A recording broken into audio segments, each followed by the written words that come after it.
After transmigrating into the novel, I became the movie king's evil stepmother. Chapter 1, Time to Go. At midnight, not far from Nianxin Orphanage on the outskirts of M City, a brutal and bloody scene was unfolding. A group of men, all dressed in identical black leather jackets and each wielding a deadly weapon, surrounded a girl lying motionless, drenched in blood. Suddenly, the apparent leader of the group slammed his foot hard onto the girl's abdomen, causing her to cough up a mouthful of fresh blood.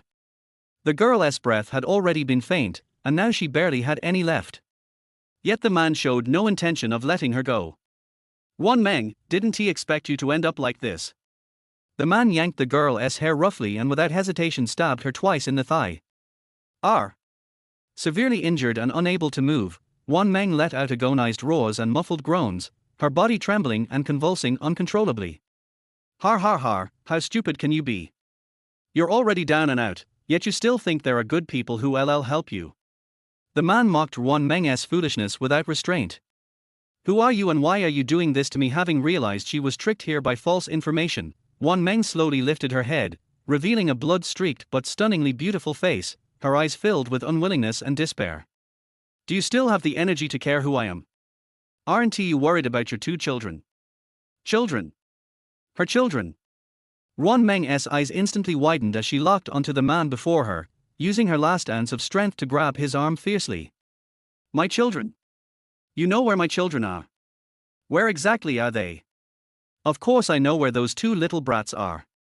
And I also know the man's eyes shifted as he tantalized Ruan Meng's hope. Beg me. Beg me, and I'll send them to you. He said send to you, not bring to you. Because from the start, his plan was to send the eldest straight to hell first, then send the two little ones down to keep Ruan Meng company so that the three of them would be reunited forever. Unfortunately, Ruan Meng, already losing clarity of mind, did not detect the man's full malice. Besides, she was desperate to find her two children. Even just seeing them once would be enough to satisfy her and let her rest in peace. Moreover, she was no longer the proud daughter of a noble family she once was. I beg you please spare my children. Ruan Meng struggled to move her body, desperately trying to beg the man before her. But she had lost too much blood. Even though pools of blood had already spread on the ground, the man felt no satisfaction from her pleas. TCH. Truly a Miss Ruan. Even at this point, you haven't learned how to beg. Seems like you don't care about your children after all. Don't hurt them. Ruan Meng's eyes were already sealed shut by thick blood, but she still caught the murderous gleam in the man's eyes. Just when Ruan Meng felt utterly hopeless, the man grew bored. He stepped back 2 paces and pointed to a building not far away. See that? Your two children are inside that orphanage. But in just 1 hour, that orphanage will disappear completely. As soon as he finished speaking, the other men in black burst into sinister laughter. Hearing their cruel jeers, Ruan Meng's heart instantly turned ice cold. All right, it's time for you to go. Don't worry, you will see your children. After delivering this final psychological blow to the broken Ruan Meng, the man raised his knife and ended her life with a single stroke. Chapter 2, Speak Human. After confirming that Ruan Meng's poison had taken effect, the man casually pointed to one of his underlings. Cut off her head. That way, we can report back quickly. As for the rest, throw them to the animals. Yes, sir. A burly man, clearly a powerhouse, quickly pulled out a butcher's cleaver from his bag and strode over to Ruan Meng, ready to strike at her neck. But just as the cleaver came close to her throat, something unexpected happened. Suddenly, Ruan Meng, whose heart had been pierced by a poisoned dagger, flung open her eyes. In a flash, she lifted her leg and kicked the burly man flying. Bang! The heavy thud of a 100-pound body hitting the ground instantly shocked everyone there. Dozens of stunned gazes, like those who had seen a ghost, fixed on Ruan Meng. Are you human or ghost? The leader gritted his teeth, trying to steady his trembling hands, then charged at the resurrected Ruan Meng to finish her off. But this time, it wasn't as easy as the first. The dagger he thrust out was effortlessly grabbed by the revived Ruan Meng. In the next second, he felt the cold pain of a foreign object piercing his skin. Boss! The men surrounding them immediately lunged at Ruan Meng with desperation after seeing their leader stabbed through their heart. But in the end, only Ruan Meng was still standing 1 minute later. As the stench of blood and a deathly silence slowly spread, the resurrected Ruan Meng slowly lifted her head. Who are you? No sooner had she spoken than a cold electronic voice echoed in her mind. I am the gold rank system traveling through 3,000 worlds. Speak human. Ruan Meng raised the dagger and silently pressed it to her own neck, signaling she'd rather kill herself than hear lies. No, no, no. Don't commit suicide. I'm telling you. For the next half hour, the gold rank system named Time from beyond the three realms kept babbling, explaining that Ruan Meng had died and was saved by it. And then she was brought here. A world from a novel? So if I kill myself, can I go back to the real world? Ruan Meng lowered her eyes, hiding a fleeting cold glint beneath her lashes. No, no, no. You're overthinking. That's impossible. According to Time, although this was the world from the novel, it was also born from the 3,000 worlds. As long as order remained intact, it could stand as its own realm. Ruan Meng's arrival here was destiny, inescapable fate. All right, then tell me, what do you want me to do? Ruan Meng disliked trouble, but wasn't he afraid of it? Though she had revenge to seek, she could adapt to whatever came. I know you want to leave. As soon as you make Ruan Meng's life whole, I'll send you back to your original world immediately and help you get your revenge. Fine. The next morning, having tidied herself up, Ruan Meng followed the system's guidance and returned to the place where she had died last night. Host, why are you here? I've already cleaned up all the traces from last night. After signing the contract, Time's tone became much friendlier. There's still resentment left in this body. No way. You should have already, Time suddenly exclaimed, then immediately shut off its voice upon sensing something was wrong. Ignoring Time's silent scheming, Ruan Meng stood still. Only when an inexplicable gust of wind blew did she slowly open her eyes and look into the air. There is cause and effect between us. I will do as you wish. With that, Ruan Meng headed straight toward the nearby orphanage, the very place where Ruan Meng's two children were. Chapter 3: A pair of cute dragon and phoenix babies. The body Ruan Meng is using now is exactly the same as her original body. Her small oval face has willow-shaped eyebrows, a delicate nose, and a cherry mouth, but the most attractive thing about her is her pair of deep, godlike eyes. The eyes that were faintly obscured by the broken hair were like an entire galaxy. It seemed as if one would be sucked into the vortex in the eyes just by taking a glance at it. At this moment, Ruan Meng just stood there without saying a word or moving. It was the security guard of the orphanage who took the initiative to step forward and said, "May I ask you something?" "I'm here to find the child." Ruan Meng's voice sounded very comfortable, with the clearness of a graceful lady, and also like the sound of flowing water under a bridge that touches their heart. The security guard was stunned when he heard this. Ruan Meng did not wait for him to reply. After completing the registration, she walked into the orphanage and found the director. "What? You said you are Anan and Lala's biological mother." Dean Liu was surprised after hearing Ruan Meng's purpose, but the surprise on her face quickly turned into deep suspicion. Anan and Lulu are a pair of twins, a boy and a girl. They were abandoned at the door of an orphanage when they were 1 year old. Now it has been more than 2 years. The reason why Dean Liu suspected Ruan Meng was a liar was mainly because the woman who claimed to be the mother of Anan and his sister looked too young. It's a bit like underage.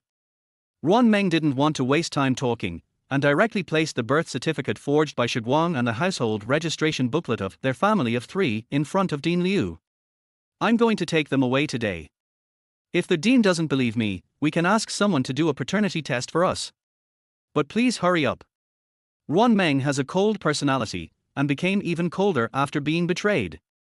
"Well, please wait a minute. Nianxin Orphanage is an official institution after all, and Director Liu is a responsible person." She finally chose to do a paternity test for Ruan Meng and Anan, but when the results came out, Director Liu had nothing to say. "Ms. Ruan, the report shows that you are indeed the biological mother of Anan and his sister. Come with me, and I will take you to see the 2 children. Although Director Liu was confused about what happened today, he still dutifully brought the 2 children to Ruan Meng. Ruan Meng sat in the reception room, staring indifferently at the 2 children in front of her who looked nothing like Ruan Meng. "Are you sure it's them?" Ruan Meng is already basically familiar with the way to communicate with the system, and has a general understanding of the so-called system mall, so the communication is going smoothly at this moment. "Confirmed, they are your biological sons and daughters." "You are wrong, they are Ruan Meng's children, not mine." 2 days ago, Ruan Meng, who had been sleeping on the top of the gods for tens of thousands of years, suddenly felt extremely bored. Without saying a word, she immediately began to destroy her soul. Just when her soul was about to dissipate and return to chaos, her good disciple suddenly appeared in front of her and wanted to eat her soul alive. At that time, Ruan Meng's soul was about to dissipate, so she used up her last bit of soul power to die together with her good disciple, and disappeared together between heaven and earth. But her consciousness inexplicably appeared in Ruan Meng's body. Ruan Meng, who was rarely distracted, finally regained some focus after Dean Liu called out for the fourth time and turned his attention to the three people in front of him. What's wrong? What happened? Dean Liu widened his eyes, not understanding how the biological mother who came to look for her child could act like nothing had happened. It was clearly her who wanted to take the children away, so why does she look so indifferent now that she sees two children? Chapter 4, Unclear Mind. Perhaps Dean Liu's resentment took effect. Ruan Meng quickly turned her attention to the twins. Do you want to come with me? Who are you? Lele, who just turned 3 years old, frowned with his chubby face, but his eyes were sharper than those of an average adult man. Ruan Meng. Lele narrowed his eyes and didn't answer, but his brother Anan suddenly asked in a baby voice, Are you our mommy? Anan and his sister look exactly the same, the only difference is their temperament. As the older brother, Anan has the temperament of a normal 3-year-old child. He is even more cute and adorable than most children. He is a standard cute baby. But Lele, the younger sister, is the complete opposite. Lele is like a walking bomb, with a don't mess with me vibe all over her, except when it comes to her brother Anan. Ruan Meng remained silent in the face of Anan's question. She is not a kind person and doesn't care whether she will hurt the children's feelings. Fortunately, the two children were not close to her and did not have any expectations of her, so even though she did not say anything, they did not have any special reaction. But their behavior made Dean Liu, who was standing by, feel a little embarrassed. Dean Liu wiped the sweat from his forehead and said carefully, Anan, Lulu, the Dean's grandmother has confirmed that this Miss Ruan Meng is indeed your biological mother. Are you willing to leave with her? Anan and Lulu looked at each other, and finally Lulu, who had a strong character, made the final decision and agreed to leave with Ruan Meng. By the time Ruan Meng had completed the relevant formalities and carried the two little ones out of the gate of Nianxin Orphanage, it was already past 5 o'clock in the afternoon. Time, for Ruan Meng, what does it mean to be complete? The child grows up safely, and everything that belongs to Ruan Meng is taken back. Ruan Meng's tone was still cold, but one had to ignore her deliberately lowered eyes and the cold light that flashed across them. It seems that no matter where you are, there are always people who like to snatch things that don't belong to them. A complete life. It would be very interesting. Half an hour later, Ruan Meng, who had received the world information, took the two children directly to the largest shopping mall in City M. Change your clothes from inside to outside. Ruan Meng handed Ruan Anan and Ruan Lele to the salesperson of the most upscale children's clothing store in the mall. The clerk took a quick look at Ruan Meng's outfit and stood still. What price range do you want? I can recommend something to you. Ruan Meng, who was about to turn around and sit on the sofa to wait, turned her head slowly after hearing these words full of contempt. Her beautiful eyes looked like she was looking at a dead person. I want the best in your store. Do you understand me? The law that like repels like and opposites attract applies everywhere. For example, at this moment Ruan Meng was really angry, but the clerk didn't move at all. Heh!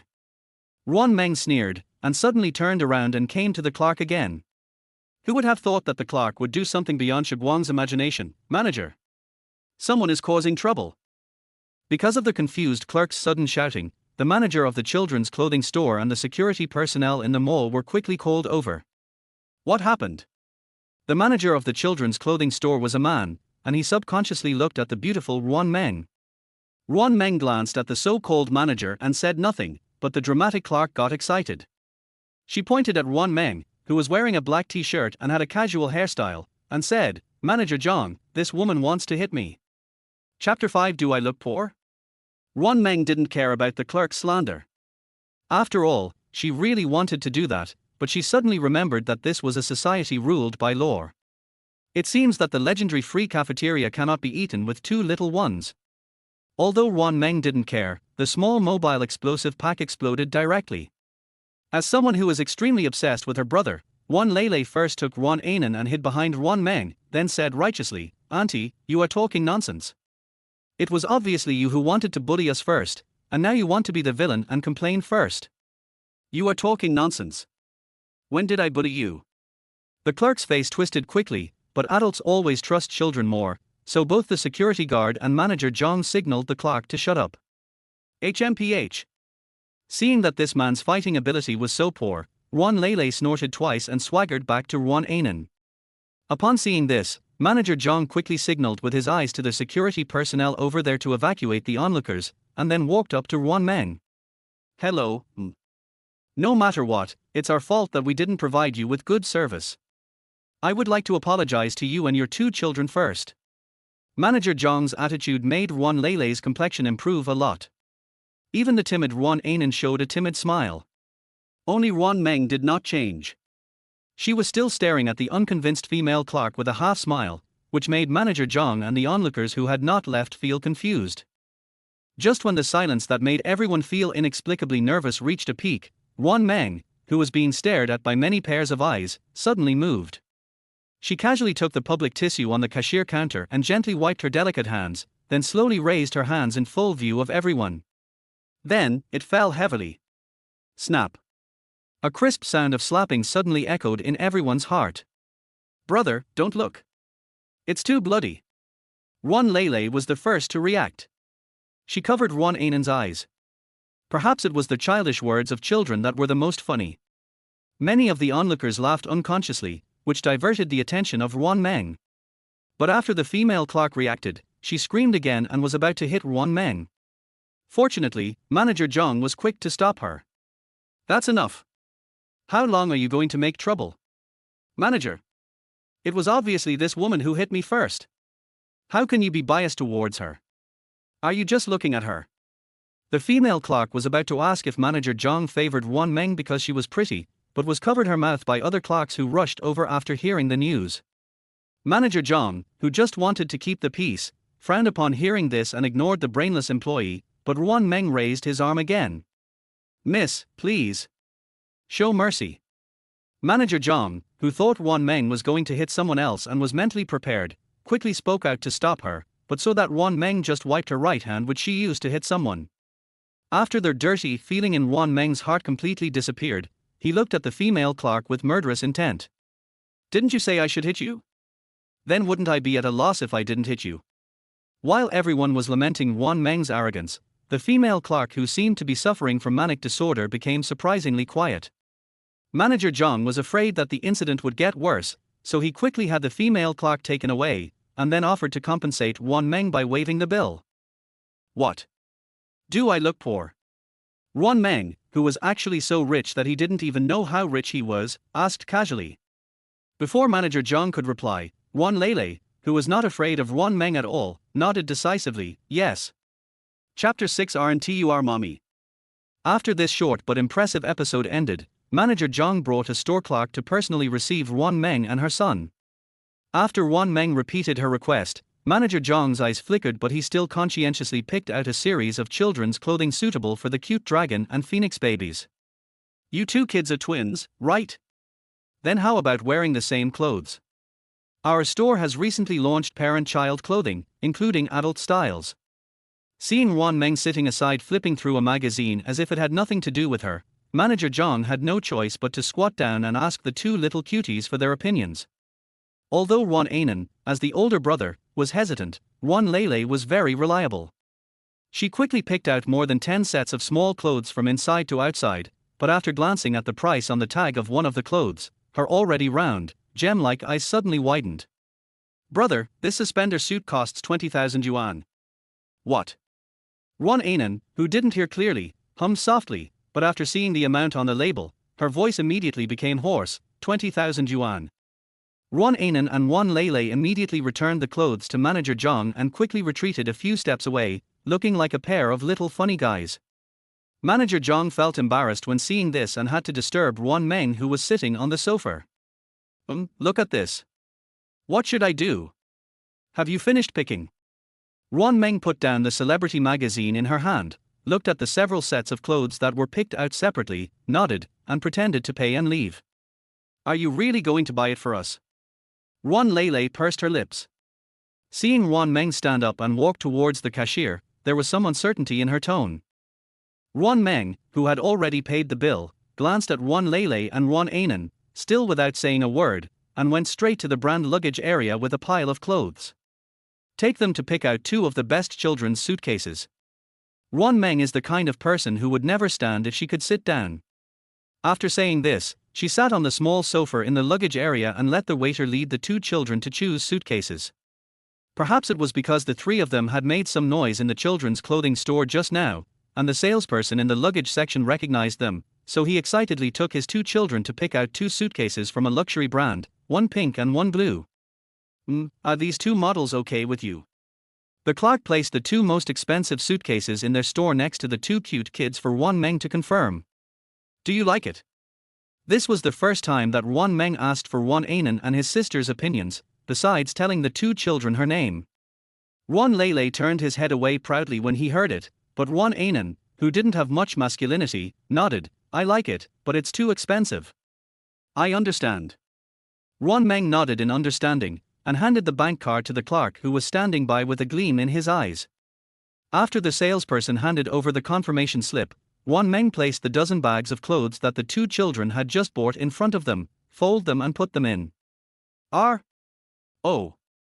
Little Bowsy Ruan Ainen subconsciously started to fold clothes, but Ruan Lele suddenly stopped him. What's wrong with my sister? Ruan Lele glared at her silly brother, then turned around and glared at Ruan Meng. Aren't you our mommy? Won't you help us fold it?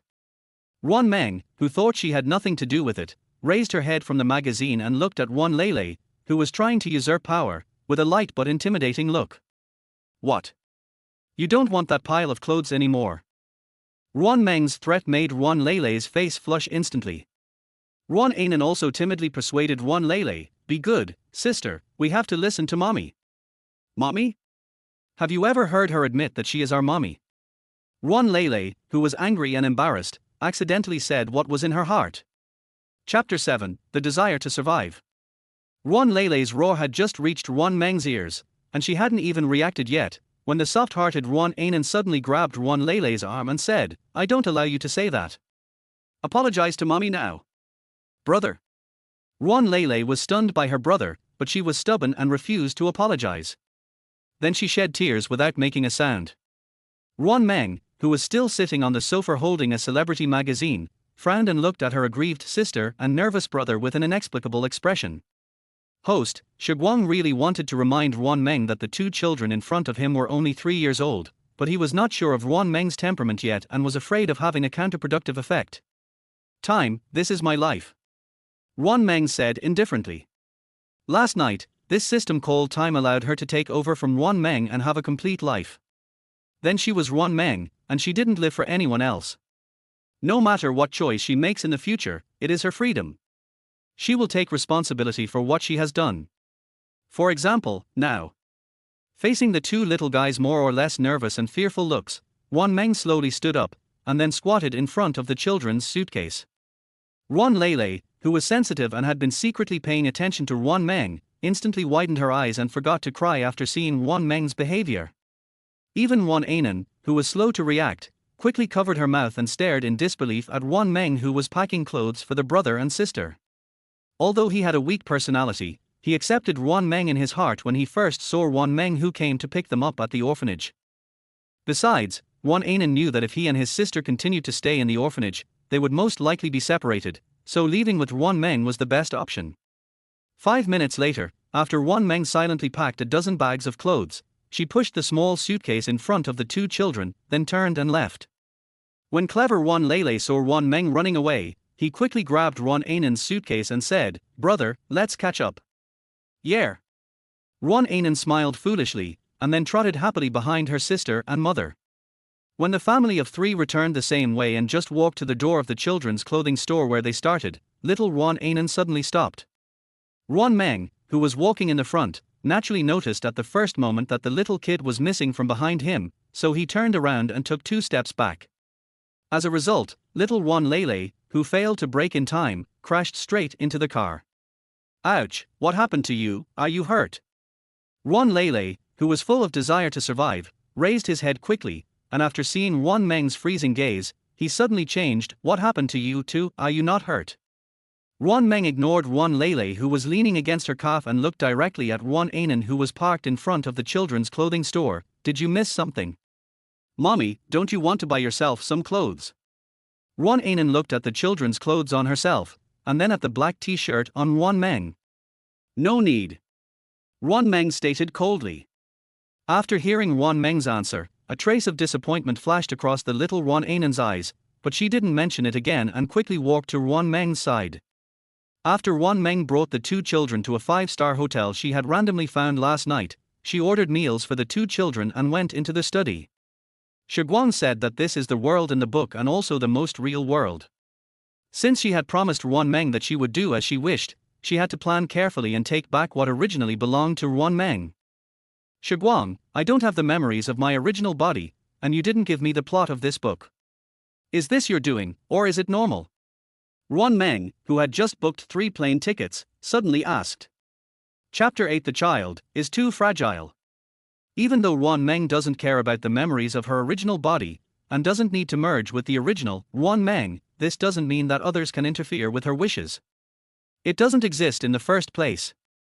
Everything here is real. Even if I ask you to help me, it won't be so fantastical. Shiguang smiled awkwardly, and Ruan Meng suddenly followed suit, but Ruan Meng's laughter sounded particularly eerie. Really? Yes, yes. Just when the electronic device of time was about to be unable to withstand Ruan Meng's pressure, the door was suddenly pushed open, and a pair of cute dragon and phoenix babies fell straight in. Woman! It's time to eat. Ruan Lele put her hands on her hips and pouted, blocking her brother Ruan Ainen behind her, and stared stubbornly at Ruan Meng behind the desk. Ruan Meng nodded slowly, not bothering with the child, but when passing by Ruan Lele, she suddenly reminded him, knock on the door, it's polite.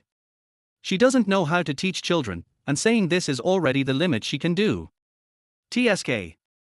Feeling that he was being rejected, Ruan Lele kicked the door unconvinced, but Ruan Ainen felt that Ruan Meng was caring about them and teaching them. When the new family of 3 had spent a smooth day and half a night peacefully, the extremely vigilant Ruan Meng suddenly moved his eyelids. Soon, the breath stopped beside her. Just as Ruan Meng was hesitating whether to open her eyes, the air conditioning blanket on her body was suddenly and gently pulled up by the person beside the bed. Only after she was sure that Ruan Ainen had returned to her bed did Ruan Meng slowly open her eyes and look at the brother and sister on the bed next to her. The child is too fragile. Ruan Meng murmured silently. The next morning at 9 o'clock sharp, Ruan Ainen and his sister, who had a rare chance to sleep in, got up drowsily to brush their teeth and wash their faces. It was not until they had finished cleaning up that they gradually noticed a sense of incongruity. It seems that there is something missing. Brother, don't you think it's too quiet? Ruan Lele, who was choosing what to wear today in her pink suitcase, looked confused. But she waited for a long time, but there was no answer from her beloved brother. She had to put down her beautiful skirt temporarily and raised her head, only to see Ruan Ainen, who looked pale. Brother, what's wrong with you? Ruan Ainen was stunned for a moment, then suddenly ran to the living room and dining room, and finally stopped at the door of the locked room. Sister, where is mommy? Ruan Ainen turned her head and looked expectantly at Ruan Lele, who had just run over, but Ruan Lele was even more confused than Ruan Ainen. Yes. What about that woman? Ruan Lele opened his mouth and was about to say something when the door lock in front of him suddenly made a click sound, which immediately scared the two of them. So, when Ruan Meng just came back, she saw 2 little faces that looked like they were about to cry but didn't. What happened? Ruan Meng's tone was still light and weightless, but she had a feeling that these 2 naughty kids were going to make trouble again. She stood there waiting for a long time, but nothing happened. Ruan Meng, who suddenly felt a little stupid, went straight to the dining table and placed the children's breakfast she had bought on the table. Come and eat. Ruan Ainen and Ruan Lele, who were cold, did not move, because they were already completely attracted by Ruan Meng's outfit today. Woman, did you go shopping for clothes this morning?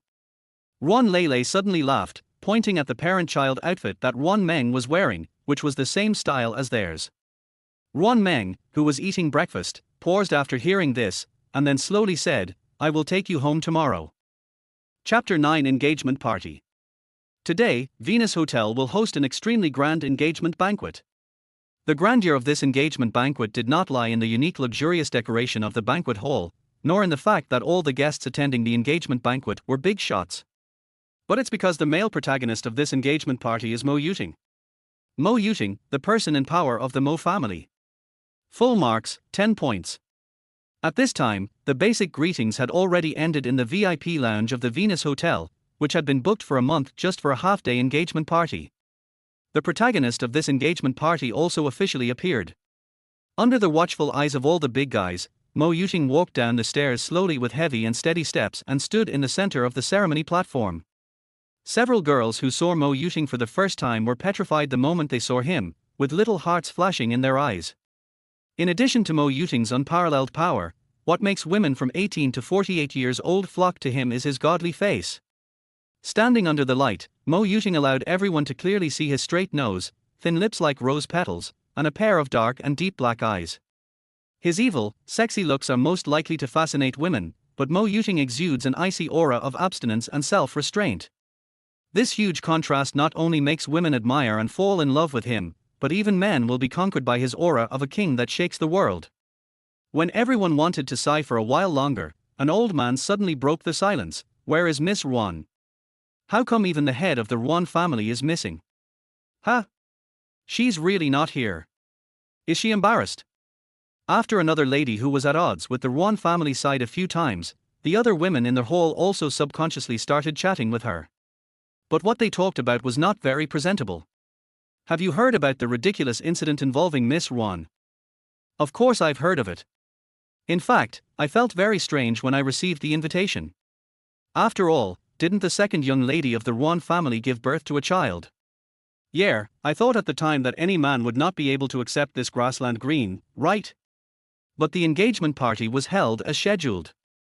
Gossip is a woman's nature, especially gossip about wealthy families. How envious these women were of Ruan Meng for being chosen as the daughter-in-law of the Mo family by Mo Yuting's mother, and now they are enjoying belittling Ruan Meng. The unanimous statement soon caused a small stir in the VIP room, until someone saw Mrs. Ruan and the third daughter of the Ruan family wiping their tears in the corner, and then they picked up their manners and shut up. Seeing that Boss Missouri on the stage was still standing motionless, everyone turned their attention to Madame Ruan Wan, hoping that she could give an explanation. Mrs. Ruan, who was suddenly stared at by all the big guys at the same time, paused, her face suddenly turned pale, her eyes rolled back, and she fell directly on the third lady of the Ruan family. Mother! Ruan Wei, the third daughter of the Ruan family, who was dressed in a white dress and looked as slender as a willow in the wind, screamed in surprise and tried to help Madame Ruan away.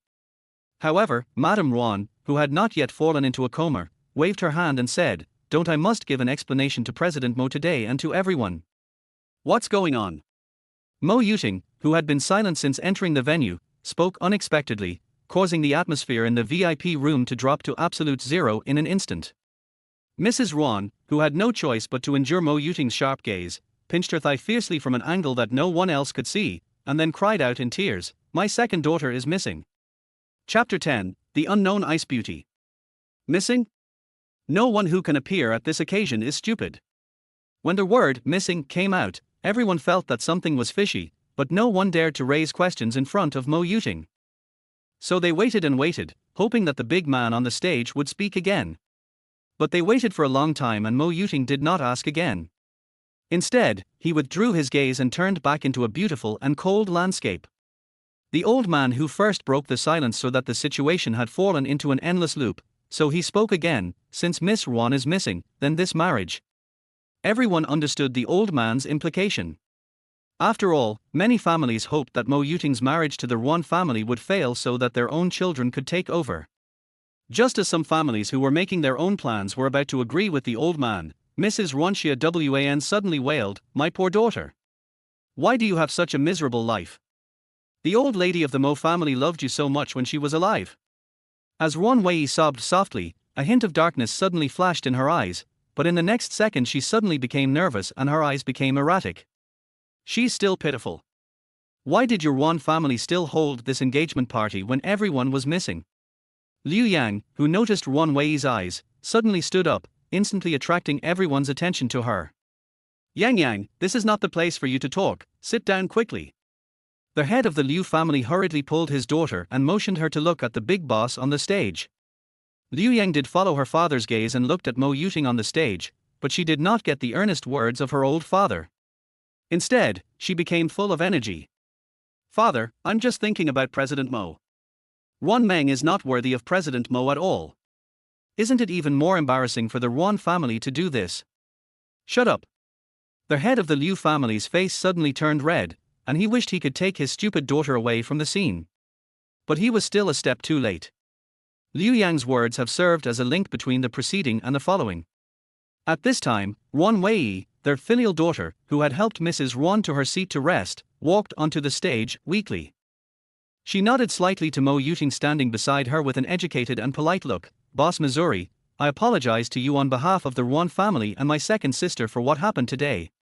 After hearing this, Mo Yuting lowered his eyes and looked puzzled, but did not refute. Ruan Wei didn't mind and looked at Liu Yang, who criticized the Ruan family. "Miss Liu, please don't slander our Ruan family.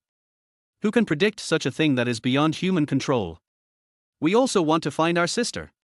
When Liu Yang saw her dream lover standing on the stage with Ruan Wei's adopted daughter, she inexplicably had the illusion that the two would get engaged. This made the true-hearted Liu Yang explode immediately. "You are just an adopted daughter, why are you pretending in front of me?" "Adopted daughter? So what if I, Ruan Wei, am an adopted daughter? As an adopted daughter, I am filial to my elders, sensible and polite. I have never let the Ruan family down in any way."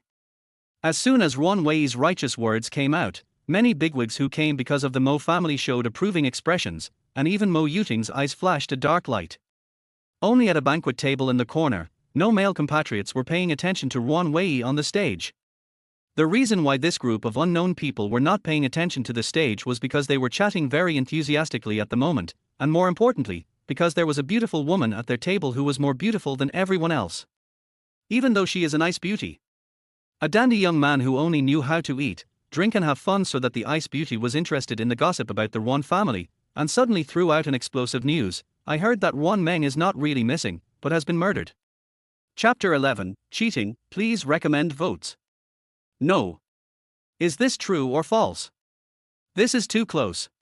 The unknown people at the table were all amazed, except Ruan Meng, whom the dandy boy wanted to attract, who showed no reaction at all. It's not that she didn't want to join in the fun, but her whole attention was drawn to the man on the stage. It was the first time that Ruan Meng met Mo Yuting, but as she looked at the charm in Mo Yuting's eyes, she suddenly felt empty in her heart. That is a kind of unspeakably weird. Shiguang, has the original owner ever met Mo Yuting? Ruan Meng, who was inexplicably concerned about this matter, suddenly asked. No, if Mo Yuting hadn't wanted to fulfill his mother's wish, he wouldn't have appeared here for everyone to discuss. Even the outside world doesn't dare to publish photos of the head of the Mo family. Ruan Meng, who was very satisfied with her fiancé, snorted softly, and then turned her attention to Ruan Wei, who was still performing on the stage. The previous cannon fodder Liu Yang had her mouth covered by her own father, and now Ruan Wei was in complete control of the whole situation. Ruan Meng estimated that the highlight of this engagement party was about to begin. Although everyone belittled Ruan Meng and praised Ruan Wei in their hearts, the engagement party had already become like this, and they didn't dare to let the big boss continue to stand. Seeing that the boss didn't say anything, everyone didn't dare to make a decision for him, so some people who only seek profit and avoid harm suggested that Ruan Wei, the only reliable person in the Ruan family, should say what to do. Me? It's not my turn to speak in such matters. No, no. Feeling flattered, Ruan Wei quickly waved her hands. Seeing Ruan Wei's shy face, several elders suddenly started to tease her. Wasn't this little girl so talkative just now? Why are you refusing now? Could it be that you, little girl, don't want President Mo to get engaged to someone else? Har har har, I think so. You know what, the third Miss Ruan Wei is no worse than the second Miss Ruan except for her status as an adopted daughter. It's not just not bad. In my opinion, it's much better. Ruan Meng, who was sitting in the corner, narrowed her eyes and glanced at those who seemed to be deliberately making trouble. Suddenly, a cold smile appeared on her face. Har. It's really interesting. Seeing that the teasing was getting more and more intense, Ruan Wei's face became redder and redder, and her eyes were frequently directed towards Mo Yuting. Without any warning, Mo Yuting, the human-shaped iceberg on the stage, spoke again.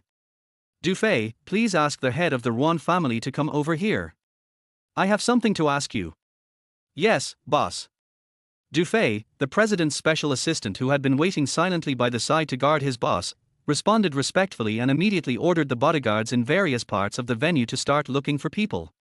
Just 1 minute later, when everyone was still unable to react whether Mo Yuting was angry or not, the embarrassed Ruan family head Ruan Xiang and the Ruan family's eldest daughter Ruan Qiu were invited over by the Mo family's bodyguards. Mr. Mo. Ruan Xiang, who was only interested in profit and was a typical profiteer, smiled awkwardly, but he could no longer smile after Mo Yuting gave him a look. The reason why Mo Yuting, who was only 28 years old, became a business overlord and built the Mo Empire was not because of the foundation left by his ancestors, but because he built it brick by brick with his own abilities. How could such a wise and intelligent man be without any skills? How could he be fooled by others? First, Ruan Wei said that she was sensible and polite, and worthy of the Ruan family, in order to highlight herself and belittle Ruan Meng. Then the head of the Ruan family also avoided seeing them, trying to get everyone to make a fuss, in order to achieve the Ruan family's goal. Mo Yuting saw all of this clearly and didn't want to waste any more time. Where is Ruan Meng? Chapter 12, The Child's Face, June Day. Mo Yuting's blatant questioning made Ruan's father freeze in place. Even though he wanted to act like the head of the Ruan family and show his identity as Mo Yuting's future father-in-law, it was of no avail. He really has weak legs. But he couldn't answer Mo Yuting's question. As Ruan Xiang, the head of the Ruan family, remained silent for longer and longer, the atmosphere at the engagement party became colder and colder, and no one made a sound at the table. At this moment, all the guests were waiting for Mo Yuting to make a judgment on the Ruan family. Even Ruan Wei, who had suddenly lost the spotlight, was still waiting. She was waiting for her plan to have some effect on Mo Yuting's heart. Silence. Keep spreading. Suddenly, Mo Yuting, the real superior and the object of everyone's admiration, walked off the stage and left the VIP room with a large number of black-clad bodyguards. Immediately afterwards, the ice beauty sitting at the banquet table in the corner also quietly left, as if she was not on the list at all and had never been there. Mommy. You're back. Ruan Anan, who was sitting obediently on a small stool, was immediately overjoyed when she saw Ruan Meng finally coming back. Even though Ruan Meng said she would take them home and did bring them from the orphanage in City M to City A, Ruan Anan couldn't help but feel a little uneasy. He really afraid of being abandoned by my mom. Ruan Meng, who still didn't understand the meaning of a child's face, a June day, was stunned and subconsciously looked for Ruan Leilei's figure. In her opinion, the only person who could make Ruan Anan worried was Ruan Leilei. So, Ruan Leilei, who was excitedly playing wrestling with other children in the daycare center, was suddenly carried away from the children's play area by a delicate hand. Ruan Leilei, who had the same confused expression as Ruan Meng, looked at Ruan Meng who had sent her to her brother's side and asked, "Are you leaving now? Don't let your brother worry." Ruan Meng just finished speaking when she saw two more confused little faces, and immediately frowned. "Speak. Mommy, it's okay, we are fine." Ruan Anan, who inexplicably felt that her mother's IQ was worrying, shook her head obediently, and then pushed Ruan Leilei, who had not yet reacted, back into the play area. Ruan Meng, who was not in a hurry to do anything, noticed after more than 10 minutes that Ruan Anan's eyes would basically not leave her and Ruan Leilei's figures, so she imitated his previous actions and pushed him into the amusement area. "I will guard it. Did mommy say you would watch over me and my sister?" Ruan Meng glanced at Ruan Anan, who was full of expectation, and said nothing until the little stars in Ruan Anan's eyes became dimmer and dimmer, then she nodded slightly. "Don't worry, mommy. I will definitely take good care of my sister." The soft-hearted Ruan Anan smiled firmly, and quickly found Ruan Leilei who was wrestling with someone. She ended up slapping him in the face, but was protected by Ruan Leilei instead. "Are those two your children?" A kind woman who was guarding outside the venue suddenly came to Ruan Meng and smiled at her in a friendly manner. "My child." Ruan Meng, who had denied it before but was now hesitant, nodded gently. "They are adorable, you must be a great mother." "Good mother." Ruan Meng was so impressed by the praise she had never received before that she looked at the two children in the arena thoughtfully. "It's them, they are very well behaved. She is not a good mother." As a woman who had experienced this, the woman smiled after hearing Ruan Meng's implicit denial, but she didn't say much. She could tell that this was a new mother. Even though one may appear cold on the outside, one's nature is irresistible. After the two children were sweaty and exhausted from playing, Ruan Meng, who had a slight obsession with misophonia, carried the two little kids back to their hotel. Chapter 13. The boss is a bad namer. Ruan Anan and Ruan Lele, who have lived in the orphanage for 2 years, are completely able to take care of themselves, and Ruan Meng doesn't have to worry about anything. After they took a shower and changed their clothes in an orderly manner, and made themselves clean and rosy, they stood beside Ruan Meng's bed tacitly. Ruan Meng, who was taking a bath at the same time, guessed that the two little guys had something to say when she saw their posture, so she sat opposite them and waited for them to speak. "Woman, didn't you say you would take us home? Why do we have to stay in a hotel?" Ruan Lele, who refused to call her mommy, kept humming, but her worried eyes and uneasy little feet were particularly noticeable. Ruan Meng stared at the two siblings for a while, and suddenly brought up another matter. "Do you remember, Ruan Meng? Do you remember the so-called home?" Ruan Anan and her sister looked at each other and then shook their heads. "We only remember our life in the orphanage, and we don't remember anything else." Ruan Meng fell silent when she heard this. She even began to hesitate whether to bring the two children back to the Ruan family and take back everything they deserved. "Mommy? What's wrong with you?" Ruan Meng's parents are still alive, and she has an older sister and a younger sister at home, but they all want to hurt Ruan Meng. Can you understand? Even though they were only 3 years old, Ruan Meng wanted Ruan Anan and Ruan Lele to make their own choice, whether to punish the bad guys who hurt their mother, or choose a peaceful and happy life. Seeing that the two children were staring at her without saying anything, Ruan Meng guessed that her question was beyond the scope, so she didn't plan to continue asking. Just as she was about to go to the study to think carefully about her next arrangements, her pajamas were suddenly pulled down more than 10 centimeters by a chubby little hand. "Xiaobao, it's not nice to pull a woman's pants." Ruan Meng, who had just stabilized her pants waist, subconsciously called out the name she had been repeating in her mind for the past 2 days. Ruan Lele, who really likes to pull people's pants, was stunned when he heard it, but Ruan Anan was bold for once. Mommy, what about me?"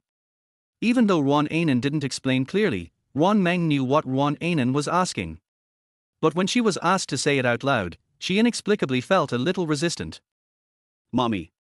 Ruan Anan, who didn't get their nickname, called out again, but this voice was filled with too much timidity and hope.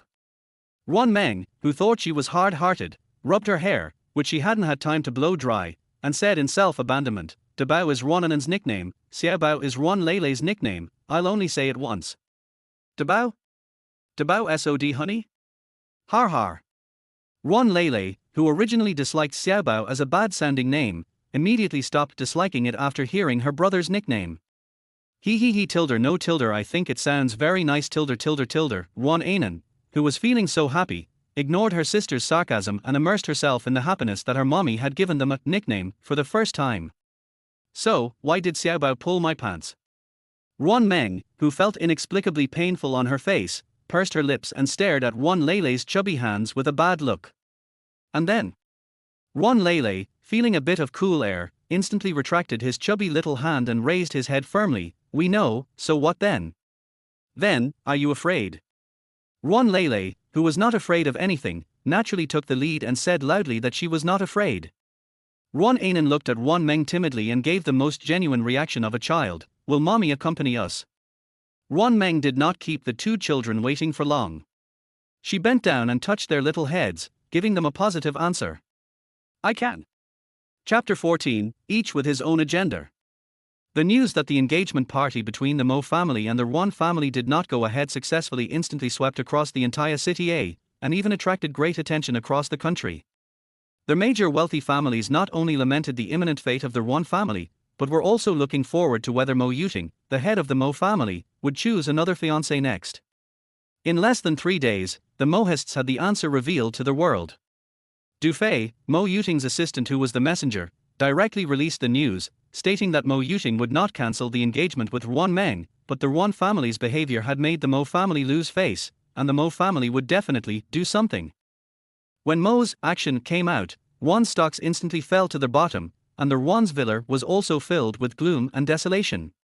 When the noble families that Ruan Xiang and Ruan Qiu were on good terms with, all of them treated them half-heartedly and refused to visit them, Ruan Xiang, who put his own interests first, could no longer bear it.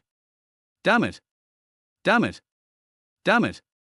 Ruan Xiang, the head of the Ruan family, smashed the phone in his hand fiercely, and his poisonous eyes immediately shot towards Mrs. Ruan. Where is Ruan Meng? Could it be that she died and her body is missing? Hubby, if I knew where she was, I would have tied her up and brought her to Master Mo a long time ago. How could I possibly protect that little bitch? Ruan Xiang and his wife did not behave like Ruan Meng's parents at all. Instead, they acted like enemies, which made Ruan Meng's elder sister Ruan Qiu feel that it was a little too much. Ruan Meng has been away from home for more than a year. We didn't send anyone to look for her at the beginning. It's normal that we can't find her temporarily. Let's think about the present situation. 3 years ago, Ruan Meng, who should have been a sophomore but dropped out of school in her freshman year, suddenly brought home a pair of twins, a boy and a girl. Ruan Xiang and his wife almost killed the younger one. Thanks to Ruan Meng's desperate efforts to protect the children, she was able to raise them in the Ruan family until they were 1 year old. But she never expected that the 2 children were still lost inexplicably. Since then, Ruan Meng has been looking for her 2 children everywhere and basically never returns to the Ruan family. The last time Ruan Qiu saw Ruan Meng was a year ago. By then, Ruan Meng was no longer as lively and cheerful as she was in her youth, but was numb and empty. Ruan Xiang immediately began to think of countermeasures after hearing what his eldest daughter said, but the selfish Mrs. Ruan changed the subject. Ruan Wei, didn't you say that the head of the Mo family looks at you differently?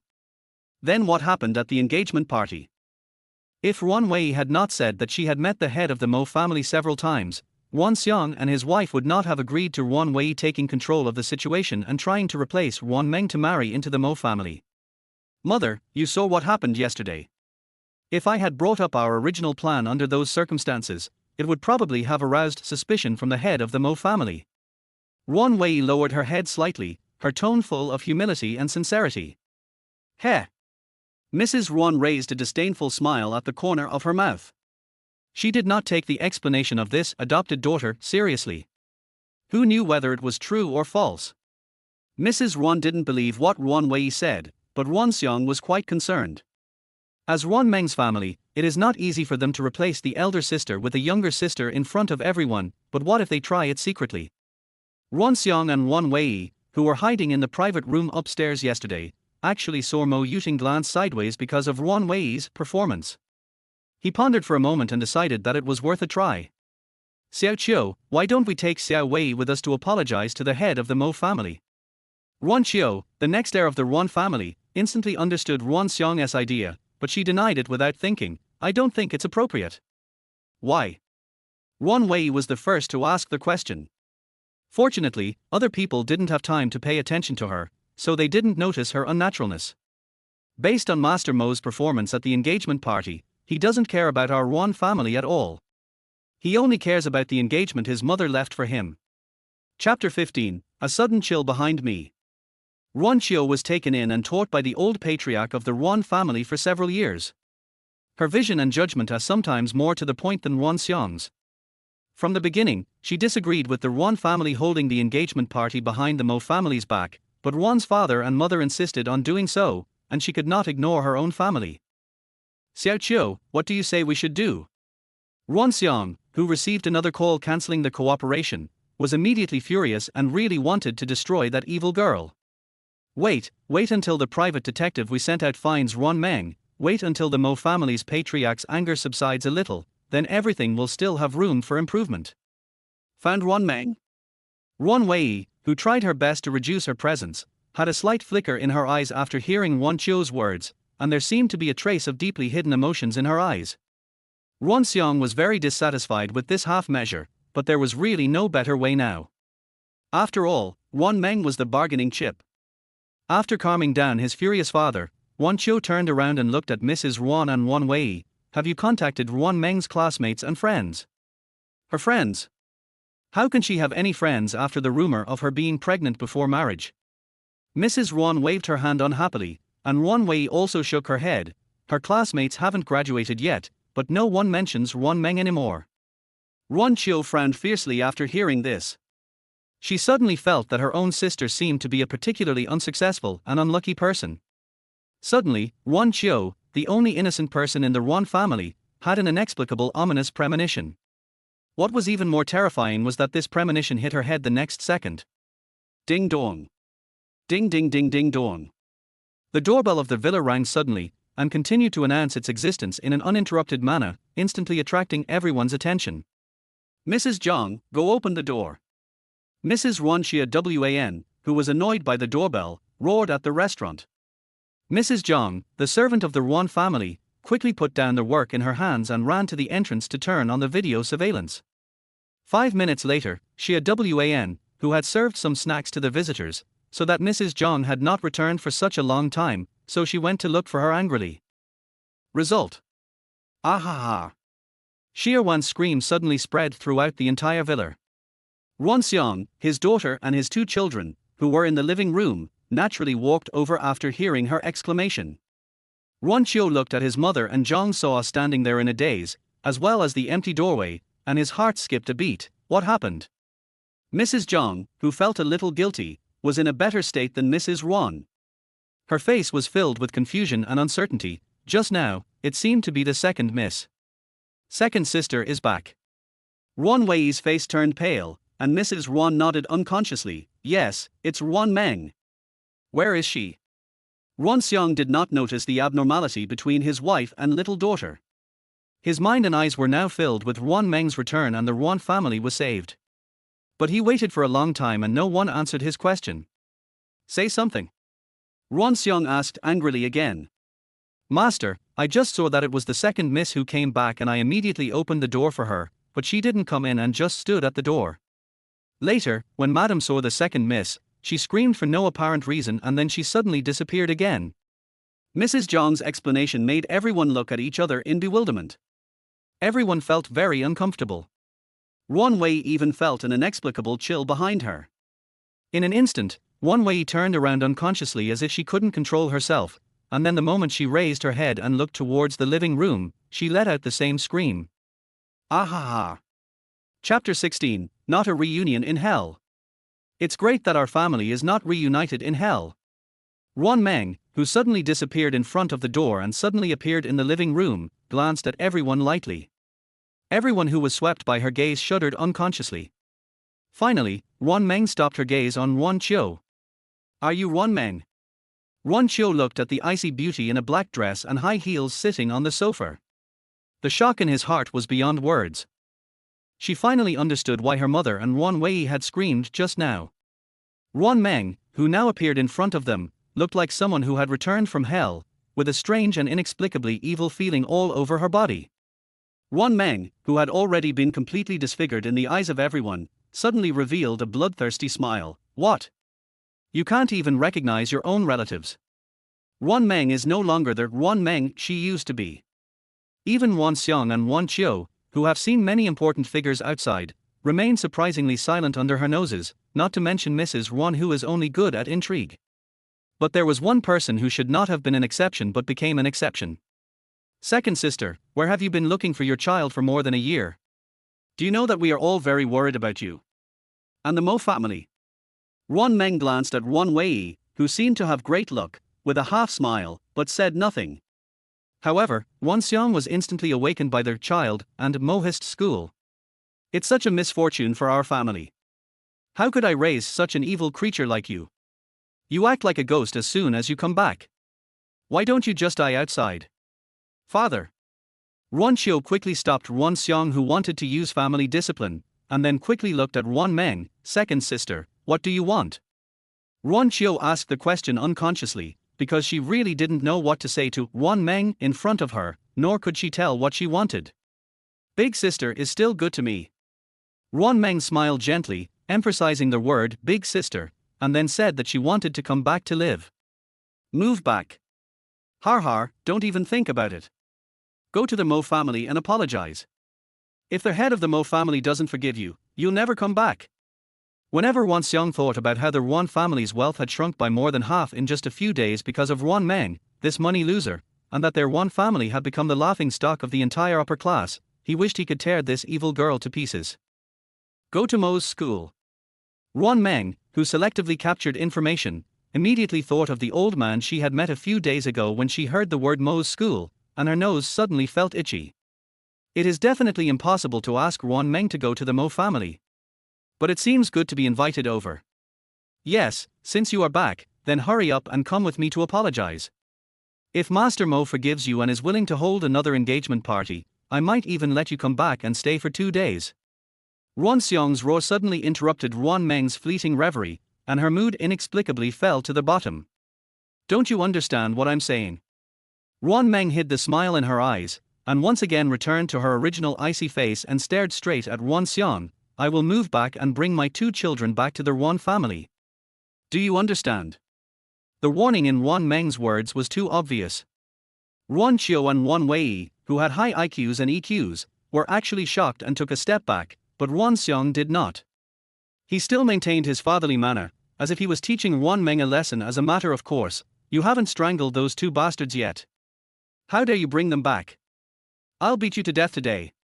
Ruan Xiong suddenly pushed away Ruan Qiu, who was trying to stop him, rushed to Ruan Meng, and hit Ruan Meng in the face. Bang. Chapter 17. I keep my word. After hearing the loud noise, several women from the Ruan family immediately looked in the direction of the sound, and Ruan Xiong with a trace of blood on his mouth appeared in their eyes. Mrs. Ruan rubbed her eyes subconsciously. It was indeed her husband Ruan Xiong. On the sofa, Ruan Meng, who had just withdrawn her hand, casually took out 5 wet wipes from her bag and began to repeatedly wipe the little hand that had hit Ruan Xiong away. After she felt a little satisfied, she looked at Ruan Xiong, who was already stunned by her, and said, "Now, can I move back with my child?" Ruan Xiong, who felt that he might have a stroke in the next second, suddenly didn't dare to say anything. Ruan Qiu, who also felt something was wrong, had to take the initiative to step forward. "Second sister, if you hit your own father, you will be criticized." Ruan Qiu still treats Ruan Meng as her sister, on the condition that she cannot get involved with her interests. But now Ruan Meng would never look down on such a hypocritical sister. "Yeah, I understand. As long as the elders don't beat the younger ones to death, it's the younger ones' fault. If they do, it's because the younger ones are too bad to be beaten to death." Ruan Meng's words made Ruan Xiong so angry that he bleed again. He quickly stopped his eldest daughter from preaching and waved at Ruan Meng. You, don't appear in front of me again." The pain in his internal organs made Ruan Xiong swallow the word, "get out," that he had not yet said. Ruan Meng has gone crazy now. If he can't afford to provoke her, can't he just hide from her? Heh. Ruan Meng glanced at Mrs. Ruan and Ruan Wei, who didn't dare to stand up and confront her head on, and suddenly waved in the direction of the restaurant. Just when Ruan Xiong wanted to call an ambulance for himself, 2 twin boys and girls wearing the same children's clothes ran to Ruan Meng. "Mommy." Ruan Anan called sweetly, but Ruan Lele just snorted and looked at the family of excellent relatives that Ruan Meng had introduced to them before. "This is my grandparents, aunt and younger aunt." Yes. Ruan Meng had very intuitively introduced the eccentricities of the Ruan family to the 2 children a few days ago, but she still emphasized that the children should be polite. Ruan Meng slowly stood up and led the 2 children to Ruan Qiu and others who had already helped Ruan Xiong up, and then dropped a super giant atomic bomb. "Let me introduce them to you. These are the children of Mo Yuting and me." "What did you say?" It was rare for the Ruan family to speak in unison. Even their micro-expressions were almost copied and pasted, and they all looked terrified as if they had been struck by lightning. The only thing that caught Ruan Meng's attention was the tremendous anger in Ruan Wei's eyes. Ruan Meng, who had discovered Ruan Wei's little trick at the engagement party, ignored her and looked at the Ruan family in a tone that was almost like a ghost. "If the 2 children lose a hair in the Ruan family, I will completely destroy the Ruan family's business and every one of you. I mean what I say." After saying that, Ruan Meng brought the pair of adorable dragon and phoenix babies to the 2nd floor without waiting for everyone to react, and pushed open the room that originally belonged to Ruan Meng. "Cough cough cough, woman, why is there so much dust here?" Ruan Lele, who rushed into the room first, accidentally swallowed a mouthful of dust. Because those people already thought Ruan Meng was dead, or maybe they wished Ruan Meng to die. Ruan Meng, who had never done housework and had no intention of learning, led the 2 adorable babies to the living room with their distressed eyes. He met Ruan Xiong, who was about to go to the hospital for an X-ray, Ruan Xiu and Ruan Wei who were about to verify whether the child was Mo Yuting's, and Xia Wan who still hadn't reacted. Is there anything else? Ruan Xiang, who felt that he had suffered internal injuries, was physically and mentally exhausted at the moment and really wanted to call an ambulance for himself. Chapter 18 Problem Baby. Ruan Meng, who was regarded as the female devil by the Ruan family, ignored them and looked directly at the servant Zhang Soa who was hiding in the corner and had no time to leave. When Ruan Lei saw Ruan Meng looking at the aunt who opened the door for them, she knew that her lazy woman was looking for help, so she stepped forward and acted like a little cotton-padded jacket. "Hello, aunt, can you help us clean up the room?" Okay. Mrs. Zhang ran away as if she had been pardoned, causing Ruan Lei to glance at Ruan Meng with disgust. That look seemed to be saying, "Look how scared you are." Ruan Meng ignored the arrogant and stingy Ruan Lei and walked out with the two children. But when she passed by Ruan Xiang, she suddenly raised her hand again. Ruan Xiang immediately covered his face when he saw it. "What do you want to do?" Poof. Ruan Lei was a child by nature, and she laughed out loud accidentally.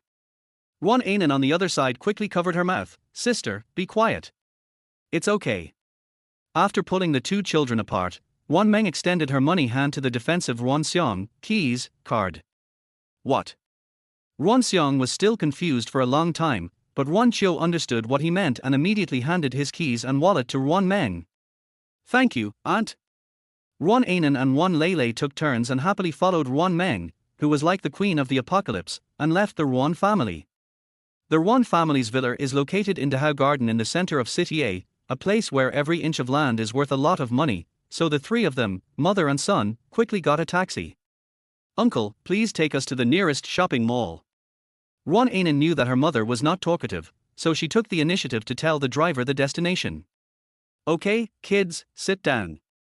Seeing that the only adult didn't say anything and that they had just walked out of Dahao Garden, the taxi driver took them directly to the nearby International Plaza. After the two little guys politely thanked the driver, Ruan Tuhao Meng took them to the revolving restaurant on the top floor of the square for lunch. "Hello, how many people are you?"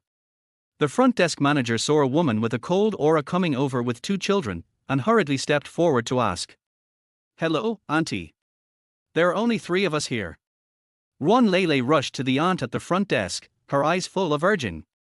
Ruan Anan and Ruan Lei had never left the orphanage before. Even though Ruan Meng took them to stay in a hotel in City M for a few days ago, the luxury of the revolving restaurant was not as novel to the two children. "Okay, then please come in, the 3 of you." The front desk manager smiled gently at the two children, and personally took them to a quiet corner. Seeing that Ruan Anan and his sister didn't know what to order, Ruan Meng took the menu, checked all their special dishes, and then let the manager go about his business. "Mommy, how high is it here?" They were sitting right next to the window. Ruan Anan, who was not afraid of heights at all, immediately leaned against the glass and looked down. Ruan Meng, who didn't know that being a parent would cause her to be asked 100,000 whys, glanced at the revolving restaurant in mid-air and shook her head with confidence. "Woman, why is this place called a revolving restaurant? It obviously doesn't rotate like a carousel." Curious little baby Ruan Lei asked. Ruan Meng, who was also visiting a revolving restaurant for the first time, shook her head again. "Mommy, then." Ruan Anan, a big question-asking baby, wanted to continue asking questions, but suddenly received a sharp look from her mother. Ruan Anan, who had a strong desire to survive, immediately shut his mouth, but he was actually scared to the point of wanting to pee. "Mommy, I want to go to the bathroom." Chapter 19 You look familiar. Ruan Queen Meng was stunned for a moment, and suddenly there was a flash of embarrassment in her eyes. She pursed her lips and led the two little ones to the bathroom in the restaurant, but she was not sure which side to take Ruan Anan to. Ruan Anan, who was able to go to the bathroom independently, didn't know what Ruan Meng was thinking, but she still stood there obediently and waited for Ruan Meng to finish thinking. Ruan Meng looked at the two little ones beside her. Just when she was about to find a waiter to help, 2 people suddenly walked out of the men's restroom. "Daddy!" Ruan Lei's sudden exclamation instantly attracted the 2 people who had just walked out of the men's bathroom, as well as Ruan Meng and Ruan Anan.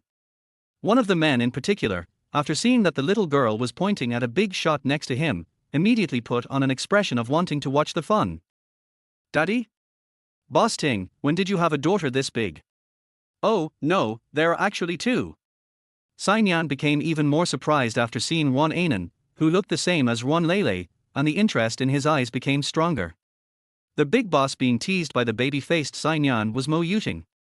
Mo Yuting was dressed rather casually today, with the collar of his white shirt slightly open and the cuffs of his shirt rolled up to the middle of his arms, revealing his wheat-colored skin.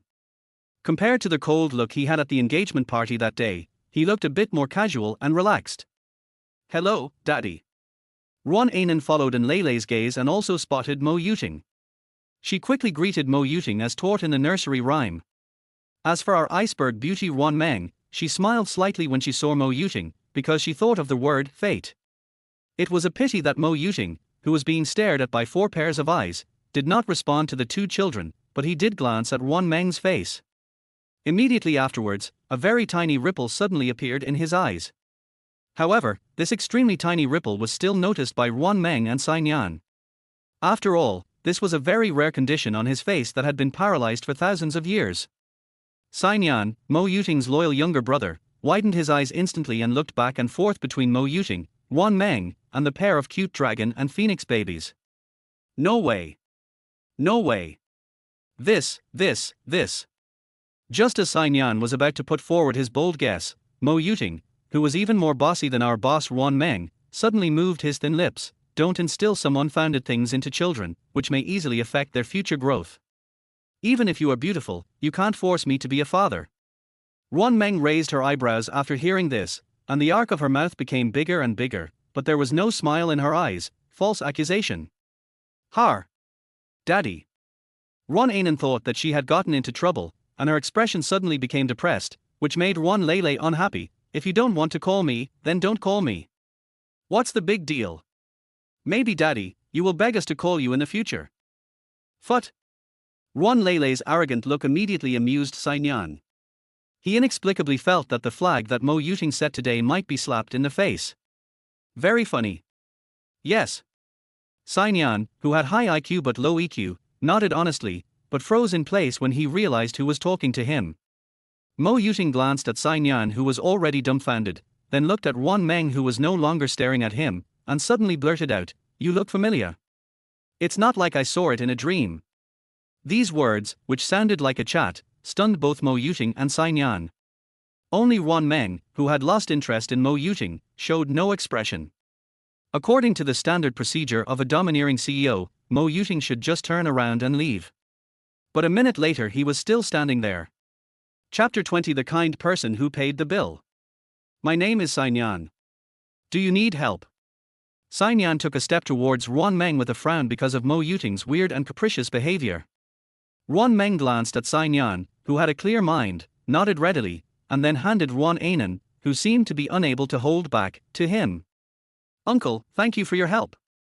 Ruan Meng, who didn't seem to be unable to hold it back, really was unable to hold it back and pulled Xinyan to rush to the bathroom.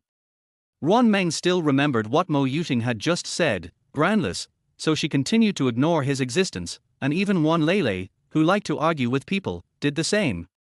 So when Xinyan brought Ruan Meng out, he shivered immediately due to an inexplicable chill. The service in this restaurant has regressed. How can they set the temperature so low? Don't they know there are a lot of children here? Mommy.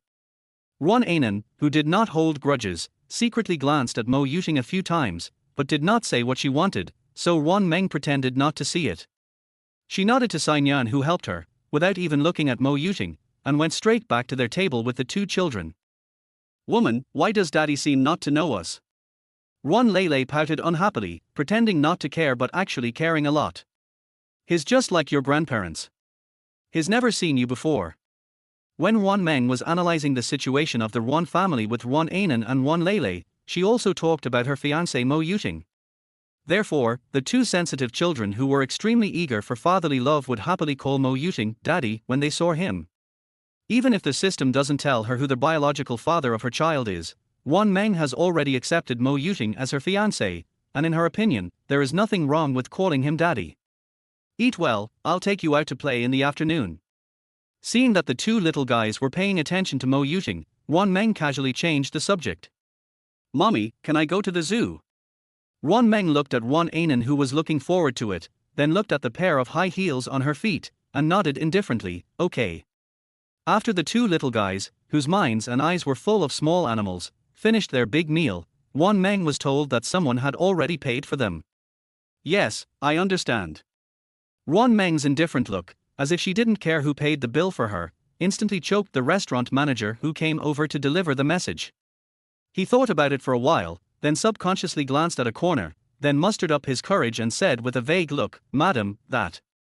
"What? Do you have anything else to do?" Ruan Meng's gaze, which seemed light but could actually penetrate people's hearts, was fixed on the restaurant manager. "No. I'm fine, take care." After Ruan Meng and the pair of cute little dragon and phoenix babies left the restaurant, Xianyan, who was standing at the corner, immediately came out and said, "Look at what you have accomplished." "I'm sorry, Master Sai, it's just that the lady's aura is too strong. I had the illusion that I saw our class teacher." The restaurant manager smiled awkwardly. "Class teacher? Har har har." Xianyan patted the restaurant manager's shoulder heavily and returned to the box to report to the kind person who paid the bill. "Where have you been?" The first person to speak was not the kind-hearted person, but a handsome man with a scar at the corner of his eye, his good friend Lin Yuan. "I went to pay for his child on behalf of Boss Ting, but he didn't care at all." Xianyan described the situation vividly. Even Lin Yuan, who was ruthless and had a fierce look on his face, raised his eyebrows unexpectedly. But he was at least more careful than Sai Shiluo Xinyan, and knew that Mo Yuting would not have an illegitimate child. "Do you need me to check that woman?" Chapter 21 The Executioner. Xianyan frowned as soon as he heard this, and the kind man who paid the bill, Mo Yuting, was the first to speak. "No, she and I will never have anything to do with each other in the future.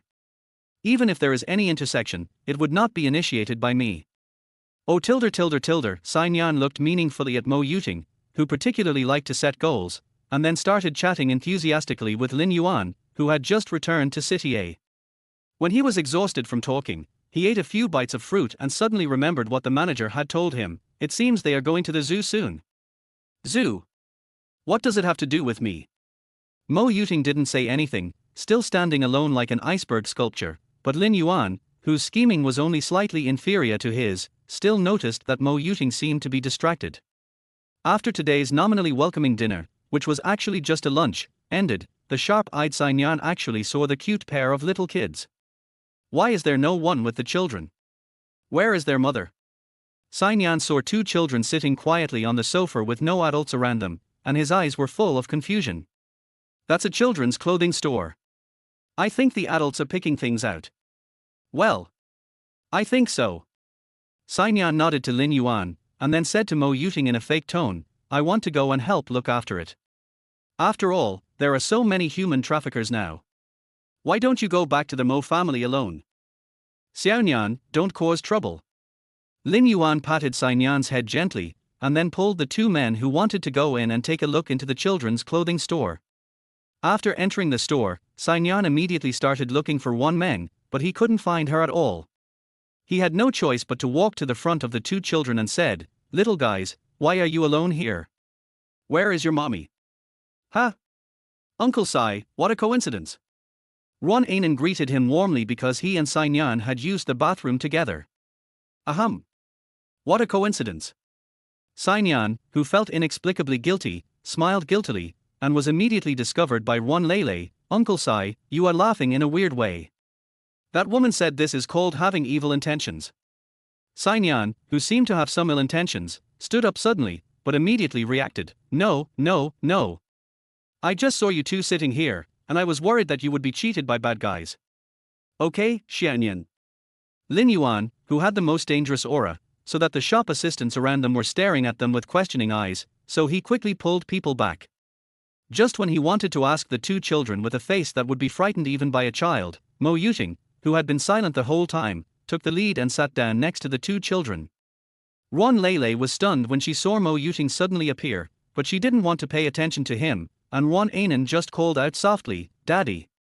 Mo Yuting paused because of the huge difference between the treatment he had just received and this time. Xianyan, who also witnessed the whole process, was trying to hold back his laughter in pain.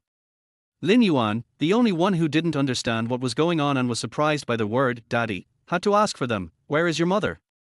Why did she leave you here alone?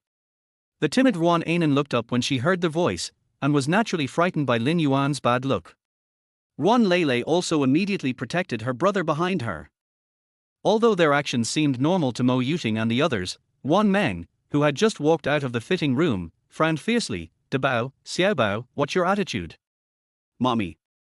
Ruan Meng and Ruan Lele, who were trembling from being yelled at, immediately apologized to Lin Yuan. Uncle, I'm sorry.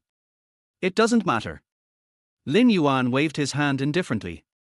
He has always been called Mo Yuting's executioner by some people behind his back. There is an obvious scar at the corner of the eye, no wonder the child is afraid. Chapter 22, A Man Should Be Generous.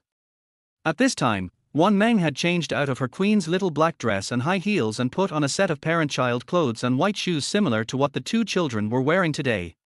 When Ruan Meng approached, Mo Yuting subconsciously gave up the seat next to the two children, but Ruan Meng didn't even look at him, but stared at Lin Yuan. Similarly, Lin Yuan, who saw Ruan Meng for the first time, was also staring at Ruan Meng. Xianyan, who was sandwiched between Mo Yuting and Lin Yuan, inexplicably felt a chill. With a strong desire to survive, he immediately rushed between Ruan Meng and Lin Yuan. He, we are quite destined to meet each other, but we don't seem to know your name yet. Xianyan eagerly handed Ruan Meng a business card, and he didn't put down his hands yet, waiting for the business card in return. I don't have a business card.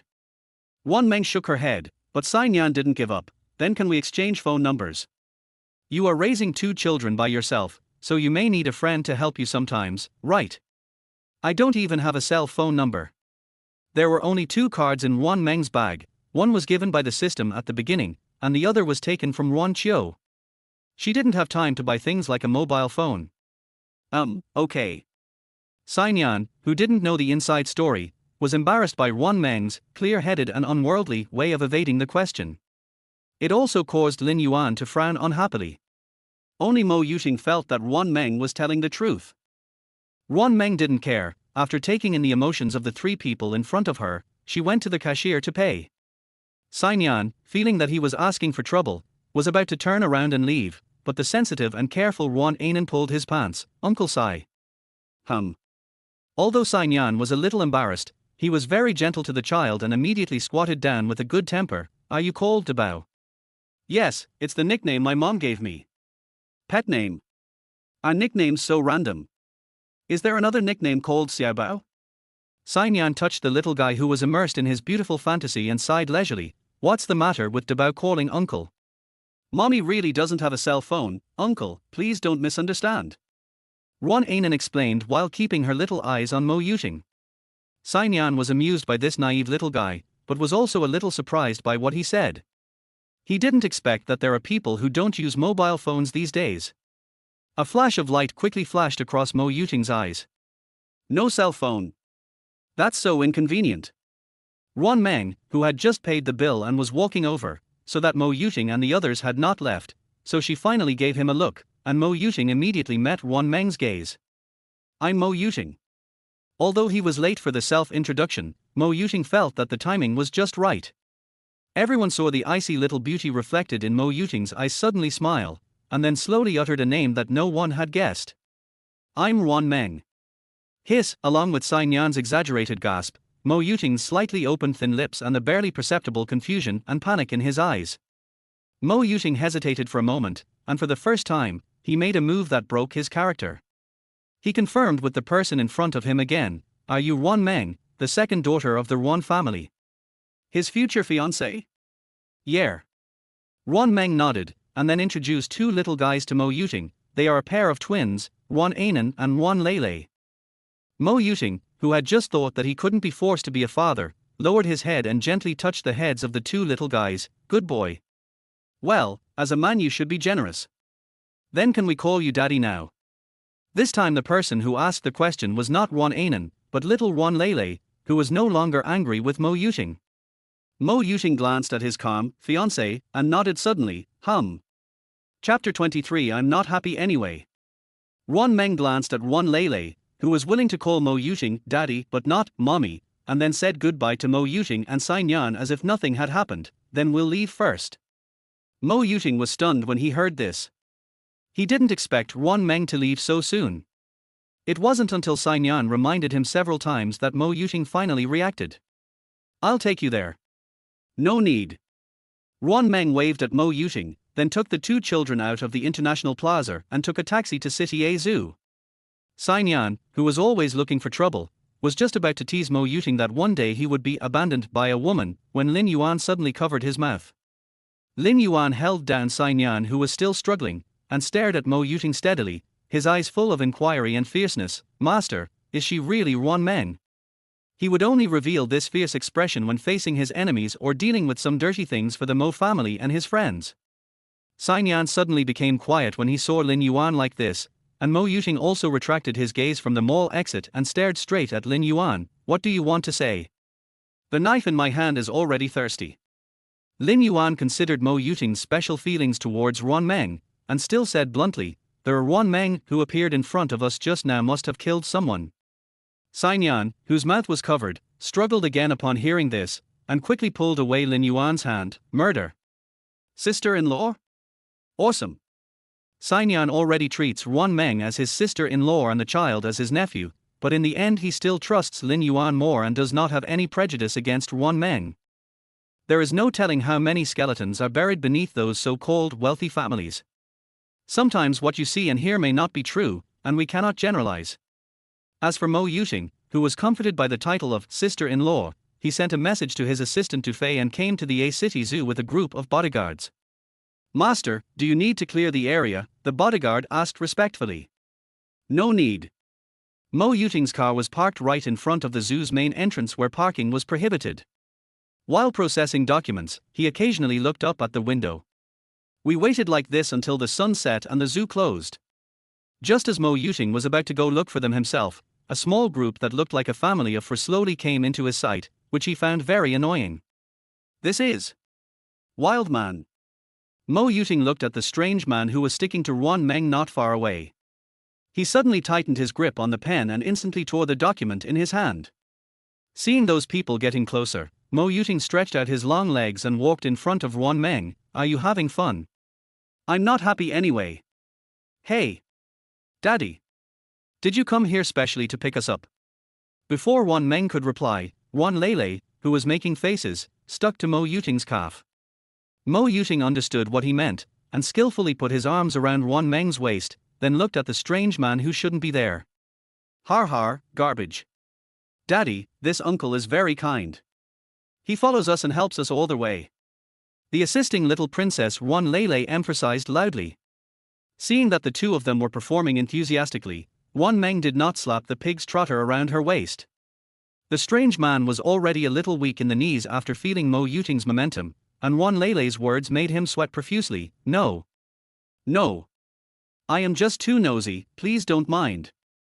Mo Yuting shook his head imperceptibly and wanted to write a check to the man, but when the man saw the black-clad bodyguard behind him, he immediately ran in the opposite direction. The scene of him running away was extremely funny. Har ha har ha. Ruan Lele pointed at the figure that was scared away and laughed unceremoniously. You still want to be our daddy? Shame on you. Chapter 24, Dirty Hands. After the man completely disappeared from Mo Yuting's sight, he quickly let go of his dirty hands that were around Ruan Meng. Feel sorry. But my future fiancée's waist is so soft and thin. What? Just an apology and that's it. Ruan Meng, whose facial expression was obvious only when she was angry, suddenly sneered, causing Mo Yuting and Ruan Lele's hearts to skip a beat. Ruan Lele, who was always grateful for what she had received, quickly hid behind Ruan Ainen. With nowhere to hide, Mo Yuting had no choice but to face the challenge head-on. What's wrong with you?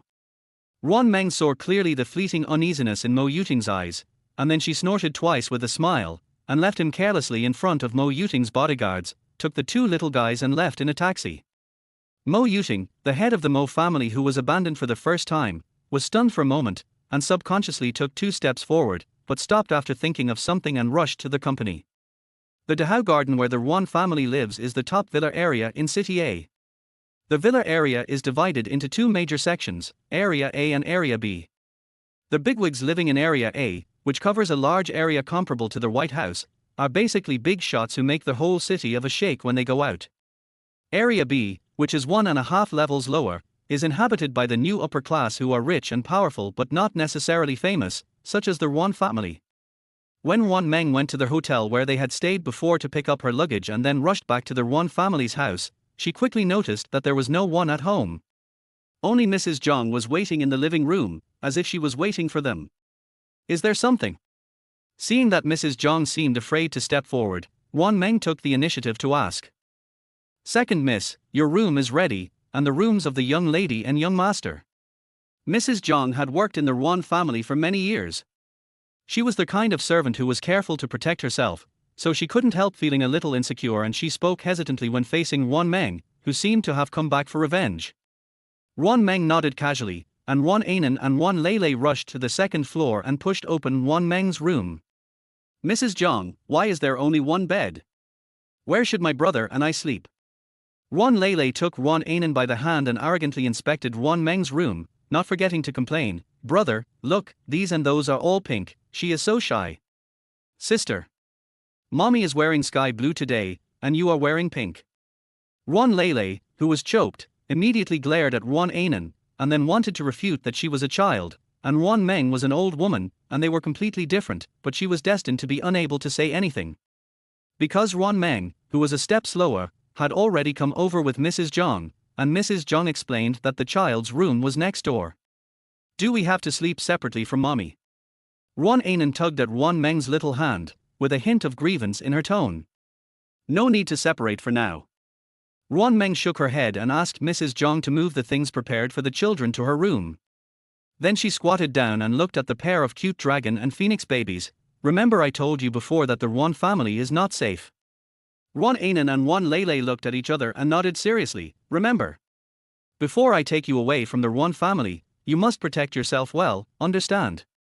Ruan Meng, who has no memories of her original body, cannot be sure how bad the Ruan family is. But judging from the killer she met when she came to this world, there will definitely be no peace around her.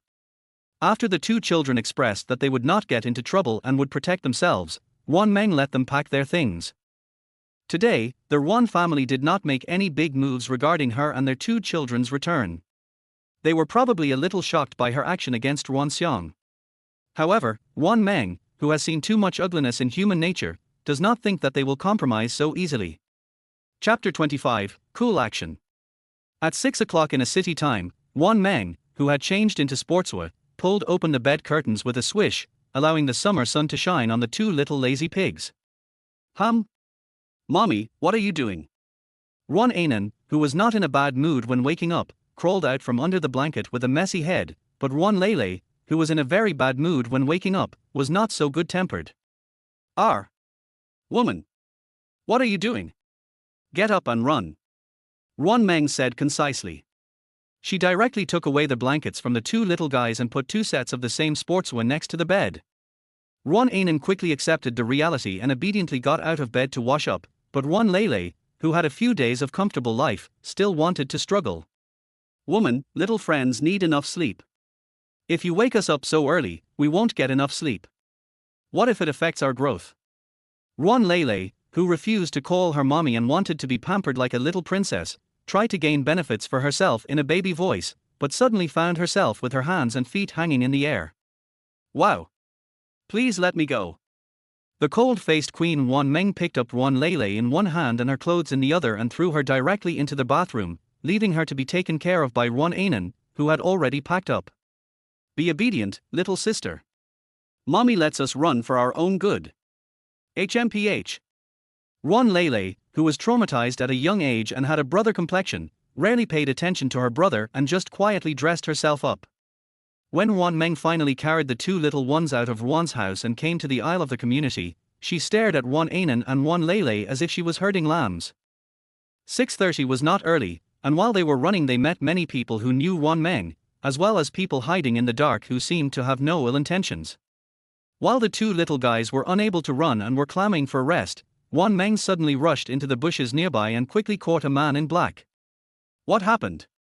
Ruan Lele, who didn't know what was going on, stood there for a few seconds and then immediately pulled Ruan Anan into the bushes. Ruan Meng didn't say anything, just glanced at the man's face. She could not detect any ill will in this person, but she was not sure whether these people hiding in the dark were security personnel of Dahao Garden or something else. Ruan Meng lowered his head and thought for a moment, then suddenly removed the man's 2 arms. Click. The man frowned slightly because of the pain, but still did not show any bad emotion to her. Ruan Meng then retreated to the side of the 2 children. No harm. No. The man in black shook his head respectfully. Oh. A look of understanding flashed across Ruan Meng's eyes, and then she urged the 2 little guys to jog in the aisle again, with no intention of asking who was behind the scenes. But before she left, she suddenly put the man's arm back. When the man in black saw that Ruan Meng had left with the 2 children, he took out his cell phone and reported what had just happened to his boss. Ruan Lele, who was running out of breath again, quietly turned sideways, and after making sure that no one was following him, he hurriedly asked, "Woman, the 2 clicks you made just now were so cool. Can I learn that from you in the future?" After hearing this, Ruan Meng glanced at Ruan Lele and suddenly stopped. Why is Xiaobao willing to call daddy but not mommy? Ruan Lele was stunned by Ruan Meng's sudden seriousness. She opened her mouth but didn't know what to say, so she had to remain silent. Seeing this, Ruan Anan, who was standing by, suddenly pushed Ruan Lele into Ruan Meng's arms and said, "Mommy, actually, my sister loves you very much." He knew that Ruan Lele was just angry that Ruan Meng came to pick them up so late. In fact, Ruan Lele liked Ruan Meng more than he did and wanted to stick to Ruan Meng. Chapter 26. You remember to wait for me. After hearing the answer given by Ruan Anan and Ruan Lele did not refute, Ruan Meng suddenly felt relieved and a sincere smile appeared on her face. Ruan Meng, who didn't quite know how to express her feelings, slowly squatted down and gently rubbed Ruan Lele's little face. "From now on, call me mommy." Ruan Lele, whose face had already blushed, responded softly. When Ruan Anan saw his mommy and sister hugging each other, he smiled happily quietly on the side. He was not jealous at all, and the light in his eyes was brighter than ever. When Ruan Meng finished her run and returned to the Ruan family with a pair of cute dragon and phoenix babies who had completely let down their guard against her, all the Ruan family members were walking towards the restaurant. "Good morning, second sister." Ruan Qiu, the only one who dared to greet Ruan Meng now, added quickly after seeing the 2 children, "Good morning to you." "Good morning, auntie." The warm and polite Ruan Anan and Ruan Lele greeted Ruan Qiu in unison, which immediately made those sullen-faced Ruan Xiong and others seem even worse than children. After admiring Ruan Xiong and Ruan Wei's micro-expressions enough, Ruan Meng took the 2 little ones back to the room to take a bath, and then appeared at the dining table. Just as Ruan Meng had guessed yesterday, Ruan Xiong and Ruan Wei had come to their senses and immediately focused their firepower on Ruan Meng and the 2 children. "You still have the mind to eat. How are you going to deal with the Mo family's affairs?" Ruan Xiong, who always puts profit first, got angry when he saw Ruan Meng's leisurely and contented look. Ruan Meng drank the porridge elegantly, with no intention of paying any attention to Ruan Xiong. "Second sister, where have you been for so long? Do you know that the school is going to expel you?" Ruan Wei asked with fake concern. The spoon in Ruan Meng's hand trembled, and the porridge accidentally spilled out. "Expelled from school? Her?" Seeing that Ruan Meng's expression finally changed, Ruan Wei immediately became excited. "Second sister, you have been absent from school for 2 or 3 years, don't you consider returning to school?" "Return to school?" Ruan Meng turned the word around in her mouth, then suddenly raised her head and asked with a half smile, "Does third sister really want me to return to school?" "Of course. Even though my second sister had to delay her studies because she had a child out of wedlock, all the classmates in the class are looking forward to your return." Ruan Wei is only 1 month younger than Ruan Meng. They were admitted to the performance department of City A Film Academy together. What's more, coincidentally, is that they were assigned to the same class. The classmates that Ruan Wei mentioned were naturally Ruan Meng's classmates. But are those so-called classmates really looking forward to the return of Ruan Meng, the former emperor's darling? Judging from Ruan Wei's expression, Ruan Meng thought it was impossible. She pondered for a moment, and suddenly looked deeply into Ruan Wei's eyes. "I will go to school to handle the procedures for returning to school. You, remember to wait for me." Ruan Wei was stunned as she felt an electric current running through her spine. Suddenly, she felt that Ruan Meng in front of her was extremely strange, and it was as if he could see through her entire person. Ruan Xiong, who was sitting in the first seat, had forgotten the pain after his wounds healed. Seeing Ruan Meng ignoring him, he immediately slammed the table and stood up. What are you talking about? You'd better go to the Mo family and apologize to me. And you must make the head of the Mo family forgive you, and then fulfill the engagement and marry you. Ruan Meng, who had changed back into parent-child clothes, looked soft and harmless, but as she stared at Ruan Xiang, a cruel and bloodthirsty smile suddenly appeared on her face. Just when Ruan Xiang suddenly felt something was wrong and swallowed his saliva subconsciously, Ruan Meng suddenly picked up a bowl of seafood porridge and threw it directly in front of Ruan Xiang. Ruan Xiang, who was splashed with seafood porridge, didn't have time to sigh that the porridge was not hot, because Mrs. Zhang suddenly ran over and said that someone from the Mo family had come. When everyone heard that it was someone from the Mo family, Mrs. Ruan and Ruan Wei were the quickest to move. They put down their bowls and chopsticks and rushed to the living room. Even Ruan Xiang, who was splashed with seafood porridge, grabbed an apron hanging in the kitchen and followed him, looking extremely funny. Only Ruan Meng, who looked indifferent, and Ruan Qiu, who seemed to be lost in thought, were still sitting on their chairs. What? Big sister, do you want to tell me something?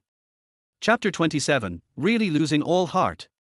Ruan Qiu frowned, looking at Ruan Meng, who was full of dangerous aura and had completely lost all trace of his former self, and his heart was filled with emotion. Second sister, what are your plans for coming back this time? Ruan Qiu's voice was not very coherent, because she wanted to ask Ruan Meng whether she came back for revenge. Revenge for the cruelty of Ruan's father and mother, and revenge for her indifference. Plans. Ruan Meng wiped the corners of her mouth elegantly, ignoring the uneasiness in Ruan Qiu's eyes. After a long while, she slowly said, I do have a lot of ideas to implement when I return to the Ruan family this time. Big sister, you might as well wait and see. After Ruan Meng finished speaking, she planned to take the two children out to do some errands, but Ruan Qiu lost his composure because of Ruan Meng's words and blocked their way. Second sister. Some things are better left in moderation. Ruan Qiu's attitude was no longer as kind and nervous as before, and her tone was gradually filled with threats and surprises. This made Ruan Meng look up to her. Stop when enough is enough. Har. Ruan Meng suddenly smiled contemptuously, her eyes full of mockery. Why didn't you know when to stop when you wanted to give me to an old man for the sake of profit? Why don't you remember that I am your second sister? After Ruan Meng had a child and lost her great value, the Ruan family actually wanted to marry her to an old patriarch of a family with a very bad reputation and whose wife had died. It's really heartless. Ruan Qiu opened her mouth and wanted to explain that it was Ruan's father who decided the incident. Although she was involved in Ruan's business, she was powerless to do anything about it. But she immediately closed her mouth when she saw Ruan's father coming back. Ruan's father, still wearing his apron, suddenly returned to the restaurant and waved at Ruan Meng. Hurry, hurry, hurry. Someone from the Mo family is here. They're looking for you? Looking for her? Moism? Ruan Meng thought of the old man for a moment, but then realized that he would not show up at Ruan's house so soon, so she waved her hand without interest. I'm in a hurry to go out, and I don't have time to deal with him. You can send him away by yourselves. Ruan Xiang and Ruan Qiu were frightened by Ruan Meng. They really wanted to pull her to the living room directly, but they were a little afraid of Ruan Meng's current state. The two of them had no choice but to stare at Ruan Meng with bitter faces, but Ruan Meng ignored them and walked straight to the door with the two cute babies. Ruan Meng was holding a little cute baby in each hand and walking towards the door as if no one was around, but she was stopped by a business elite who looked extremely capable. Hello, Miss Ruan, my name is Du Fei, and I'm the assistant of Mo Yuting, the head of the Mo family. I'm here today to deliver something to you on behalf of our head. Du Fei saw that Mrs. Ruan, who was hosting him, had a strange look on her face, so he had to call Ruan Meng, which was a bit rude. Seeing that the man was very respectful to her, Ruan Meng lazily replied, No, I don't need anything. There is a huge sum of money in the bank card that the system gave her. The money in Ruan Qiu's card can last for 2 days. Ruan Meng, who doesn't even want to buy a mobile phone, really has no place to spend the money. Miss Ruaner, I know you don't need anything, so our president didn't prepare extra things for you, but things that are more practical for you. Practical. Ruan Meng raised her eyebrows and instantly recalled the strange expressions of Mo Yuting and Xin Yan when she said that she didn't have a cell phone number. After she turned her little thoughts over in her mouth, she still firmly refused under the disappointed looks of Ruan's father and mother and the envious looks of Ruan Wei. If it's something practical, I can buy it myself, so I won't bother you, master. I have something else to do, so I'll leave you now. After Ruan Meng left in a leisurely manner, when she brought her 2 children to the gate of the community again to take a taxi, she suddenly felt that she should get a driver's license and buy a car. After all, it's not a big deal to take a taxi with your kids all day. Chapter 28 I Was Wrong, Please Recommend. The time when Ruan Meng took her 2 children out was exactly the rush hour, and there were few empty cars even near Dahawan, the most prosperous area in City A. It is September now, and the temperature outside is still very high. Both Ruan Meng, who is unwilling to wait, and the 2 children have beads of sweat on their foreheads. Just when she was about to be unable to suppress her anger, a black car suddenly stopped beside Ruan Meng, and Dufei, whom she had just met, also got out. Miss Ruaner, why don't you let me give you a ride? Look, these 2 children's faces are sunburned. Dufeiji, who had specially chased after them, advised tactfully. Ruan Meng looked at the 2 little guys and got into Dufei's car without hesitation. Thank you, uncle. Ruan Anan sat in her seat and thanked Dufei. Ruan Lele, who was looking around in the car, also said quickly, Thank you, uncle. Young master, young miss, you are too polite. Dufei, who had received the order from the head of the family to treat Ruan Meng and her son specially, smiled faintly and then looked at Ruan Meng. Second Miss Ruan, where is your destination? Tianken Kindergarten. Okay. A look of understanding flashed across Dufei's eyes, and then, taking advantage of the cover of the driver's seat, he quickly sent a message to Mo Yuting to explain the situation. Half an hour later, when Dufei sent Ruan Meng and her 2 sons to the gate of Tianken Kindergarten, a large group of people suddenly gathered over. Seeing this, Ruan Anan, who was a little timid, immediately hid behind Ruan Meng, while Ruan Lele, who was very brave, protected Ruan Meng and Ruan Anan behind him. After Dufei, who had not left yet, separated the crowd, the oldest-looking old man in the group walked up to Ruan Meng, who was frowning. Hello, I am Director Li of Tianken Kindergarten. Ruan Meng's initial impression of this kindergarten was not very good, so she didn't say anything, but just nodded, and Dean Li who received her didn't seem to care. Ms. Ruan, are you going to enroll the 2 children in school? Why don't we go to the office now to discuss so that the 2 children can get familiar with each other? Ruan Meng narrowed her eyes and glanced at the kind Dean, the group of fawning people behind the Dean, and finally the determined Dufei. Suddenly, she picked up the 2 children, turned around and left, leaving all the kindergarten leaders behind like a mess in the wind. Just when she thought that the little tail Dufei was going to catch up with her and she had to deal with him personally, another black car forced to stop in front of her. Is it great to have a car? Do they all like to block her way with their cars? Ruan Meng's resentment instantly disappeared when the car window slowly rolled down, gradually revealing the face of its owner, because the person who came was her future fiancé, Mo Yuting. Get in the car. Mo Yuting, who just happened to be passing by, ordered in a cold tone, but only got the back of Ruan Meng's head. Where is my fiancé going? Mo Yuting looked at Ruan Meng who was walking further and further away in a different direction, and finally couldn't help but open the car door and strode to Ruan Meng's side. Mo Yuting didn't know what to say to Ruan Meng. Seeing her so weak but holding 2 children, he slowly stretched out his hand. I'll help you. Help me. Help me find a group of people who are good at choosing the right dishes. Ruan Meng glanced at the uncomfortable Mo Yuting and suddenly said in a sarcastic tone. Mo Yuting frowned immediately after hearing this, and his eyes, as dark as the abyss, shot towards Dufei behind him. What's going on? Dufei was used to seeing people currying favor with the powerful, so he could naturally guess why Ruan Meng was disgusted, so he described the very realistic scene just now. After Mo Yuting understood the whole story, he said to Ruan Meng confidently without saying anything, I was wrong. Chapter 29 Using the boss as free labor. Dufei was stunned when he saw his boss taking the blame so neatly and readily, but after he came to his senses, he felt that it was natural. Ever since he received the boss's order to send bodyguards to protect Ruan Meng and her son, he had vaguely guessed something, and now it has been confirmed. Just yesterday afternoon, Mo Yuting, who was supposed to go back to the Mo family, suddenly showed up at the Mo family, and asked Dufei why women didn't like to hear apologies. Dufei, thinking that one should not make random guesses, tried to persuade the boss in a friendly way and asked him to tell him the whole story.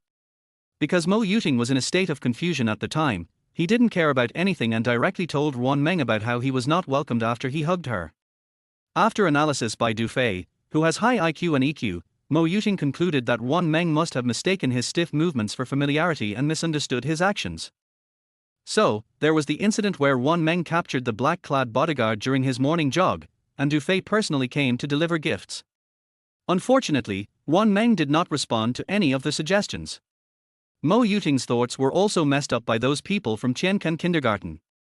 Now, Ruan Meng stared at the big man in front of him who apologized for no apparent reason and suddenly became dazed, and suddenly tapped his forehead heavily. What are you thinking about?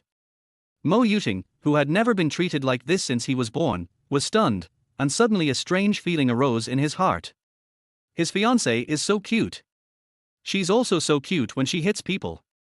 Ruan Lele, who was still held in Ruan Meng's arms, so that her daddy and mommy were having fun, and suddenly smiled in a sly way. Daddy, I want you to hold me. After coming back to his senses, Mo Yuting did not take Ruan Lele directly, but continued to stare at Ruan Meng. The look in his eyes that showed he was seeking advice was too obvious. His slightly pitiful appearance immediately made Ruan Meng's mouth curl up. Get in the car, let's go to the next one. Good. Although there was no obvious change in Mo Yuting's expression, Dufay, who knew him well, saw a faint smile in his eyes. When Dufay abandoned his old car and became the driver of Mo Yuting's luxury car, Ruan Meng pointed out a new destination, Hashi Kindergarten. When the luxury car drove smoothly onto the main road, Mo Yuting, who wanted to talk about something, hugged the little prince Ruan Ainen in his arms. They are still young. Ruan Meng, who didn't understand, tilted her head, which was actually quite cute. Mo Yuting, who didn't know if he was attracted by the beauty, cleared his throat. If you feel tired, you can ask someone to help take care of you. Ruan Meng smiled and shook her head when she heard this, and then told them about her plan to go back to school. I don't plan to be a full-time mother, and I'm worried about leaving them at home. I can feel more at ease if I personally pick them up and drop them off at kindergarten. Tiankan Kindergarten and Hashi Kindergarten are quite far apart, but the midpoint between the two kindergartens is the A-City Film Academy, where Ruan Meng will report later. Ruan Meng brought her two children out today to investigate which kindergarten is more suitable for Ruan Ainen and Ruan Lele, and can better cooperate with her academic arrangements. If you have something to do and can't leave in the future, you can contact me at any time to pick up the child. Mo Yuting quickly lowered his eyes to hide the cold light in his eyes. It seems Meng's current situation at Ruan's house is not good. Even the safety of the two children, and an Anlulu, needs to be worried. Okay. Ruan Meng, who didn't notice that there was something wrong with Mo Yuting, nodded happily. She was very satisfied with the behavior of using the big guy as free labor. Of course, the prerequisite is that this big man is her recognized future fiancé. Chapter 30. Eyes are dirty. After Ruan Meng booked Hashi Kindergarten for her two children, she handed them over to Mo Yuting to take care of them, and she herself rushed to the A-City Film Academy. It was now close to noon and the sun was shining brightly. Ruan Meng looked at the energetic faces on campus and the future rising stars in the entertainment industry, and her heart was calm. She didn't plan to waste too much time in film school. After all, she had two children to take care of, and school life was not suitable for her. Ruan Meng dropped out of school after her freshman year. If she wanted to graduate quickly, she would have to force herself to catch up with Ruan Wei's class or use a backdoor. When she went straight to Teacher Wen, who taught their class and explained her purpose, as expected, Teacher Wen refused without saying a word. Ruan Meng, even if you force yourself to catch up with the graduation courses for your senior year, you will fail too many courses and will not be able to graduate in the end. Ruan Meng looked at this serious and old-fashioned female teacher, and suddenly felt warm in her heart. Such an outsider cared about Ruan Meng more than the people of the Ruan family. She thought for a moment, then immediately adjusted her attitude and said seriously, I will definitely graduate successfully. Ruan Meng's sonorous promise stunned Teacher Wang instantly, but she quickly came to her senses. How about this? There will be an acting test in the class in a week. If you can let me give you a passing grade, I will sign your application for reinstatement. Good. Because other students had already formed their own teams, Teacher Wen assigned her to a group that was short of people and asked her to contact the students in that group directly. Ruan Meng was not a talkative person, so she quickly said goodbye to Teacher Wang and left the office. However, as soon as she walked out of the office building, she was bumped by a girl. What's wrong with you? Don't you look at the road when you walk? The girl started to shirk responsibility and immediately raised her hand to slap Ruan Meng. Ruan Meng was already in a good mood today, and was amused by this person's bizarre train of thought, so she didn't intend to kick her, but just barely stopped her hand. Who would have thought that as soon as she grabbed the girl's wrist, the girl actually fell down and lay on the ground in broad daylight, committing fraud. Ruan Meng, who was still holding the girl's wrist, raised her eyebrows and subconsciously kicked the typical scammer. Then a scolding voice suddenly rang out, "Stop! What are you doing? Didn't you see that this classmate fainted?"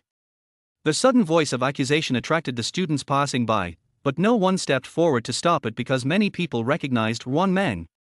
The Ruan family was originally a wealthy family in City A. The second daughter of the Ruan family, Ruan Meng, was also the new campus beauty of the film academy and a beloved daughter of an emperor who attracted thousands of attentions. But ever since the news that she had a child out of wedlock and was hooking up with strange men spread around the campus, although her reputation became extremely bad, it was also a different kind of fame. Being stared at by a lot of disgusted eyes, Ruan Meng turned around indifferently and glanced at the person who came. White shirt and black pants, the standard outfit of a campus male god. It's a pity that this person's eyes are dirty. Ruan Meng. The boy frowned, a trace of disdain flashed across his eyes, but he quickly put on a serious look of surprise. "Why are you in school? Huh? Are you pretending to be harmonious and friendly with fellow alumni?" Ruan Meng, who didn't remember who their boy was, curled her lips in disdain and did not forget to kick the girl again. "I'm not, you." The boy was choked by Ruan Meng's words, his face suddenly turned red and blue, and faint laughter could be heard from the crowd. "Okay." Ruan Meng waved at the boy, then stretched out two fingers and tapped the girl on the ground who was trying to scam her. Chapter 31 Call the Police. The group of students watching didn't know what Ruan Meng had done, and the boy didn't know either, but just 3 seconds later, the girl on the ground jumped up and kept laughing, as if someone had pressed her funny point. Har har har har har tilde tilde tilde what am I doing tilde tilde tilde har har har tilde tilde tilde what's wrong tilde tilde tilde. The girl couldn't stop laughing, and the onlookers were extremely amazed.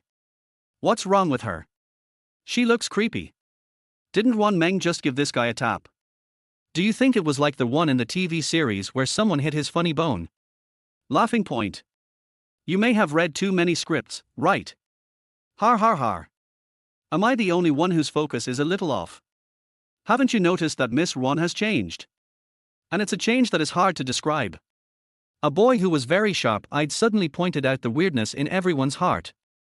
The onlookers instantly forgot about the girl who seemed to have been hit in the funny spot, and instead focused all their attention on Ruan Meng. Ruan Meng was dressed normally today, not like an ice queen at all, but her face, which was more charming than before, made people unconsciously obsessed with her. Including the boy who accused Ruan Meng at the beginning, his eyes changed from disgust to trance like everyone else. "Ruan Meng, you." Ruan Meng looked at the familiar boy in front of her, and her remaining patience gradually disappeared. "I don't know you. If everything is fine, can I leave?" As soon as she finished speaking, the boy froze in place. Even the students around all looked at Ruan Meng. The main reason why they were so surprised was that this boy was not only Liu Yanyu, the famous gentle senior in their film academy, but also the male god that Ruan Meng had been infatuated with since she entered the school. This matter caused a lot of sensation at the time. Just when everyone thought that Ruan Meng was sick or something had happened, Ruan Wei, surrounded by people, came over in a carefree manner. She first smiled gently at Liu Yanyu, and then looked at Ruan Meng with tears in her eyes. "Second sister, I know you are wholeheartedly focusing on the child, but there is no need for you to pretend that you don't know Yanyu." Ruan Wei's words not only reminded everyone of the fact that Ruan Meng had a child out of wedlock, but also reminded everyone how much Ruan Meng liked Liu Yanyu in the beginning. Now pretending not to know her is either a tactic of playing hard to get or because she is ashamed to see people and doesn't want to face it. Now, the onlookers understood, and Liu Yanyu became even more disdainful. As for the person involved, Ruan Meng, she shrugged casually and ignored Ruan Wei who was looking for trouble. Instead, she hit the girl who was trying to scam her. Soon, the girl stopped laughing and hid behind Ruan Wei in an instant. "So this girl who was trying to scam me was hired by my third sister."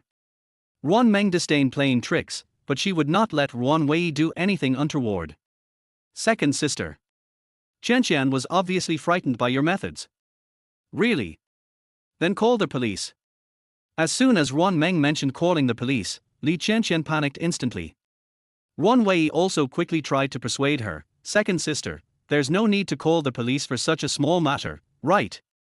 We're all going to be in the entertainment industry in the future, and having a criminal record is definitely not very glorious. Disgraceful? I don't think so. Ruan Meng glanced at the suspicious look in Liu Yenyu's eyes with a smile, and pretended to put her hand in her pocket. Wait. Li Qianqian, who thought Ruan Meng was going to take out her phone to call the police, held her hand and said, I have hypoglycemia myself, it's none of your business. Ruan Meng vigorously shook off Li Qianqian's hand, then turned out his empty pockets and sneered, oh. It turns out to be hypoglycemia. Chapter 32 The Future Drama Queen. Ruan Meng emphasized the word hypoglycemia very much, and the smart people who were watching the show quickly reacted. Including Liu Yenyu, the campus male god in the eyes of others. For a moment, everyone in front of the teaching building fell silent. But what kind of people are the students in this film academy? To put it bluntly, that is the future drama queen. Anyone with a little bit of ability can remain calm. This meaningless, bumping into someone scene and Ruan Wei's special welcome drama for Ruan Meng naturally came to an end very quickly. After the crowd dispersed, only Liu Yenyu and Ruan Wei did not leave. However, Ruan Meng did not plan to continue playing with them. She had to resolve the assessment issue today. Ruan Meng stayed there for a few seconds, took out a wet wipe and wiped the arm that was touched by Li Qianqian, then left as if no one was around. When she found the practice room and the Huang Yingying that teacher Wang mentioned, she happened to run into the two of them rehearsing, so Ruan Meng did not make a sound to disturb them.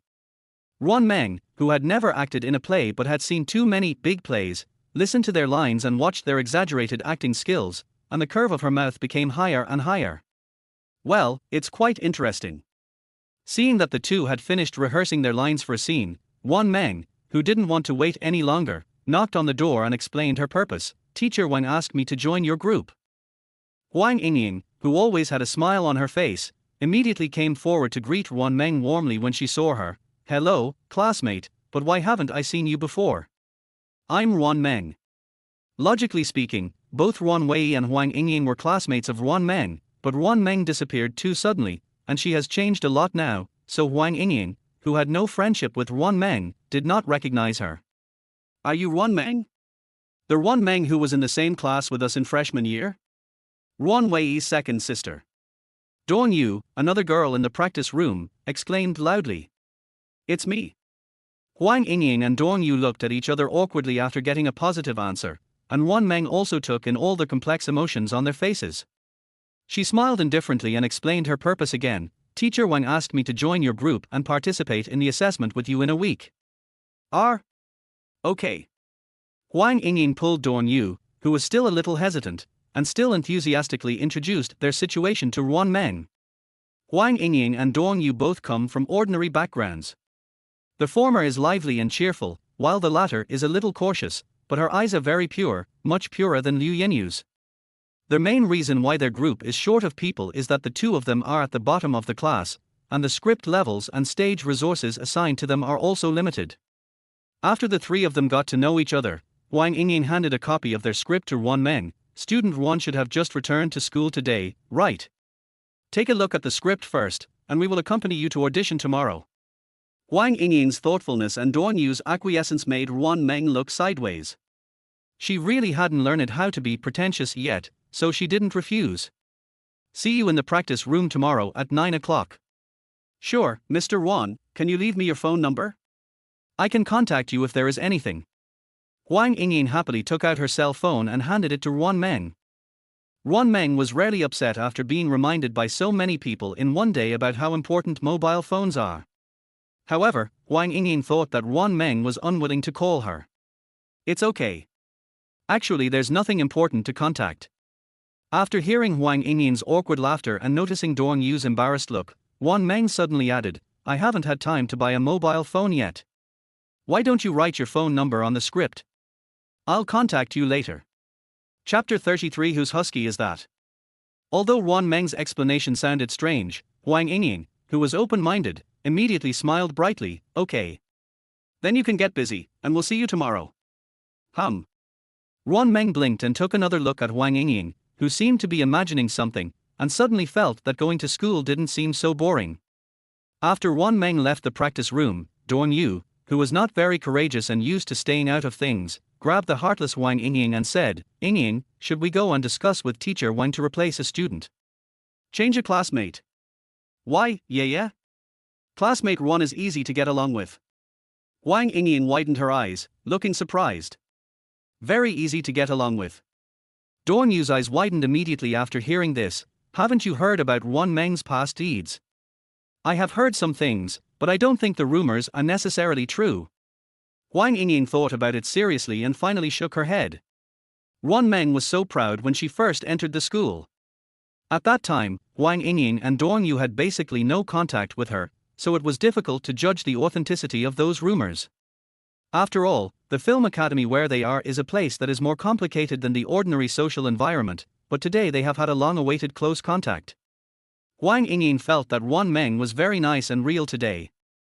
Although it has become a little cold and no longer as beautiful as it was in previous years, it is still a rose with thorns, a very beautiful ice rose. Yeah, let's take a step back. Our only contact with Ruan Meng may be this drama assessment. We really don't need to think too much about it. Okay? I'll listen to you. Dorn Yu nodded sullenly.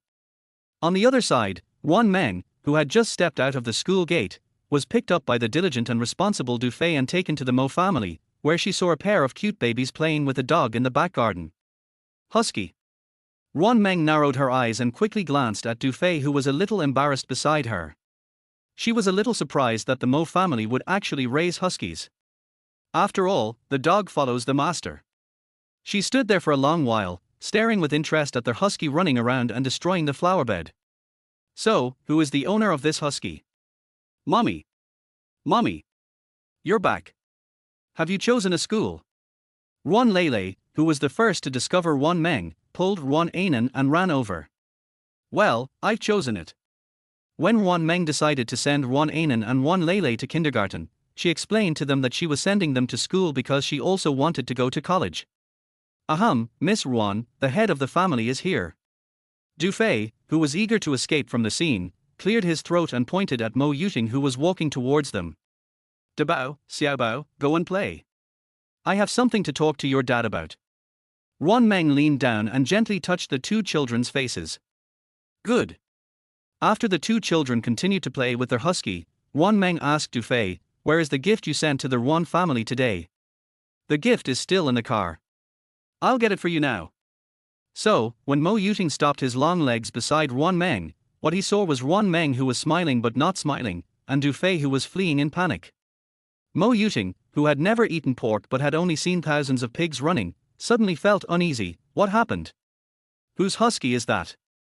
Ruan Meng pointed at the silly and cute husky who was being pulled by Ruan Lele's tail, staring at Mo Yuting with sharp eyes. Mo Yuting, feeling inexplicably guilty, opened his mouth, but no sound came out because he already understood why Du Fei fled. Chapter 34. Ruan Meng's expression became more and more mysterious as Mo Yuting remained silent for a longer time, until she felt very bored. Then she waved her hand and chuckled. "Thank you for looking after them for me today. We'll take our leave first." "Wait." Mo Yuting saw Ruan Meng was about to leave, and subconsciously grabbed her wrist, but then he remembered that she seemed to dislike others touching her, so he blocked her way. "That husky is actually... What is it?" Ruan Meng raised her eyebrows, becoming more and more curious. After all, it was rare for a man in a high position like Mo Yuting to be nervous about something. Mo Yuting, who didn't know if he was an old man and a scumbag, hesitated for 2 seconds, and his expression suddenly became very serious. "Ruan Meng, actually, a few years ago, in order to follow my mother's wish." "Did you raise a husky on purpose?" The sudden reversal made Mo Yuting stunned. "What?" "I think huskies are great. Both little guys like them very much." Ruan Meng smiled generously. She didn't continue asking questions, nor did she force Mo Yuting to say something he was not ready for at an inappropriate time. Mo Yuting and Ruan Meng shut their mouths tacitly, and looked at Ruan Ainen and Ruan Lele, who were chasing their husky around the yard. "Do you want to develop in the entertainment industry?" Mo Yuting asked meaningfully, wanting to chat more with his future fiancée. Ruan Meng, who didn't want to speak, nodded decisively.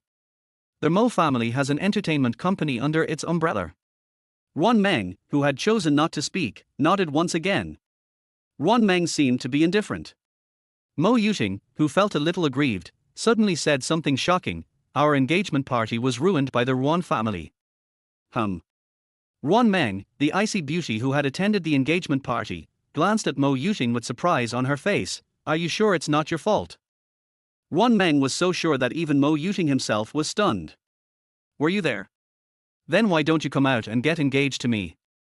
Yes, after all, it was our engagement party. When Ruan Meng mentioned "we," her tone was so ups and downs that it made people think about it. At least our Mo family's patriarch, Mo Yuting, has dreamed. Well, we. Ruan Meng had been running around with the two children for the entire morning today, so after they finished their lunch at the Mo family, they prepared to go home. "Wait," Mo Yuting said as he took the gift Du Fei had prepared for Ruan Meng. "This is for you and the children. It has a locator embedded in it, so it will be convenient for you to take care of the children." When Ruan Anan and Ruan Lele heard that they were going to get a gift, they immediately crawled to Ruan Meng's feet and said, "Mommy, Mommy, we want gifts." Ruan Meng glanced at Mo Yuting, who was full of expectation, and the cute babies on his left and right who were like two guardians, and immediately opened the very practical gift. Inside the exquisite gift box are 3 custom-made mobile phones, 1 large and 2 small. The large one is white, and the 2 small ones are 1 pink and 1 blue. At first glance, it is obvious that it was specially customized for Ruan Meng and her 2 children. It's a cell phone. "Thank you, Dad, for the gift." Ruan Anan and Ruan Lele are young and both like this kind of electronic device very much. In addition, Mo Yuting also asked Du Fei to install a lot of educational games in advance, and the 2 little guys instantly fell in love with their new toys. "Good boy." Mo Yuting imitated Ruan Meng's previous behavior and leaned over to gently touch the 2 little guys' faces. Then he looked at Ruan Meng, who had a gentle expression, and said, "In the future, install more locators and alarms on children." Ruan Meng smiled, neither agreeing nor refusing, but she suddenly raised her cell phone and took a picture of their 3 big babies who were at the same height. Well, that's good. Chapter 35: Mommy Bullies Me. Ruan Meng originally thought that everyone in the Ruan family had gone to work, but she never expected that when Mo Yuting's car stopped in front of the Ruan family's villa, except for Ruan Wei, who was still at school, Ruan Xiang, Mrs. Ruan Xia Wan, and Ruan Chiu rushed out to greet them. "Welcome, welcome, Mr. Mo. Why didn't you send an assistant to let us know in advance that you were coming to our house? We haven't made any preparations yet. What if we fail to entertain you well?" Ruan Xiang was always respectful to Mo Yuting's assistant Du Fei. Now, facing Mo family's patriarch Mo Yuting, he was even more fawning, wishing to lower himself to the lowest level. "Mr. Mo, why don't we go in and talk?" Compared to Ruan Xiang's flattery, Ruan Chiu, who showed a little bit of host's aura, was at least not so embarrassing, but the expectation and flattery in his eyes were still obvious. Mo Yuting, the big boss who was always the center of attention wherever he went, ignored them and leaned forward slightly, looking into Ruan Meng's eyes. "Have a good rest. I'll pick you and the child up tomorrow morning. Please keep me here. Please keep me here. Well, see you tomorrow." Ruan Meng, who didn't feel reluctant to leave Mo Yuting at all, waved her hand. Ruan Anan and Ruan Lele also followed her and waved their hands. "Daddy, see you tomorrow." Daddy? Is Mo Yuting really the father of Ruan Meng's 2 children? Ruan Xiang, who wanted to faint on the spot, fell to one side immediately. Fortunately, Ruan Chiu, who was also surprised but managed to hold on to him, said, "Dad, we can't make any more mistakes." "Okay, yes, yes, yes." After Ruan Meng took the 2 little ones and left everyone behind, she swaggered back to her room. She immediately took a shower, changed her clothes, and then lay down on the bed. "Get ready for a nice nap. Mommy, are we going to school tomorrow?" Little Ruan Lele, who had just taken a bath with Ruan Meng, was now lying on his little bed, kicking his legs happily. Ruan Meng, whose consciousness was already a little empty, hummed softly. "Will those people in the kindergarten bully us?" "Bully?" Ruan Meng suddenly woke up, sat up straight, and frowned. "Why do you say that? Did something happen when Teacher Zhang took you to class today?" The kindergarten she chose for her 2 children was the public Hershey kindergarten, and Teacher Zhang Yu was the small class teacher responsible for taking care of Ruan Anan and Ruan Lele. This kindergarten is very good in terms of environment and teachers, and most importantly, they have very high requirements for students and parents. There would basically be no situation where money was used to bribe people, people were forced to choose the right dishes based on the food, or there would be no situation where there were any not so good parents. Ruan Meng felt a little relieved. Nothing happened. Teacher Zhang just took us to say hello to our classmates. Seeing that Ruan Leilei's expression was genuine, Ruan Meng breathed a sigh of relief and quickly thought of Ruan Leilei's worries. Xiaobao, do you think they look like a small group? Yeah. Ruan Leilei pouted, feeling a little awkward. The way those little rascals looked at us was like the way we look at gorillas in the zoo. I don't like it. Poochie? The unkind Ruan Meng laughed immediately. Orangutan? It looks quite similar. Mommy. This isn't funny. Ruan Leilei was so angry that she immediately took a small doll from her bedside and smashed it on Ruan Meng's big bed. However, Ruan Anan, who had just come out of the shower, misunderstood. What's going on? Sister, are you making trouble for mommy again? Brother. I didn't. It was mommy who bullied me. Facing Ruan Leilei's accusation, Ruan Meng sighed innocently. Yes, I bullied Xiaobao. Xiaobao didn't make trouble for me, nor did he stop me from taking a nap, and he didn't throw the doll at me. Chapter 36, Favoring Daughters Over Girls. Ruan Leilei was speechless about her mommy's frame up, and could only vent her anger with silence. However, the unscrupulous Ruan Meng and the mommy-obsessed Ruan Anan could not understand her sadness. So, when Ruan Meng and Ruan Anan fell into a sound sleep heartlessly, only our little Ruan Leilei was staring at the ceiling stubbornly with his big eyes. After a while, Ruan Leilei, who was staring until she felt dizzy, looked left and right, and suddenly took out her pink mobile phone from under the pillow, opened WeChat, and found the chat box of Daddy. Little princess, Daddy, I can't sleep. Mo Yuting, who was presiding over a cross-ocean meeting, paused after glancing at the message that popped up on his phone screen, then gestured to Dufei, asking him to preside over the meeting. Ding dong. The sudden reminder sound startled Ruan Leilei, who was already feeling guilty. She immediately covered herself with a blanket and only calmed down after she realized she had not woken up her mother. Dear Daddy, why can't you sleep? Where's your mommy?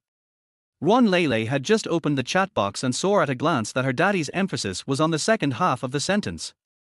Didn't she see that her daddy didn't use any interjections when asking her? Snort. Favoring daughters over daughters. Intolerable. Little princess, mommy is asleep, brother is asleep too, is daddy asleep? Mo Yuting, who was staring at his phone and trying his best to reply to his child's message immediately, was stunned and suddenly felt a little confused about what he was doing. Dear Daddy, I'm not asleep. Little princess, Daddy, you are just being perfunctory. Dear Daddy.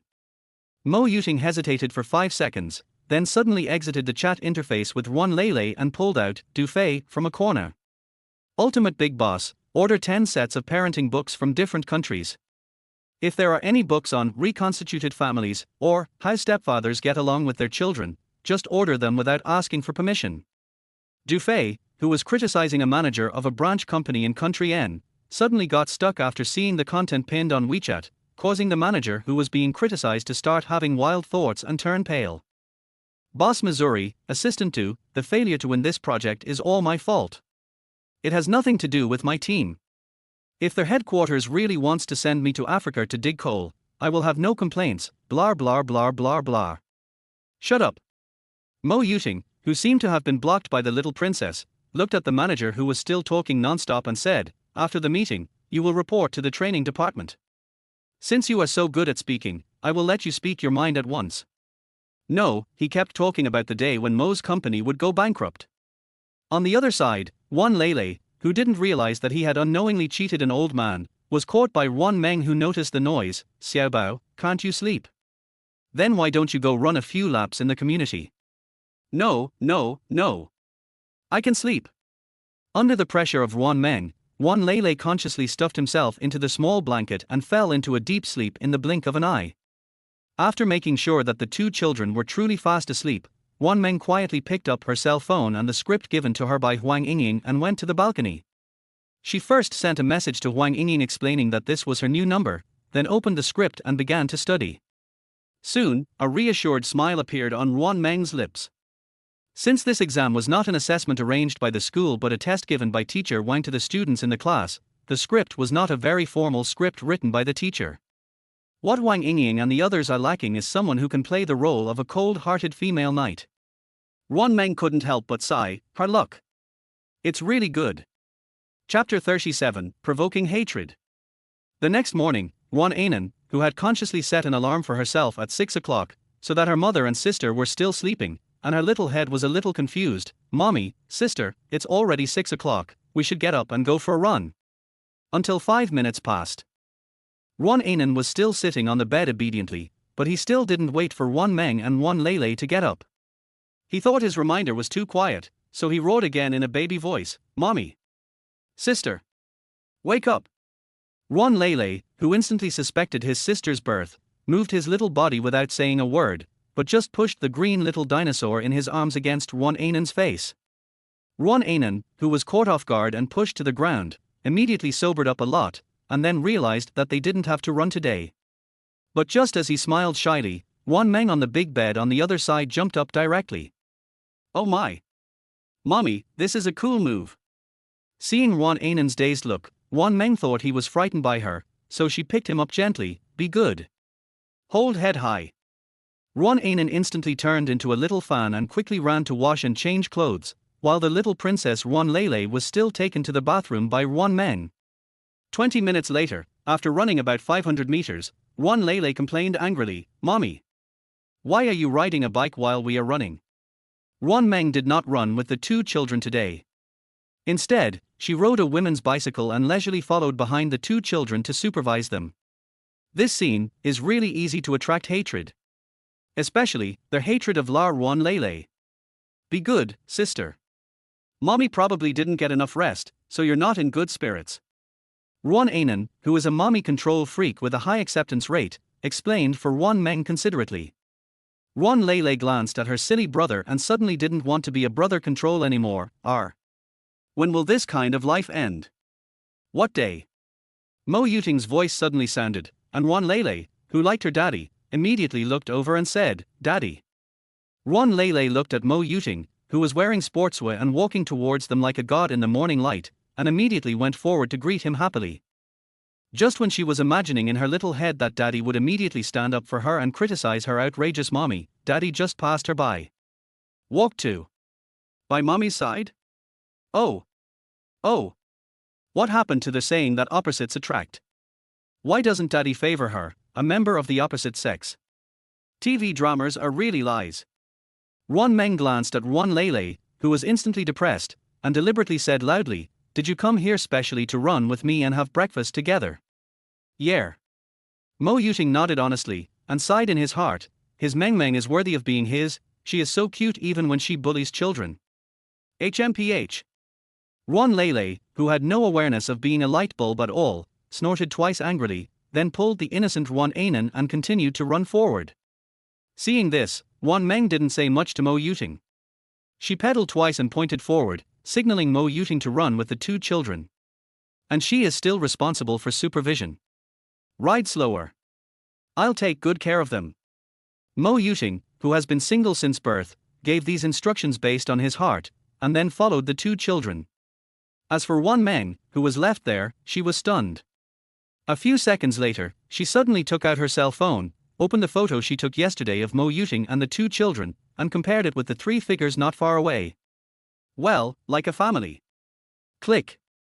The second family portrait without her was released. Chapter 38, The Evil Capitalist. Okay, that's all for today. It's already 7 o'clock. After the two little ones finish taking a bath and having breakfast, they will probably have to rush to the kindergarten on time, so Ruan Meng shortened her running time. After receiving the order, the three figures, one big and two small, slowly stopped and turned their heads to look at the queen who was following them leisurely. Ruan Lei, who had transformed into a resentful little princess, plucked the watch on Mo Yuting's wrist twice and said with a groan, Mummy still has a conscience. Conscience? Do I have it? Ruan Meng raised her eyebrows and was about to say something venomous to provoke the self-proclaimed little princess Ruan Lei, but Mo Yuting took the lead and patted her palm. My dear. You can't say that to your mommy. So why did Daddy pull my little hand off your wrist? Can't we just hold hands and be good friends? Ruan Meng had already calculated the range of the running circle, so she took a small turn and returned to the front door of Ruan's house, but she felt a little troubled when she saw Mo Yuting, who had nowhere to go. You, or else.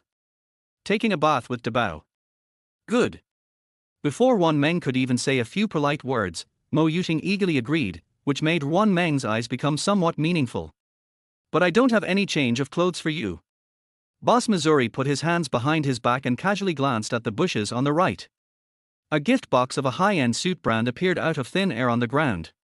Although the Ruan family is not a good group of people, do you plan to come empty-handed on your first visit?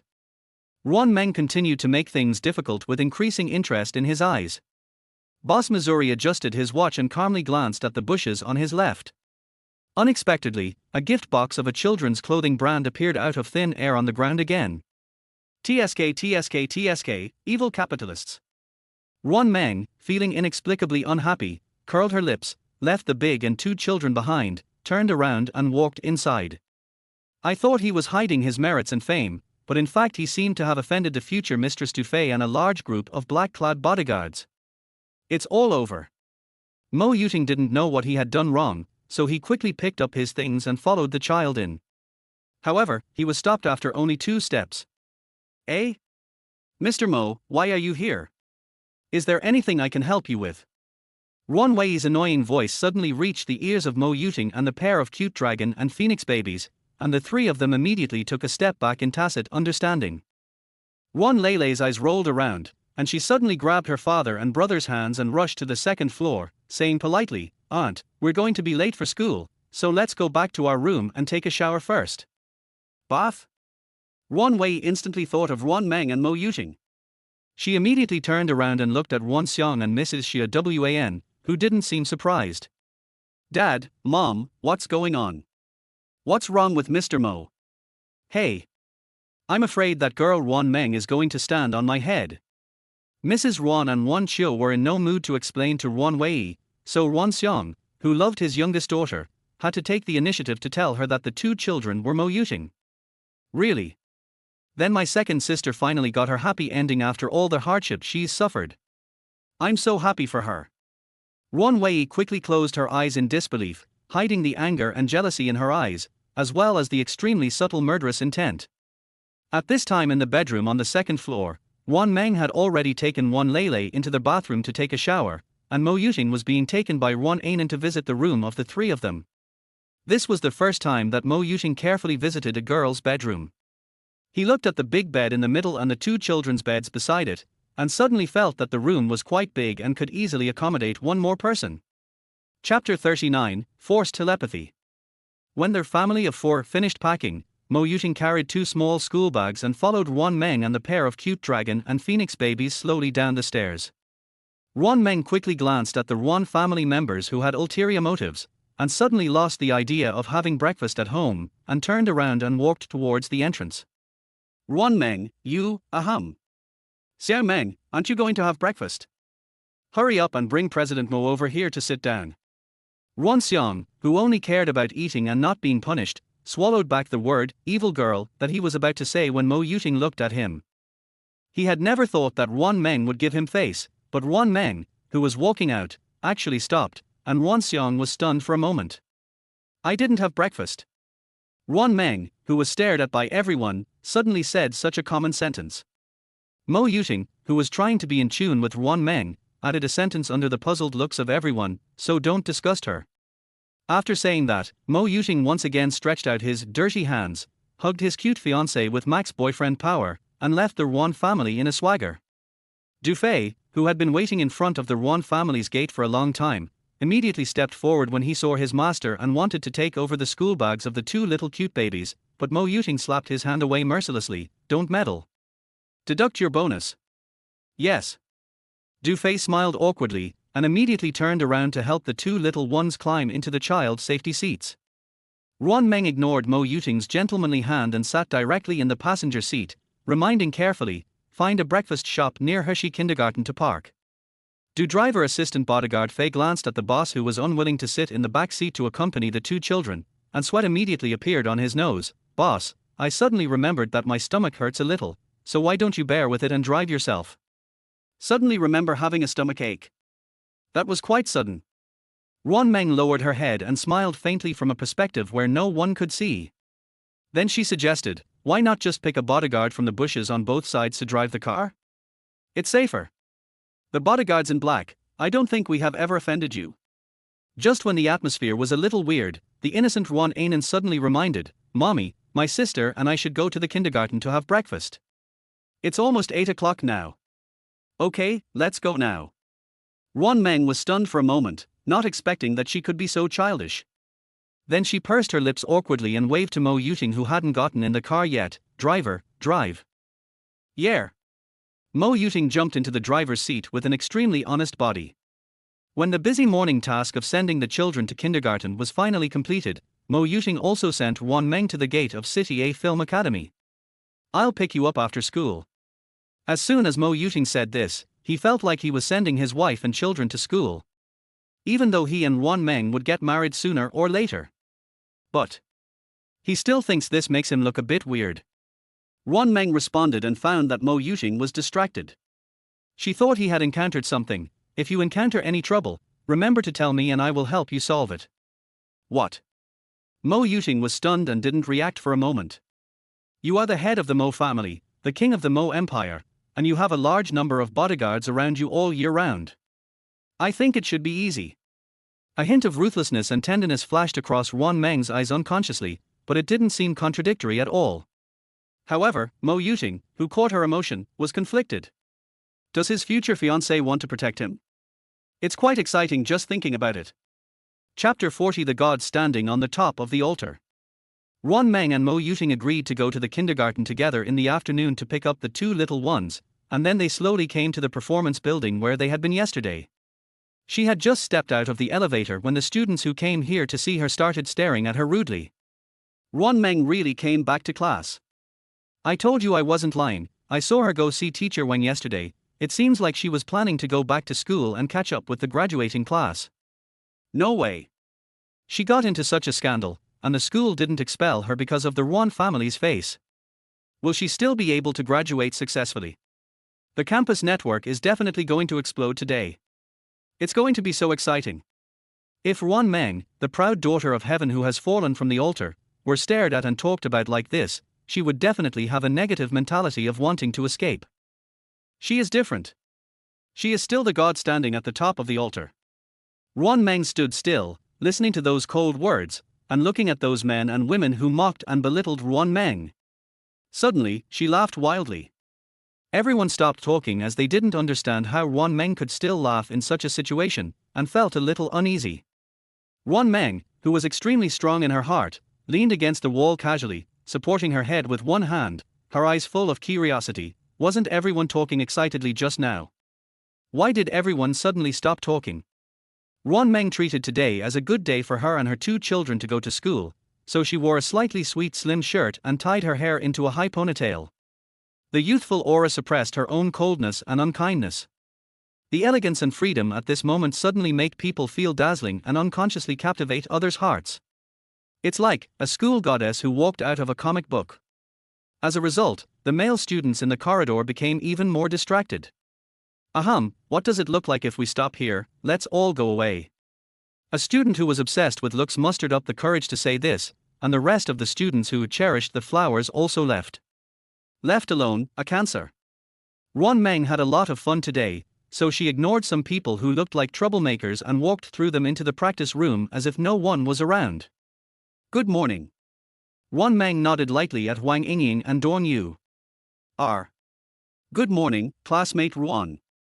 Wang Yingying's expression was a little unnatural, and Dorn Yu looked even more nervous. Ruan Meng happened to understand what they were nervous about. Just now when she was blocked in the corridor, she saw Wang Yingying and Dorn Yu, but Ruan Meng didn't think there was anything embarrassing about it. Her relationship with Wang Yingying and Dorn Yu was average, she had no right to demand anything, and she didn't care much. Ruan Meng thought about it, took the lead in breaking the awkwardness, and directly brought out the business. I have memoized the script, let's get started. Okay. Seeing Ruan Meng's serious attitude, Wang Yingying quickly forgot the embarrassment just now, and pulled Dorn Yu to start explaining the play to Ruan Meng. Ruan Meng has no experience in acting, but this time she is preparing to play the role of a cold-hearted female knight in her true colors, but she is unable to get into the role for a while. After Huang Yingying and Dorn Yu had been practicing for a whole morning, Ruan Meng knew how bad her acting skills were without Huang Yingying reminding her. She has always been used to doing whatever she wants and has never bothered to pretend, but her competitive spirit should not be underestimated. She is now both Ruan Meng and not Ruan Meng. She would never tolerate being expelled from school. Ruan Meng calmed down for a long while, then suddenly pulled out a prop sword from the corner and said firmly to the two people who were sighing secretly, "Come again." Chapter 41. Don't mind your own business. Ruan Meng's perseverance and persistence made Dorn Yu, who was not familiar with her, look at her with a little surprise. She mustered up her courage and gently suggested, "Student Ruan, you have been practicing for the whole morning. Why don't you change your mindset and relax a little, and continue in the afternoon? Yeah, it's almost 1 o'clock now, why don't we go have a meal?" Huang Yingying, who had just noticed that it was getting late, quickly agreed. Good. Ruan Meng knew that she couldn't cram too hard at the last minute and needed to relax in moderation. Besides, she couldn't let Huang Yingying and Dorn Yu practice with her on an empty stomach. It is not yet known whether Ruan Meng and his group have built a bridge of friendship. After leaving the practice room, they came to the cafeteria in Area A of the Film Academy. They didn't arrive early, so there were not many people in the cafeteria and not many dishes. Ruan Meng, who had never been to school or eaten in a cafeteria, pretended to be nothing and followed Huang Yingying and Dorn Yu in line until it was her turn. The problem emerged. She doesn't have a meal card. Really? I can't pay by credit card. Ruan Meng frowned slightly, her face full of worry, showing a rare bit of childishness. Aren't you making things difficult for me? Using meal cards is a school rule, and it has been implemented for several years. The cafeteria aunt's tone was not very good, and her voice was a little loud, and the students around looked over. After seeing who the person involved was, everyone had an expression of gloating on their faces, and some people even turned on their phones to record the scene. Huang Yingying, who was about to take the dishes to find a seat, also noticed the situation on Ruan Meng's side, but before she could rush to the rescue, she was stopped by someone. Go away. Stop meddling in other people's business. Li Qianqian, what are you doing? Huang Yingying looked at Li Qianqian and several other girls in the same class with disapproval in her eyes. Huang Yingying, I advise you to stop meddling in other people's business and go eat your meal. After Li Qianqian warned Huang Yingying, she turned around and looked at Ruan Meng, who was still staring at the cafeteria auntie. Hey, Miss Ruan, can't you even recharge your meal card? Forget it, I'll do a good deed today and treat you to a meal. Ruan Meng, who was thinking about whether to ask Huang Yingying for help, instantly regained his composure after hearing an irritating voice and turned his attention to his surroundings. A trace of bloodshot eyes flashed across her eyes when she saw those students gossiping and taking secret photos, but she smiled when she saw Li Qianqian, an old acquaintance who had committed the scam yesterday. What? You have low blood sugar again? But the cafeteria doesn't sell sugar. The sarcasm in Ruan Meng's words was too obvious. Li Qianqian, who originally thought she was very powerful, suddenly frowned. You? What's wrong with me? Do you want me to cure your hypoglycemia? Ruan Meng stretched out 2 fingers and gestured casually twice. The contrast between her bad taste and Li Qianqian's anger instantly caused some students who knew the hypoglycemia joke to burst into laughter and start discussions. Har har har har, you didn't see it yesterday, but Ruan Meng can press the laugh point, and this laugh point is specially used to treat fraudulent behavior. Yes. I recorded it yesterday, I'll send it to you. Soon, everyone's attention was drawn away by Li Qianqian's embarrassment. The clever Huang Yingying also rushed to Ruan Meng's side and paid for her. Thank you. Ruan Meng thanked sincerely, and our ultimate good girl Huang Yingying also smiled and said, Nothing, we are classmates. Bang. The sound of plates and chopsticks falling to the ground suddenly rang out, immediately interrupting the second half of Huang Yingying's sentence, and also attracted Dorn Yu, who didn't want to cause trouble. Yingying, are you okay? Are you burned? Chapter 42. I will not offend others unless they offend me. Just now, Li Qianqian, who was angry and embarrassed, suddenly lost her mind and pushed Huang Yingying's plate towards her, and the food was immediately spilled all over Huang Yingying. It is summer now and girls are wearing very light clothes. Ruan Meng, who was the first to react, quickly blew on Huang Yingying's shirt and grabbed the apron that the cafeteria aunt had placed on the table and wrapped her up.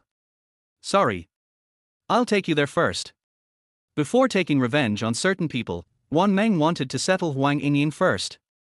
Unfortunately, Dong Yu didn't think so and directly pushed Ruan Meng away. It's all your fault. If it weren't for you, Yingying wouldn't have suffered such an unexpected disaster. Dong Yu's accusation made Ruan Meng's face suddenly darken, but she did not refute. She felt it was unnecessary and there was no need to say anything more to Dong Yu. Li Qianxian, who was feeling somewhat guilty at first, saw Ruan Meng being isolated again, so she swaggered in front of Ruan Meng and pushed Ruan Meng like Dong Yu had just done. Ruan Meng, do you know what you look like now? Ruan Meng staggered after being pushed, but the corners of her mouth suddenly raised a slightly gentle arc, and she asked softly, what do I look like? Har har har, of course it's a stray dog. The stray dog from 3 years ago. Li Qianxian and her companions laughed wildly. Ruan Meng came to the film academy with the halo of a leading actress, and she has been surrounded by many suitors since the beginning of the school year. Even the rising male god Liu Yanyu at that time looked at Ruan Meng differently. But the good times didn't last long. After just 1 year, Ruan Meng had to drop out of school because of an unexpected pregnancy and childbirth. Soon after that, her image as a scumbag woman was also hyped up. Suddenly, more and more students rushed to the cafeteria after hearing the news. Li Qianxian and her companions became more and more proud and almost laughed to death. Ruan Meng, who was still standing there, felt the atmosphere of being criticized by everyone, and suddenly grinned and pressed the plate in his hand onto Li Qianxian's face. Li Qianxian, whose face was covered with hot food and hot soup, suddenly let out a heart-wrenching scream, scaring everyone. Everyone expected Ruan Meng to fight back, but no one thought that Ruan Meng would dare to hit Li Qianxian in the face in public. You know, face is so important for these film school students who will enter the entertainment industry in the future. My face hurts. Li Qianxian's second shout instantly drew everyone's attention back, and some students who thought they were righteous also stepped forward to persuade Ruan Meng. Student Ruan. Shut up. Ruan Meng, who was really angry, had put away the smile on her face, and with a swish, she threw the plate that she had not thrown away to a place 3 centimeters away from the man's nose. The boy was so frightened that his legs were shaking, and others who saw him didn't dare to step forward to dissuade him.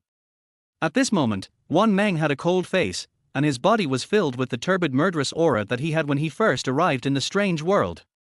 His pair of cold eyes swept across those disgusting faces one by one. I won't offend others unless they offend me. She is an example. After saying that, Ruan Meng, who was ruthless and quiet, took the plate from someone else's hand and poured it on Li Qianxian again, which was the place where Huang Yingying was splashed. Ruan Meng, who won the MVP of the game, did not stay any longer and left the cafeteria directly. After Li Qianxian was taken away by her companions, Huang Yingying, who had completely forgotten that she was a victim, finally came to her senses. Meng was so handsome just now. Handsome. Yingying, she is simply lawless. Dong Yu, who couldn't understand, exclaimed in surprise. Huang Yingying tightened her apron around her upper body, patted Dong Yu, who seemed a little aggrieved, and sighed softly. Yeah, you have prejudice in your heart. Chapter 43. I like warm things. Dong Yu's eyes flashed with embarrassment, but she still said sincerely, no, I just feel sorry for you suffering for nothing. Yeah, what happened today is not Ruan's fault. Just now, Huang Yingying truly felt Ruan Meng's apology and thoughtfulness. She has always been popular. Even though her acting skills are average and she is at the bottom of the class, she never makes enemies or gets into trouble with others. This was the first time that she had encountered such a troublesome situation as having food spilled all over her, but Ruan Meng was clearly also a victim. Maybe Ruan Meng had forgotten what happened in her freshman year, but Huang Yingying remembered it clearly. It was obvious that Li Qianxian came to pick a fight with Ruan Meng because she liked Liu Yanyu. As for Dong Yu, maybe it's due to some inferiority complex and rejection.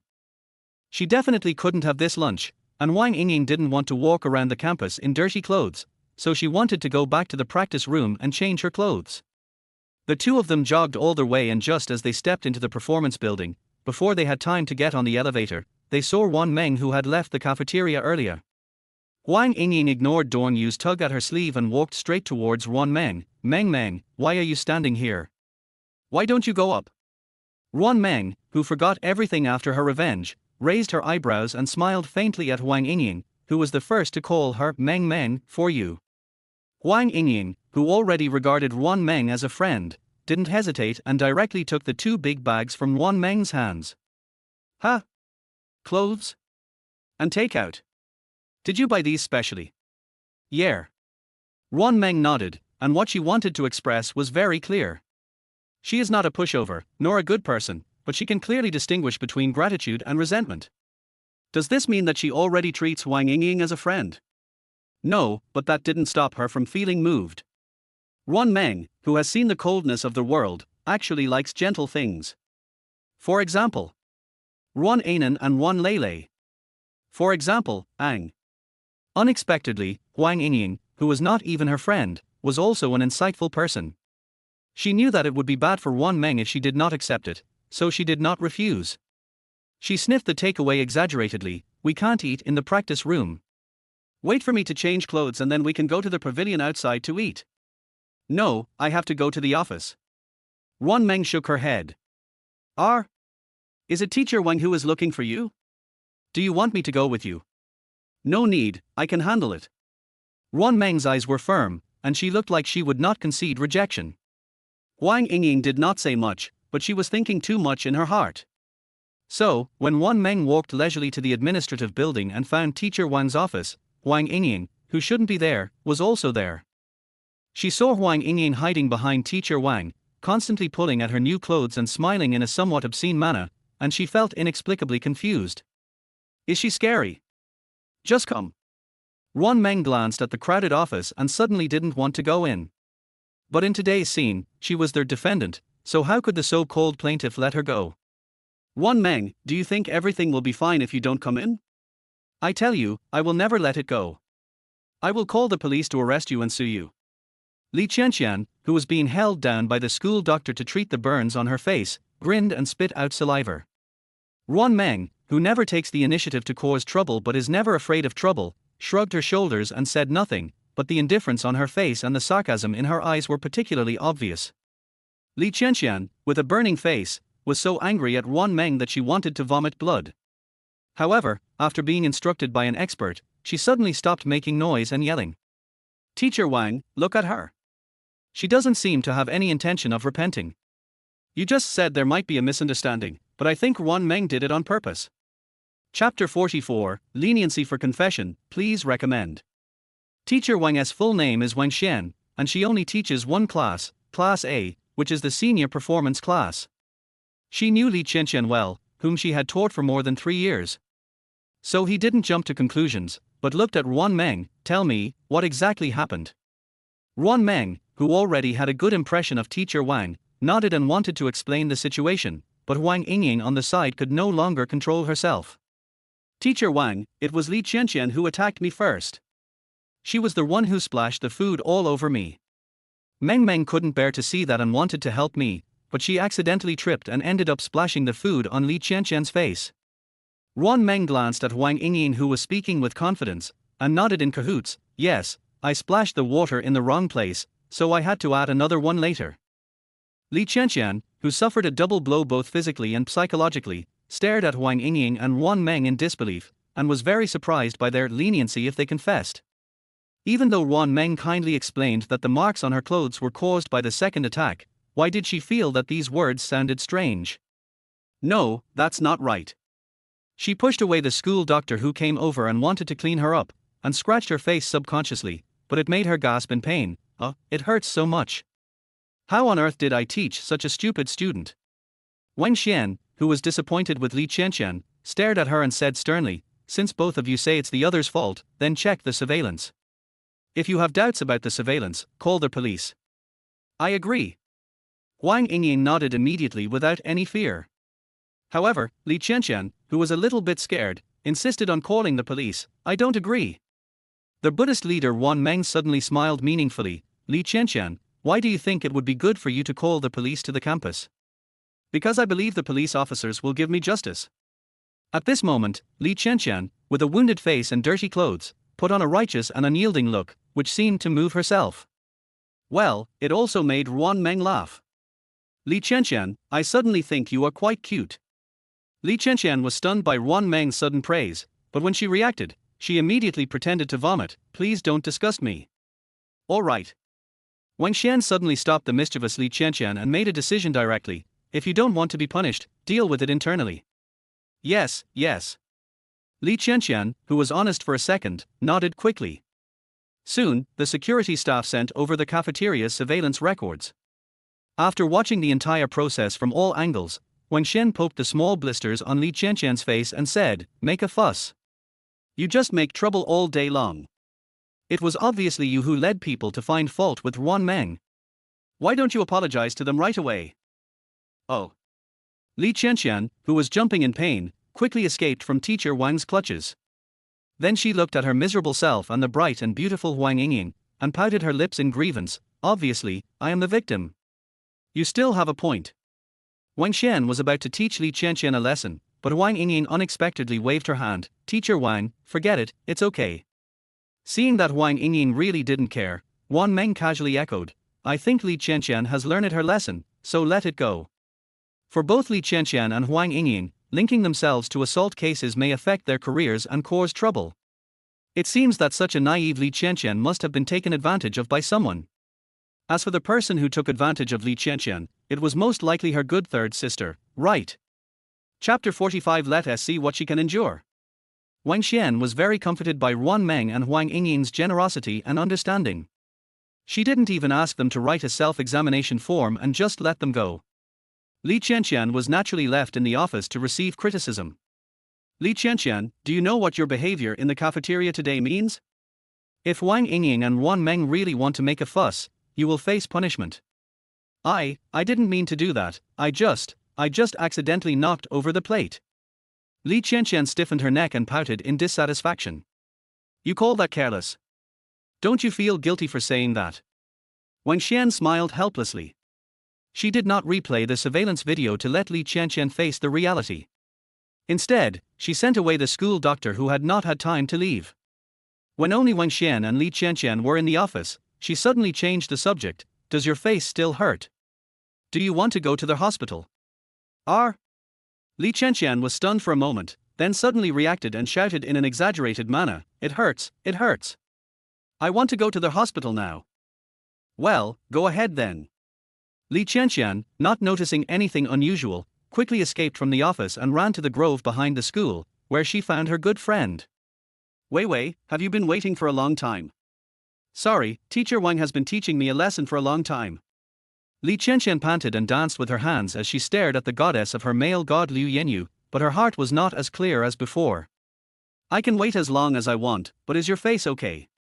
In fact, Wan Wei, who had been waiting impatiently, suppressed her inner impatience, took out a wet tissue gracefully and wiped the sweat off Li Qianqian affectionately. "Hey, I'm fine. The school doctor has taken care of me." Ruan Wei was not surprised at all when she learned the final outcome of the cafeteria incident. After all, Ruan Meng now even dared to beat his father, so what else could she not dare to do? At this moment, she saw Li Qianqian grimacing in pain but unwilling to say it out loud, with the small blisters on her face red, and a calculation suddenly flashed in her eyes. "Qianqian, shall I take you to the hospital? Your injury looks serious. You really need a thorough checkup. What if you get a scar?" No way. Is it possible to leave a scar?" Li Qianqian was a little surprised. "Just in case, let's go to the hospital." Li Qianqian has been a naughty child and has been playing in the wild since she was a child. However, this is the first time that her face has been injured. Girls are a little afraid of having scars on their faces. Finally, I followed Ruan Wei to a city central hospital for a checkup. Half an hour later, Li Qianqian, who had been taken by Ruan Wei to do a lot of examinations, was completely relieved. The doctor said that she only had minor burns and that she could just apply some burn ointment. "Wei Wei, thank you. I don't even care about myself so much." Although Li Qianqian didn't understand why she had to do other examinations, she was still touched by Ruan Wei's behavior of queuing up for her and rushing to pay the fees. "Why are you thanking me? If you really want to count, it's me who hurt you." Ruan Wei held Li Qianqian's hand, and her mood suddenly became depressed. "If it weren't for me, you wouldn't have been injured for no reason." "What nonsense are you talking about? It's obvious that I just don't like Ruan Meng. She hurt me so badly today, I must take revenge on her." What are you going to do?" My second sister will be back to school after she finishes the re-enrollment test. Wouldn't it be a bad idea to retaliate against her at that time? Or should we just forget it? Hey, Wei Wei, you are just too kind. Huh? Return to school. Li Qianqian was suddenly stunned in the middle of her words, and then she laughed loudly twice. Isn't she very capable? Wait until I ruin her hopes and make it impossible for her to return to school. I wonder what else she can do. Chapter 46, only 4 lines. The costume script, Tenderness, that Huang Yingying got tells a short story about the heroine who, on her wedding day, discovered that her husband had eloped with another woman and could not bear the blow and wanted to jump into the lake on the spot. The heroine Saise is played by Huang Yingying, and her counterpart is the heroine's personal maid Xiao Kui, who is also the role played by Dawn Yu. This scene does not have any macroscopic worldview. It is just a very common and cliched story, which mainly tells the story of a maid trying to dissuade the young lady from committing suicide. The most outstanding part is probably the actor's emotional expression. According to Mr. Wang, melodrama is what best reflects an actor's acting skills and foundation, and it is what best shows an actor's plasticity and tolerance. As for the cold-hearted female knight Ling Yu played by Ruan Meng, there are only 4 lines in the whole play. The first sentence. Quarrel. The second sentence. Death is too easy. The third sentence. Are you angry at yourself? Or at the other person? The fourth sentence. Not worth it. This was also the reason why Huang Yingying was not surprised at all when Ruan Meng mentioned that she had memoized her lines. However, she did not expect that Ruan Meng meant all the lines and plot outline when she said memoized. So, when Huang Yingying, who had completely let go, gave Ruan Meng some pointers on how to bring in her own emotions, Ruan Meng, who had already begun to imagine another world in her mind, immediately shouted to start. In the early morning, beside the Yunling Lake in Yunling Mountain, which is like a fairyland on earth, the swordsman Ling Yue embraced his sword, leaned against a big tree and closed his eyes to rest. It was not until she heard footsteps one after the other that she opened her icy cold eyes and looked at the 2 women who were quarreling. Miss, please go back with Xiao Kui. Let's go back and ask the master and the mistress to make the decision for you. The timid Xiao Kui cried and pulled at Saise's clothes. When the woman in wedding dress, called Saise, heard the word, make the decision, a smile uglier than crying suddenly appeared on her face. Make the decision for me. Xiao Kui, you are too naive. The reason why she married into the Wang family was because of her good stepmother. Who could she count on to make the decision for her? Her father who loved her younger brother? No, no one can help Saise, no one can. Suddenly, Saise, feeling hopeless, plunged into Yunling Lake with a determined look on her face. Xiao Kui was frightened when she heard the plop and fell in as well. Ling Yu, who was forced to listen to the whole process, glanced at the master and servant who were struggling in the water. They still did not move, and the indifference in their eyes remained the same. It was not until the 2 people's bodies gradually sank that a ripple appeared in her eyes. At this moment, she tapped her toes lightly, floated lightly across the lake, and then carried the 2 women to the shore. Woo woo woo woo, miss. Xiao Kui, who thought she was really going to die, immediately hugged Saise and cried heart-wrenchingly, which immediately annoyed Ling Yu, who couldn't stand seeing others cry. Her face turned cold, and her body emitted an even colder chill than before. Her eyes, which could freeze someone to death, met Xiao Kui's eyes in an instant. Quarrel. As the plot develops to this point, the timid Xiao Kui should cry even harder to highlight her fear and cowardice as a small person. However, Dawn Yu, who played the role of Xiao Kui, was stunned where she was. Ruan Meng was a novice with poor acting skills. When she saw Dawn Yu didn't react for a long time, she was stunned for a moment and then lost her acting skills. What's wrong?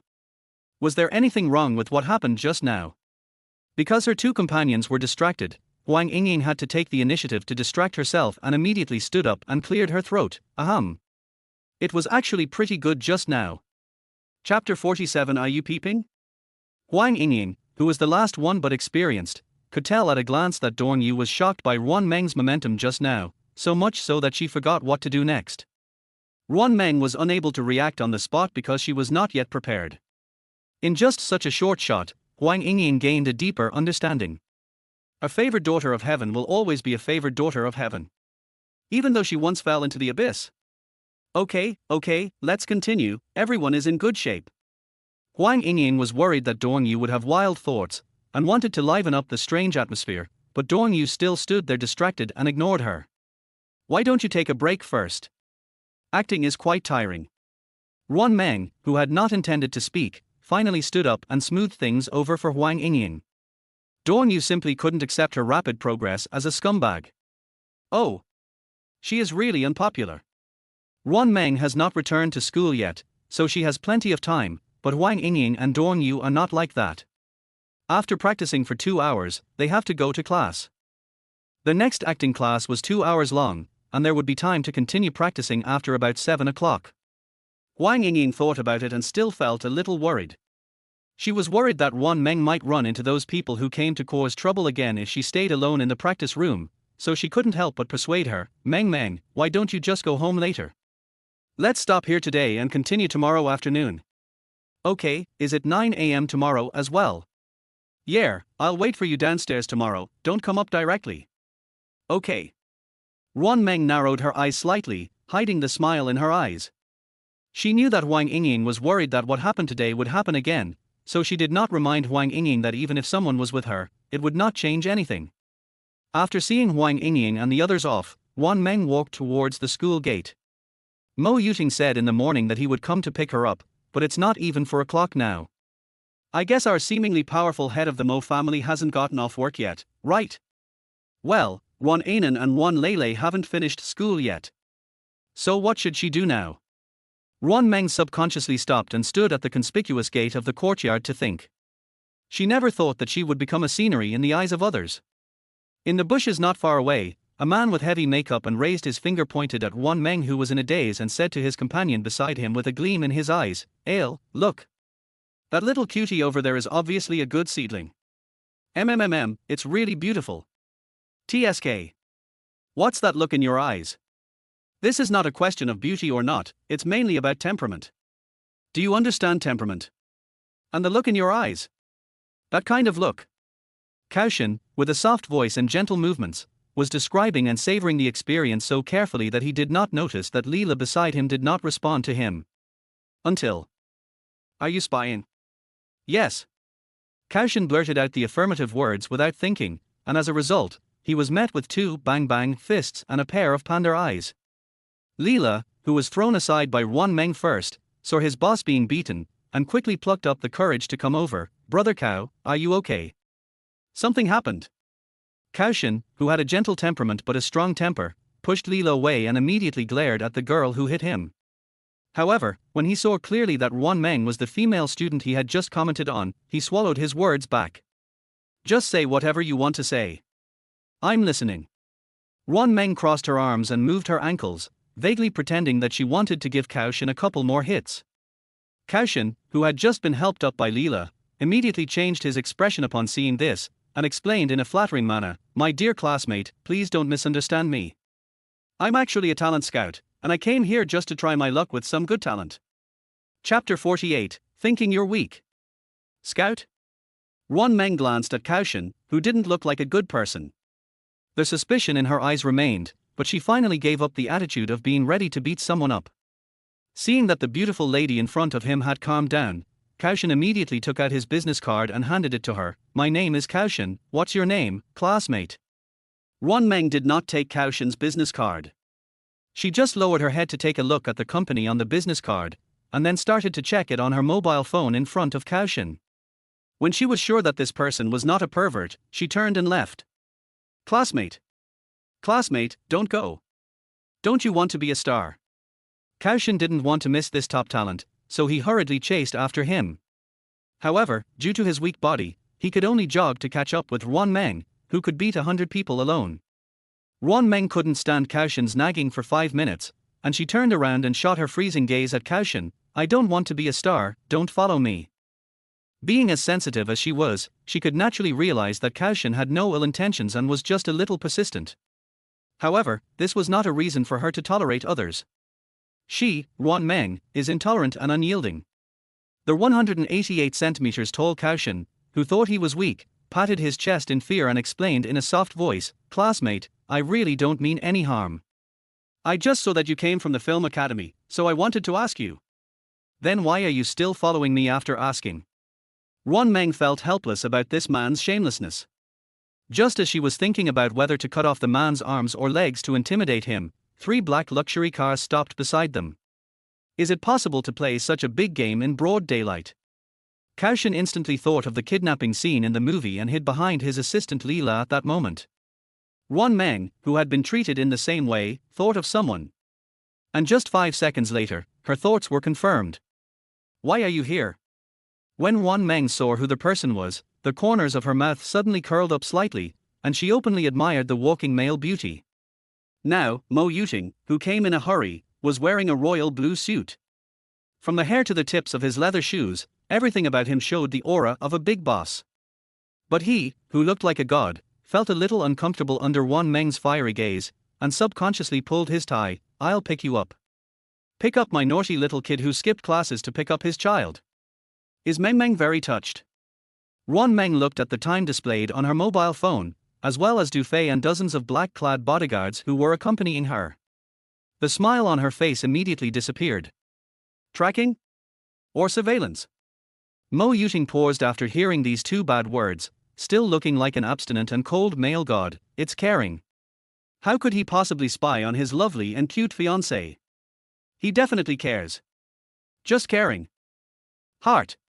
Ruan Meng, who didn't know that she was constantly in someone's imagination, stared at Mo Yuting with a strange look on her face, and then suddenly asked, "What are you thinking about?"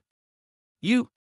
Mo Yuting, who had already imagined that they should get a marriage certificate, blurted out, which made Ruan Meng, the king of chatter who took the initiative, a little embarrassed. Ahem, it's getting late, let's go pick up the kids. Good. Mo Yuting was not discouraged because Ruan Meng changed the subject. On the contrary, he was actually very happy. He was very happy to see all the aspects of Ruan Meng that she presented to him. It was not until the tail of the luxury car disappeared around the corner that Kaushin, who had been completely ignored, exclaimed in an inexplicable tone, "It doesn't matter. There is still a chance." Chapter 49. 0 points is the starting point. In the next 3 days, Ruan Meng lived a life of going back and forth between 2 points, taking her children to school, picking them up from school, and running around with her future fiancé. She had rehearsed the re-enrollment examination scene very skillfully with Huang Yingying and Dorn Yu, and the melodramatic script became more full-bodied with the fine-tuning of the 3 of them. If nothing unexpected happens, Ruan Meng will definitely return to school. Well, if nothing unexpected happens.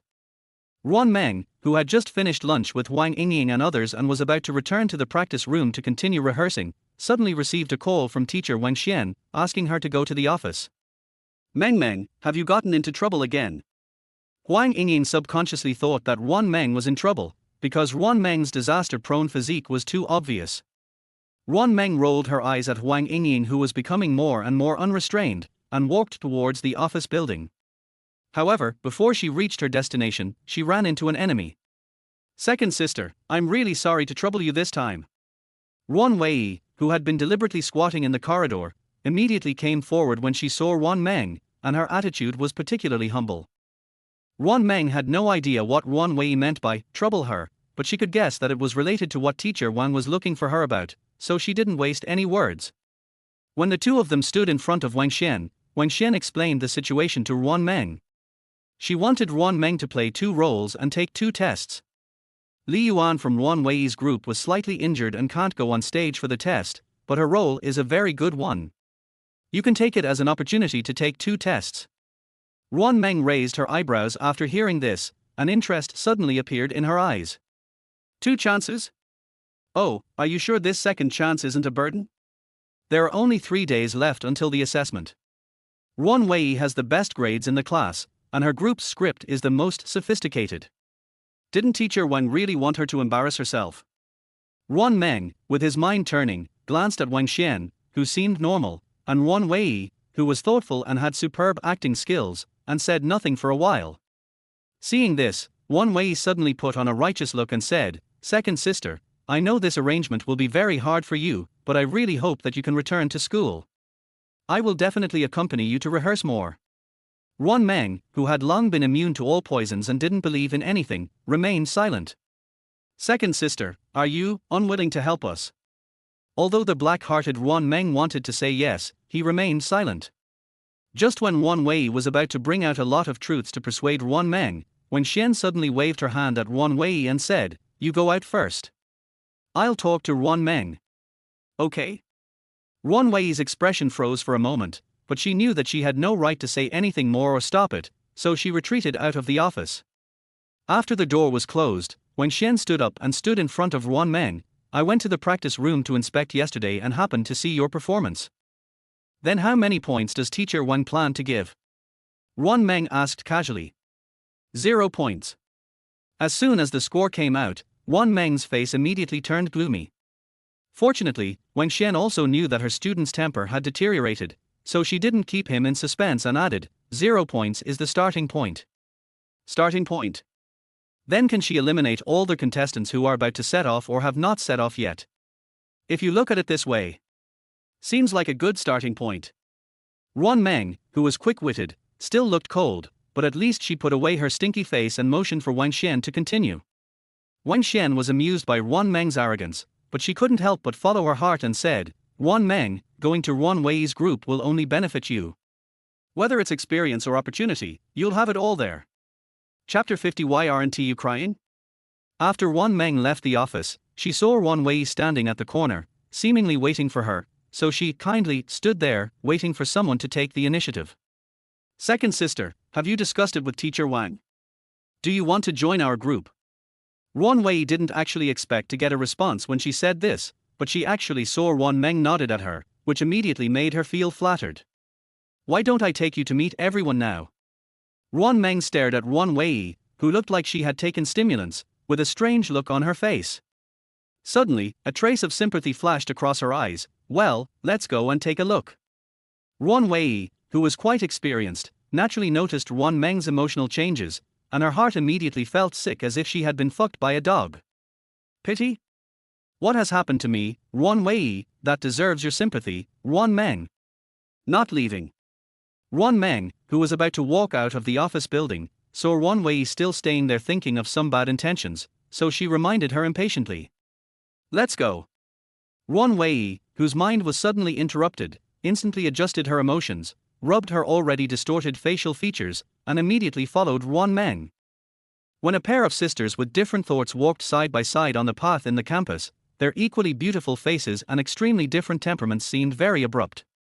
This visual impact, coupled with the difference in their reputations, quickly attracted many students, including Huang Yingying and Dorn Yu, who were in a daze. Meng Meng is finally back.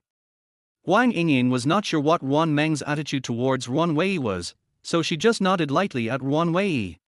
When she was a freshman, she had heard some rumors that the second daughter of the Ruan family, Ruan Meng, was arrogant and very mean to her younger sister Ruan Wei. Now it seems that Ruan Wei is probably the real master. Come on. Let's rehearse a set. I'm getting bored without you." Ruan Meng reached out her hand and stopped Huang Yingying, who was trying to pull her in, then pointed upstairs and said, "I have to go to Ruan Wei's practice room." Huang Yingying and Dorn Yu looked at each other, their eyes full of confusion. Ruan Wei, who wanted to make trouble, narrowed her eyes and suddenly showed a shy smile. "Li Yuan from our group was injured, and the second sister is kind-hearted and is willing to come to our group to save the situation." "Yingying, yeah, you shouldn't mind, right?" "Yingying? Why aren't you crying?" Huang Yingying, who was very annoyed by Ruan Wei, didn't even get the main point of these words for a moment. Her mind was full of Ruan Wei calling her Yingying. Fortunately, she quickly looked at Ruan Meng beside her to cleanse her eyes and mind, and then she breathed a sigh of relief and pointed out the key point. "Meng Meng wants to assist you in the performance. Was it teacher Wang who proposed it? Will our assessment be affected?" Ruan Meng didn't want to cause trouble or misunderstanding, so she glanced at Ruan Wei to signal her to shut up, and explained herself, "It won't affect anything, proceed as usual." Huang Yingying said, "Oh," twice, and suddenly an idea came to her mind. She smiled obscenely. "Then, should our two groups arrange shifts? Scheduling?" Ruan Meng quickly lowered her eyes to hide the smile in them, and looked at her good third sister vaguely, and then she noticed the cracks under Ruan Wei's face. Suddenly, Ruan Wei grabbed Huang Yingying's hand and moved closer to her. "Yingying, we live upstairs and downstairs. If you have any questions, just tell me. I'll have to trouble my second sister to worry about the shift arrangements." Logically speaking, There are only 3 days left before the assessment, and the 2 groups that Ruan Meng is in should each take up half, but the shift schedule is definitely not what Ruan Wei wants to see. This time, she will make Ruan Meng lose face in the re-enrollment examination. I must make Ruan Meng lose face in front of that person. Chapter 51. One word, very fake. Ruan Wei argued with Huang Yingying for her own plan, and Ruan Meng also wanted to see what Ruan Wei was up to, so in the end, they didn't schedule the shift. After telling Huang Yingying that she would call her in the evening, she followed Ruan Wei to the practice room reserved for their group, where she met the top students from Class A of the performance department, as well as an old acquaintance who came to the practice room despite being injured. Are you planning to appear without makeup, or are you acting as a prop? Ruan Meng glanced at Li Qianqian's face full of blisters and laughed unabashedly. Ruan Meng, how dare you laugh? If you hadn't messed up Qianqian's face like this, how could she have lost the supporting actress role in the drama? That's right. Qianqian is the most diligent. She practices until very late every day. It seems Ruan Meng hasn't changed. She's still so mean and selfish. A group of girls holding scripts and acting arrogantly spoke up to speak up for Li Qianqian, but Ruan Meng could still hear the gloating in their tones. She glanced at Li Qianqian, who was standing in the corner with a puzzled look on her face, and suddenly felt it was boring, so she asked Ruan Wei to give her the script and not to waste time. Ruan Wei symbolically explained that Ruan Meng was going to replace Li Yuan's role, symbolically comforted everyone with a few words, and symbolically expressed her virtue. Well, in one word, very fake. Ruan Meng ignored those little brats who were showing off for nothing. She found a chair and sat down, then opened the script and started reading it. After just over 10 minutes, Ruan Wei called for everyone to assemble and began rehearsal. Second sister, you know we don't have much time left. It's okay even if you haven't memoized all your lines. We will practice with you over and over again. Oh. Ruan Meng was too lazy to talk to this hypocritical monster. She nodded perfunctorily and stood aside, ready to enter the scene according to the progress of the story. During daily rehearsals, Ruan Wei's requirements are extremely strict. But she didn't stop even though there were 1 or 2 situations where the emotions were not in place. Just when everyone was feeling a little strange, the character played by Ruan Meng appeared. And just when Ruan Meng had said 2 lines, Ruan Wei stopped her. Second sister, you are playing a stepmother, but isn't the look in your eyes a little too casual? Ruan Wei sighed and pretended to be reluctant to accuse. The script that Ruan Wei's group got was Teacher, a period drama.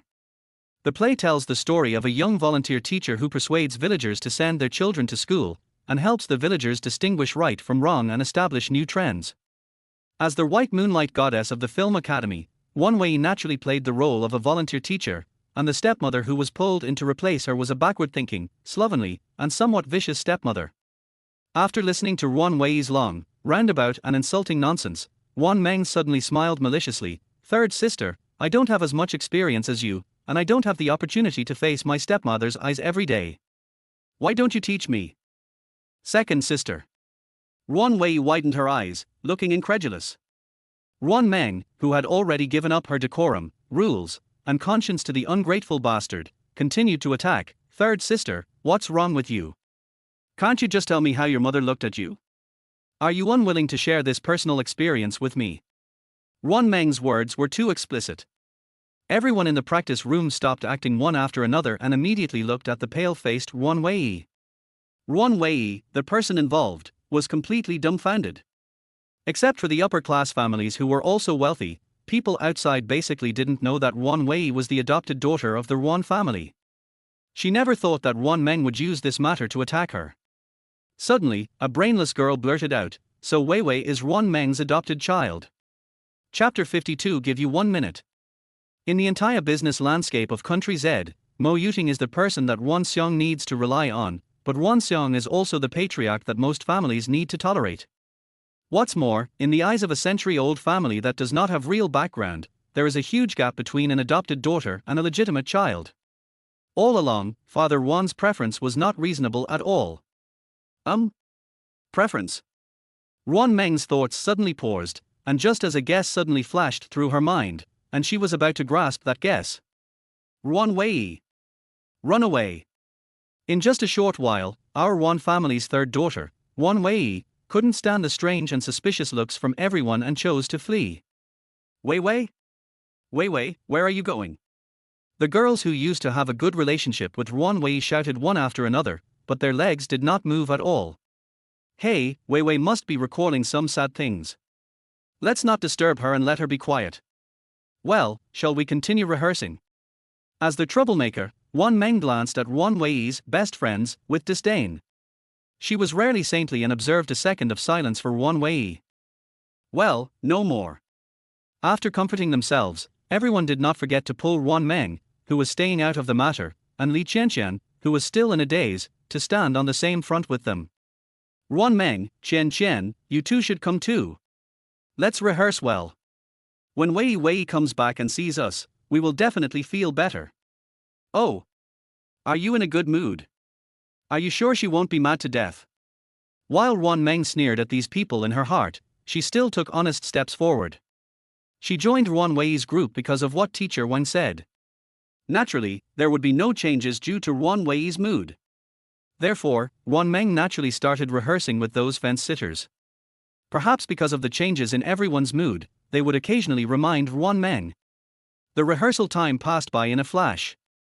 Without the need to be the center of attention, everyone's rehearsal went exceptionally smoothly and there was no need to work overtime. Okay, that's all for today, let's all go. The female classmate who temporarily replaced Ruan Wei clapped her hands and announced the disbandment. After changing her clothes and packing her things, Ruan Meng left the practice room, but before she could walk out of the performance building, she was stopped by Li Qianqian. I want to talk to you. Ruan Meng glanced at the time on the phone screen and the strange-looking Li Qianqian, and said with a little curiosity, I'll give you 1 minute. What? Only 1 minute? You only have 50 seconds left. Ruan Meng tapped the time on her phone. Li Qianqian was choked and quickly spoke faster. Is Wei Wei really the adopted daughter of the Ruan family? There is no ambiguity in my question. I just want to make sure so that I can choose the right words and comfort Wei Wei. You comforted her. Ruan Meng suddenly put away the curiosity in her eyes and looked carefully at Li Qianqian, who was repeatedly picking on her. Judging from her appearance, Li Qianqian is a pretty girl with a round face. Judging from her inner thoughts and personality, Li Qianqian is like a bully in the film academy. Now, Ruan Meng decided to add a formula for her personally. Stupid plus pure equals Li Qianqian. It looks a bit like their husky at Mo Yuting's house. Hey, are you going to tell me or not? Seeing Ruan Meng in a daze, Li Qianqian suddenly became aggressive. Say. Ruan Meng wanted to tease Li Qianqian, so she deliberately panted heavily to whet her appetite. I definitely won't tell you. You? Ruan Meng's eyes flashed with a smile, and facing Li Qianqian's look that seemed like she wanted to beat her up but didn't dare to, she pointed at her phone again. 1 minute is up, bye. Chapter 53. Why should women make things difficult for other women? Today is Friday and the kindergarten ends early. Ruan Meng thought that she hadn't picked up her child from kindergarten for 2 days, so she called Mo Yuting and told him that she would pick up the child herself today. 10 minutes later, Ruan Meng found Hershey kindergarten with familiarity. Among the young parents and elderly elders, Ruan Meng, who is extremely beautiful and looks like an older sister, stands out particularly. She did not stand in front of the gate, but stood at the back. She waited for the bell to ring before slowly following the crowd to the door of the first grade class. Nobuter, your mother is here to pick you up. Xiaoyin, your grandma is here, hurry up and carry your school bag and go home. Pippi, hurry up and sit down. Your grandfather hasn't arrived yet. The kindergarten is the busiest at the time when school is over. Every child hopes that his or her parents will be the first to pick them up, and Ruan Anan and Ruan Lele are no exception. Hey! Little Ruan Lele, who instantly turned into Lin Dayu, propped up her chin and sighed faintly, Brother, I suddenly have a bad feeling. Huh? Do you mean Daddy is going to be late again? Or Mommy is busy again? Little Ruan Lele was surprised by his brother's wit and immediately took a bite of the chocolate bar to calm his nerves. Look, brother, you guessed it right at once, which fully proves how unreliable our Daddy and Mommy are. Is Mommy so unreliable? A girl's voice suddenly sounded. Yes. It's super unreliable. Ruan Lele blurted out while making smacking sounds with her little mouth. Ruan Anan looked at the person who came in with surprise. Mommy. 10 seconds ago, after Ruan Meng and other parents picked up their children, they greeted Zhang Yu, the teacher of the small class, and quietly walked to the side of the 2 children. As a result, she heard Ruan Lele eating the snacks she prepared and criticizing her. Good boy. Ruan Meng touched the little face of her number one little fan Ruan Anan, and then pinched the little face of the little troublemaker Ruan Lele. In fact, I can be even more unreliable. Xiaobao, do you want to see it? No, no, no. Why should women make things difficult for other women? Woman. When Ruan Meng heard this, her expression instantly became strange. Ruan Lele also realized that she had said the wrong thing and quickly covered her little mouth. Xiaobao, where did you learn these words? From TV. What are you talking about? I didn't learn it. Ruan Lele suddenly avoided Ruan Meng's gaze with a wronged look, and even his voice sounded a little muffled. When Ruan Meng saw this, she was suddenly filled with confusion. Zhang Yu, who had already sent all the children away, happened to come over and said, Lele's mom, do you have time? If you're not busy, I want to talk to you. Good. After Zhang Yu called the assistant teacher to take care of Ruan Anan and his sister, Ruan Meng followed teacher Zhang to the office despite their slightly uneasy looks. You hit the kids in the middle class. Ruan Meng was immediately surprised and couldn't help but confirm again, are you sure it was my two little kids? Yeah, just yesterday. Zhang Yu, who had already confirmed it, clicked on a video, which showed the Ruan Anan siblings teaming up to trick another older child. Is the child injured? Zhang Yu was stunned by Ruan Meng's concern for the child first. No. Actually, it was the child who started it first. Lele and the others just. I know. Ruan Meng nodded, then sighed. Ruan Anan and Ruan Lele grew up in an orphanage and are the ones who take the most care of their feathers. Unless I am annoyed by others, I will not easily argue with others. Zhang Yu also knew that some things should be said briefly, so he brought up another important point. There is another thing, Ruan Lele always says some lines, the kind in melodramatic dramas. Do you parents like to watch it? Chapter 54. Mommy, are you in trouble again? A melodrama? How could she possibly watch something like this? Could it be that Mo Yuting played this kind of movie when he was taking care of the children? Ms. Ruan is a student at the film academy, right? Zhang Yu suddenly asked. Yes. When this kindergarten was decided for the two children, Ruan Meng was in charge of all the rules and procedures, so it was normal for Zhang Yu to have seen her information. Seeing that Ruan Meng still didn't understand her implication, Zhang Yu smiled awkwardly. I mean, is the child imitating you? After all, it is very common for children to imitate their parents' behavior. Learn from me. Ruan Meng was stunned for a moment, and soon thought of the scenes of herself practicing, cramming, and performing monologues on the balcony over the past 2 days. Don't say. It's possible. Ruan Meng cleared her throat awkwardly, and said that she would ask about the two children and give them proper education when she got home, and then she took the two little ones home. Second miss, you're back so early today. Mrs. Zhang, who was tending to the flower garden, took the initiative to greet Ruan Meng and her son when she saw them. Ruan Meng observed carefully and saw at a glance that Mrs. Zhang looked a little unnatural, and immediately thought of Ruan Wei. Mrs. Zhang, is Ruan Wei back? Mrs. Zhang hesitated for a moment, but finally answered softly, they are all back, the master, the mistress, the eldest daughter, and the third daughter is crying. Yeah. I understand. Ruan Meng smiled indifferently, but Ruan Lele asked excitedly, Mommy, have you gotten into trouble again? Did you make your aunt cry? Yeah, probably. You guys just go back to the room and wait for me. Okay. Ruan Anan and Ruan Lele nodded quickly. Ruan Meng took the lead, pushed open the door and walked into the living room. As expected, she saw Ruan Xiang and Ruan Wei glaring at her. She ignored this group of nasty family members, and after watching the two children go upstairs, she sat down on the sofa unceremoniously, waiting for Ruan Wei to make the first complaint. Sure enough, Ruan Wei, who was crying, raised her voice, and the biased father Ruan stood up spontaneously to seek justice for his precious little daughter. Ruan Meng, why did you emphasize that Wei Wei was an adopted daughter in front of her classmates? Don't you know how hurtful those rumors are? According to standard procedures, the heroine in the script should immediately deny it and then ruthlessly slap by Lianhua in the face. Ruan Meng thought about it and felt that it was a bit troublesome, so she skipped directly to the last step. Do I need a reason to bully her? Poochie? Ruan's mother Xia Wan couldn't help but burst out laughing, causing Ruan Xiang's face to turn red. He was so angry that his blood pressure soared. What are you laughing at? Do you look like a mother? Wei Wei is our child too. Perhaps Ruan Xiang's emotions were too exaggerated. Xia Wan frowned and said casually, Hubby, Xiao Meng is obviously our biological daughter. Why do I feel that you are more partial to Ruan Wei? Is it fair for you to treat Xiao Meng like this? Dad. Please stop talking. I know you feel bad for me because I've been wronged. Ruan Wei, who had been crying, suddenly grabbed Ruan Xiang's arm, interrupted him, and then looked at Ruan Meng, second sister. I apologize to you on behalf of Dad. He didn't mean to be mean to you. He just felt bad for me. Feeling distressed. You feel sorry for your adopted daughter without asking any questions, but not for your biological daughter. Well, that's pretty selfless. Ruan Meng suddenly thought of something and suddenly started to act like a drama queen.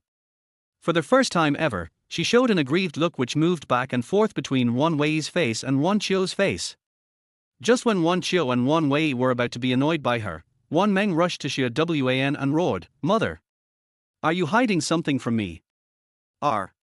Xia Wan, who had hidden too many things from Ruan Meng, was stunned. Chapter 55. The show begins. Ruan Meng's sudden behavior scared Xia Wan and made Ruan Xiang feel even more annoyed. Fortunately, Ruan Qiu still favored his mother and sister. Second sister, did something happen? Yes. Tell mother if you have anything to say. Xia Wan also quickly agreed. Ruan Meng felt the little affection she gained by showing weakness. I feel a little nauseous. Maybe, Xia Wan loves Ruan Meng. It's just that the one she loves is Ruan Meng, a favored daughter of heaven, not Ruan Meng, who had a child out of wedlock and had lost some value. Once upon a time, when the sisters Ruan Qiu and Ruan Meng were hailed as the new generation of wealthy couple in City A, Xia Wan's mouth corners almost curled up to the sky. Nowadays, it is probably because of Mo Yuting that the changes have occurred, right? Seeing that Ruan Meng hadn't spoken for a long time, Xia Wan couldn't help but get impatient and asked patiently, Xiao Meng, what happened? Mother, Ruan Meng stammered and still didn't finish her words, but her look finally caught Ruan Qiu's attention. Ruan Qiu couldn't stare at his own face, so he had to stare at Ruan Wei's face. A strange feeling suddenly arose in her heart, but she couldn't put it into words. Ruan Wei felt uncomfortable being stared at, so she could only cast a pitiful look at Ruan Xiang. Ruan Xiang, who was not clear-headed, scolded Ruan Qiu as Ruan Meng wished. But he forgot that this was completely equivalent to stepping on Xia Wan's minefield. Ruan Xiang, what's wrong with you? Why are you yelling at me? It's fine if you yell at Ruan Meng, but what right do you have to yell at my Xiao Qiu? If others don't know, they would think Ruan Wei is your biological daughter, and Ruan Meng is your adopted daughter. As the old saying goes, people who are angry or drunk often speak the truth. At this moment, Ruan Xiang spoke without thinking and blurted out, adopted daughter. Damn adopted daughter. Wei Wei is my daughter. As soon as Ruan Xiang finished speaking, the entire living room fell into deathly silence. Then, Ruan Qiu, whose mind was suddenly connected, stood up with a whoosh, and pointed at Ruan Wei with shaking hands in disbelief. Oh no! The show is about to begin. Ruan Wei, who took everything in, smiled silently and sat aside to watch the fight. She just felt that she was missing some melon seeds and soda. Ruan Qiu kept saying she for a long time, but no she came out. Ruan Xiang, who was already feeling guilty, wanted to make a joke and announce that the matter was over. All right, I won't bother about this. Wei Wei, let's go eat. Be good and give in to your disappointing second sister. Okay. Ruan Wei, who was also feeling guilty, stopped crying and took Ruan Xiang's arm and tried to escape the scene of the accident, but was caught back by Ruan Qiu. Ruan Wei is not allowed to leave. The veins on Ruan Qiu's forehead bulged, his eyes were fierce, and he looked very scary. Xiao Qiu, what's wrong with you? Don't scare your mother. Xia Wan was afraid that her only pride might have been in trouble, so she burst into tears. When Ruan Xiang saw this, his heart suddenly skipped a beat. An ominous premonition suddenly came to my mind. After being shaken several times by Xia Wan, Ruan Qiu took a few deep breaths and pointed at Ruan Wei's face again, saying to Xia Wan, Mom, don't you think Ruan Wei looks a lot like Dad? And she looks a lot like me, too. Xiao Qiu, what do you mean? Xia Wan was stunned, her mind was blank, and she subconsciously looked at Ruan Wei and her husband. Seeing this, Ruan Meng took the initiative to interrupt. Mom, Ruan Wei and I have such close birthdays, did you pick up the wrong child? Before she could finish her words, Wan firmly denied it. Impossible. Ruan Wei is definitely not my biological daughter. Chapter 56. What are you nervous about? It's not that Wan and Ruan Qiu didn't notice Ruan Wei's appearance before, but the former, Ruan Meng, looked more like the child of Ruan's father and Wan. But now, the core of this body has been replaced. Ruan Meng's appearance became more refined, and her temperament also changed dramatically, which made Ruan Qiu suddenly have an illusion. A kind of illusion. Ruan Wei is more like her own sister than Ruan Meng. Mom. Wan's overly firm tone brought Ruan Qiu back to her senses. She hesitated for a moment, but finally asked in a low voice, "How can you be so sure? Did you do an appraisal when you adopted Ruan Wei?" "I haven't done a paternity test." "In fact, it's because your father." Wan shook her head and suddenly got stuck in the middle of her words. At first, Ruan Xiang pretended to mention Ruan Wei's blood type to her casually. Now think about it. Seems like it was intentional. Mom. Ruan Qiu was getting impatient and wanted to urge her, but Ruan Meng stopped her at the right time. Mother looks like she has thought of something, don't disturb her. However, there were two people who wished Wan would be disturbed. The first to come on stage was naturally the more prestigious Ruan Xiang. "Have you had enough of the trouble? Today we were supposed to investigate Ruan Meng's fault, but you guys started to think about all sorts of things and made a scene over a small matter. Now you want to impose a different life story on Wei. This is simply too absurd." Unfortunately, Ruan Xiang's convincing words did not convince Ruan Qiu. "Dad, what are you nervous about?" "Xiao Qiu. What nonsense are you talking about? Don't you know what kind of person Dad is?" Ruan Xiang deliberately showed off his power to appear particularly upright.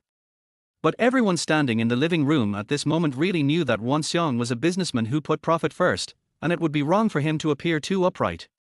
Ruan Qiu immediately made the decision, "I still have doubts in my heart. In order not to affect this family, I want to take my second and third sisters to do a paternity test." "No." Suddenly, Ruan Meng and Ruan Wei rejected Ruan Qiu's decision in unison.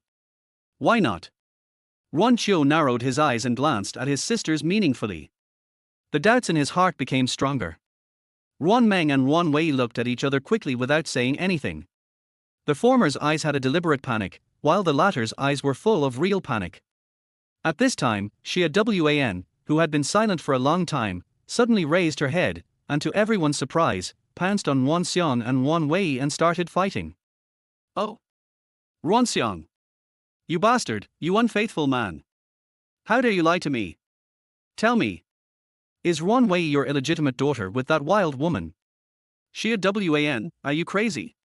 Let me go now." Ruan Xiang, whose face had been scratched several times, raised his head and tried hard to avoid Wan's clutches, but once a woman goes crazy, her fighting power explodes. Okay, I'm going to go crazy today." Wan's eyes were red with anger, and she immediately changed the battlefield and scratched Ruan Wei's face with all her might. "Tell me. Are you the daughter of that bitch? Are you the daughter of Liu Linghui? Are. Mother, please let me go. It hurts so much." Ruan Wei shook her head and tried her best to hide behind Ruan Xiang, but was still caught by Wan several times. The burning pain on her face made her feel chilled. "Mom! Stop fighting. Let's talk it out." Ruan Qiu, who had never expected things to develop to this point, had no choice but to rush in between the people to stop the fight. As for our Ruan Meng, who has kept his merits and fame secret and does good deeds without leaving his name, he has retreated to the corner and did not forget to raise his mobile phone. Record. Well, this drama is wonderful. Chapter 57. Family Fight. Ruan Meng, who likes to watch the fun, waited for more than half an hour. When her stomach starts to growl, the people in the living room stopped fighting because they were exhausted. Seeing this, Ruan Meng saved the video, put away her phone, and strode to Wan and Ruan Qiu, and asked with genuine concern, "Mother, elder sister, are you all right?"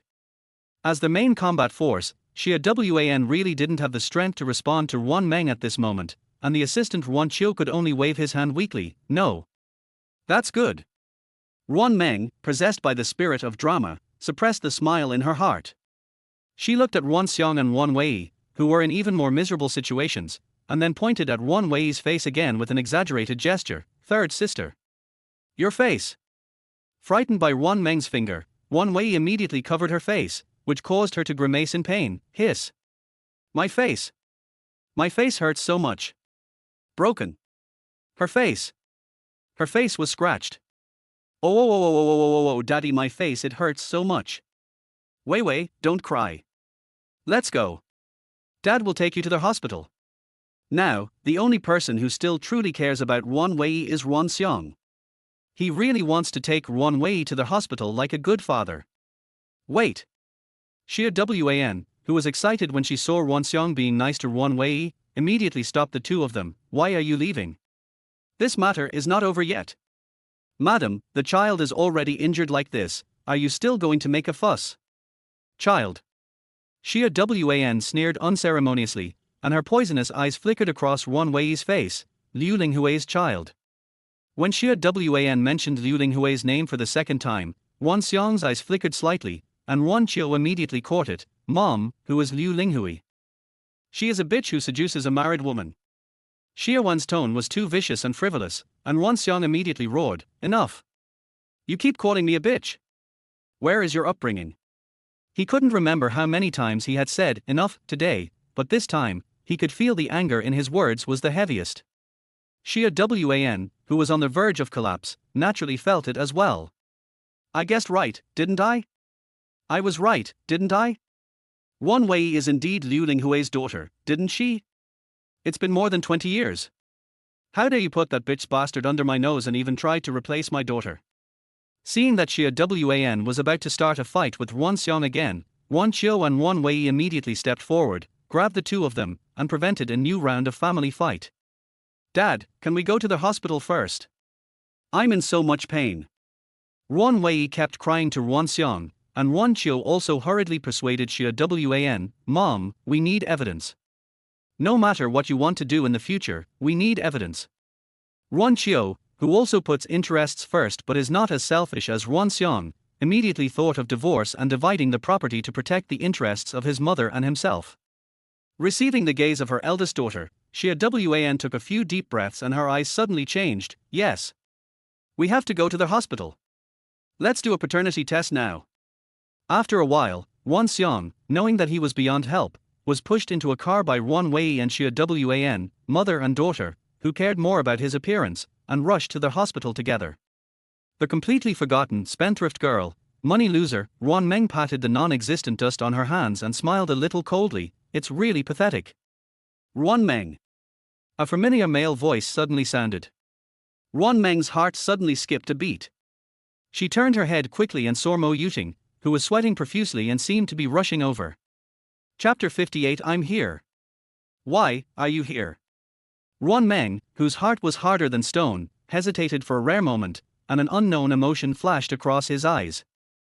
Mo Yuting didn't say anything, but just pursed his lips, strode to Ruan Meng's side, slowly stretched out his hands and held Ruan Meng in his arms. Got it. I took it to my home and it was so cute. Delicious. Mo Yuting's heart was like 1,000 horses galloping, but his face still looked like an aloof domineering CEO who could remain calm even if a mountain collapsed in front of him. You, what are you doing? Ruan Meng felt Mo Yuting patting her back gently, her expression and body were extremely stiff. Ruan Meng, don't be afraid. What? Ruan Meng widened her eyes, full of disbelief. Afraid? What is she afraid of? She obviously doesn't have anything. The sudden appearance of a broad hand on her face interrupted Ruan Meng's thoughts. She subconsciously raised her head and was instantly attracted by the starlight in Mo Yuting's eyes. What a nice view. Like the stars on the summit of the gods. Suddenly, Mo Yuting lowered his head, firmly but with a hint of hesitation. He pressed his forehead against Ruan Meng's, sharing their body temperature. Ruan Meng. I have you. Are you there? Ruan Meng murmured silently, murmuring non-stop. It wasn't until her eyes gradually lost focus that she remembered. Once upon a time. It seems someone has said the same thing to her. But she can't seem to remember who that person is. Cough, cough, cough, cough, cough, cough, cough, cough, cough. A series of coughing sounds that couldn't be more fake suddenly came from behind. Ruan Meng, feeling guilty for something, immediately stepped out of Mo Yuting's arms. Mo Yuting, who suddenly lost his soft and sweet little body, looked in the direction of the sound and immediately gave the two little cute babies hiding in the corner a helpless and resentful look. Why would he come out to cause trouble when we asked him to be a hero and save the beauty? These two little guys are so naughty. Mo Yuting did not install surveillance cameras in the Ruan family, nor did he install surveillance cameras on Ruan Meng. The reason he arrived so timely was all because of Ruan Leilei's tip-off. Ruan Leilei took Ruan Ainen's hand and ran to Ruan Meng's legs, making fun of Mo Yuting without any hesitation. Lelul. Daddy, you are so embarrassed. Did he do anything shameful? He was just thinking about it at best. Of course, if I can shamelessly take his cute little girl home. Mo Yuting really wanted to say that he could actually be shameless. With the interruption of the three lively people, Ruan Meng has returned to her usual indifference, but there is still an unknown softness underneath the indifference.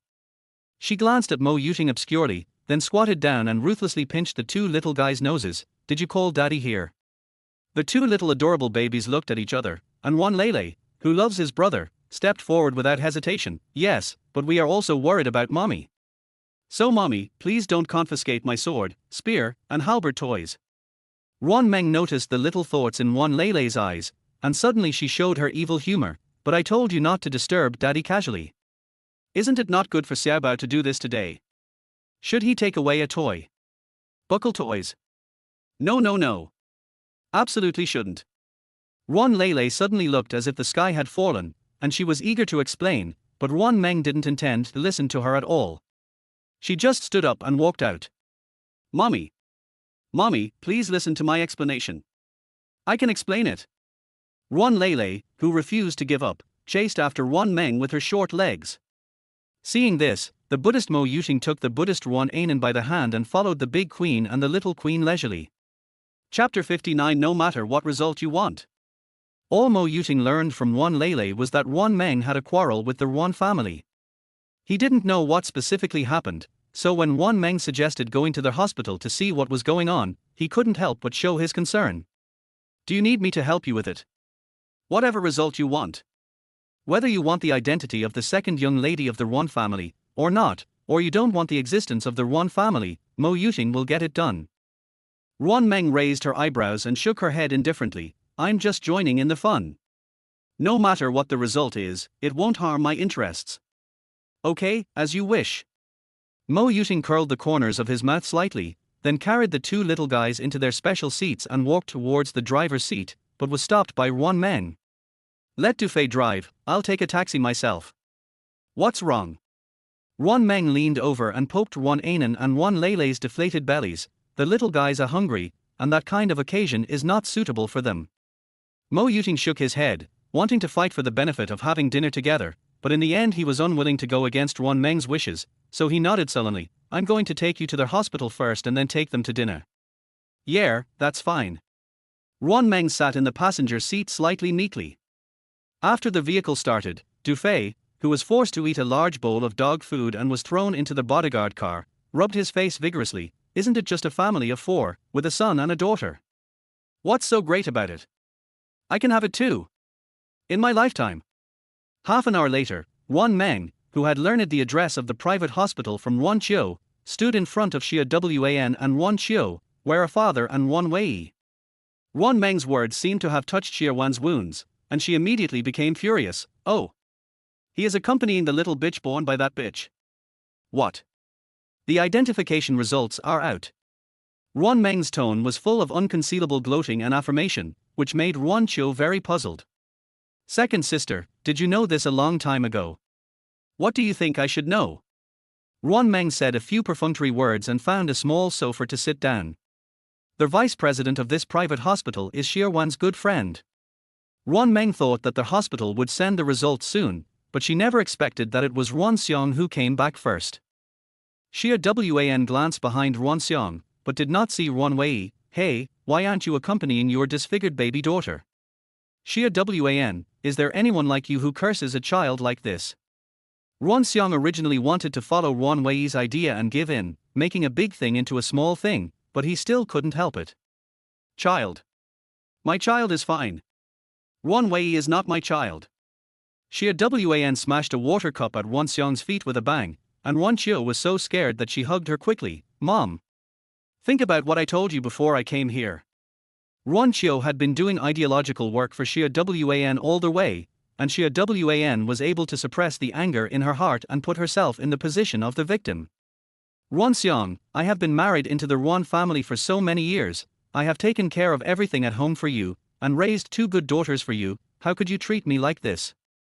I didn't care about your affair with Liu Linghui, but you still dated her secretly and even gave birth to a child with her. Aren't you afraid of being struck by lightning? Liu Linghui is the illegitimate daughter of the former patriarch of the Liu family in City A and the half-sister of the current patriarch of the Liu family. She was also Xia Wan's former good sister and best friend.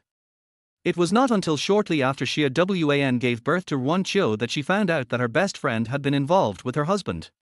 Fortunately, at that time, Mr. Ruan particularly doted on Ruan Qiu, and also took Xia Wan's family into consideration, so he severely punished Ruan Xiang and consolidated Xia Wan's position as Mrs. Ruan.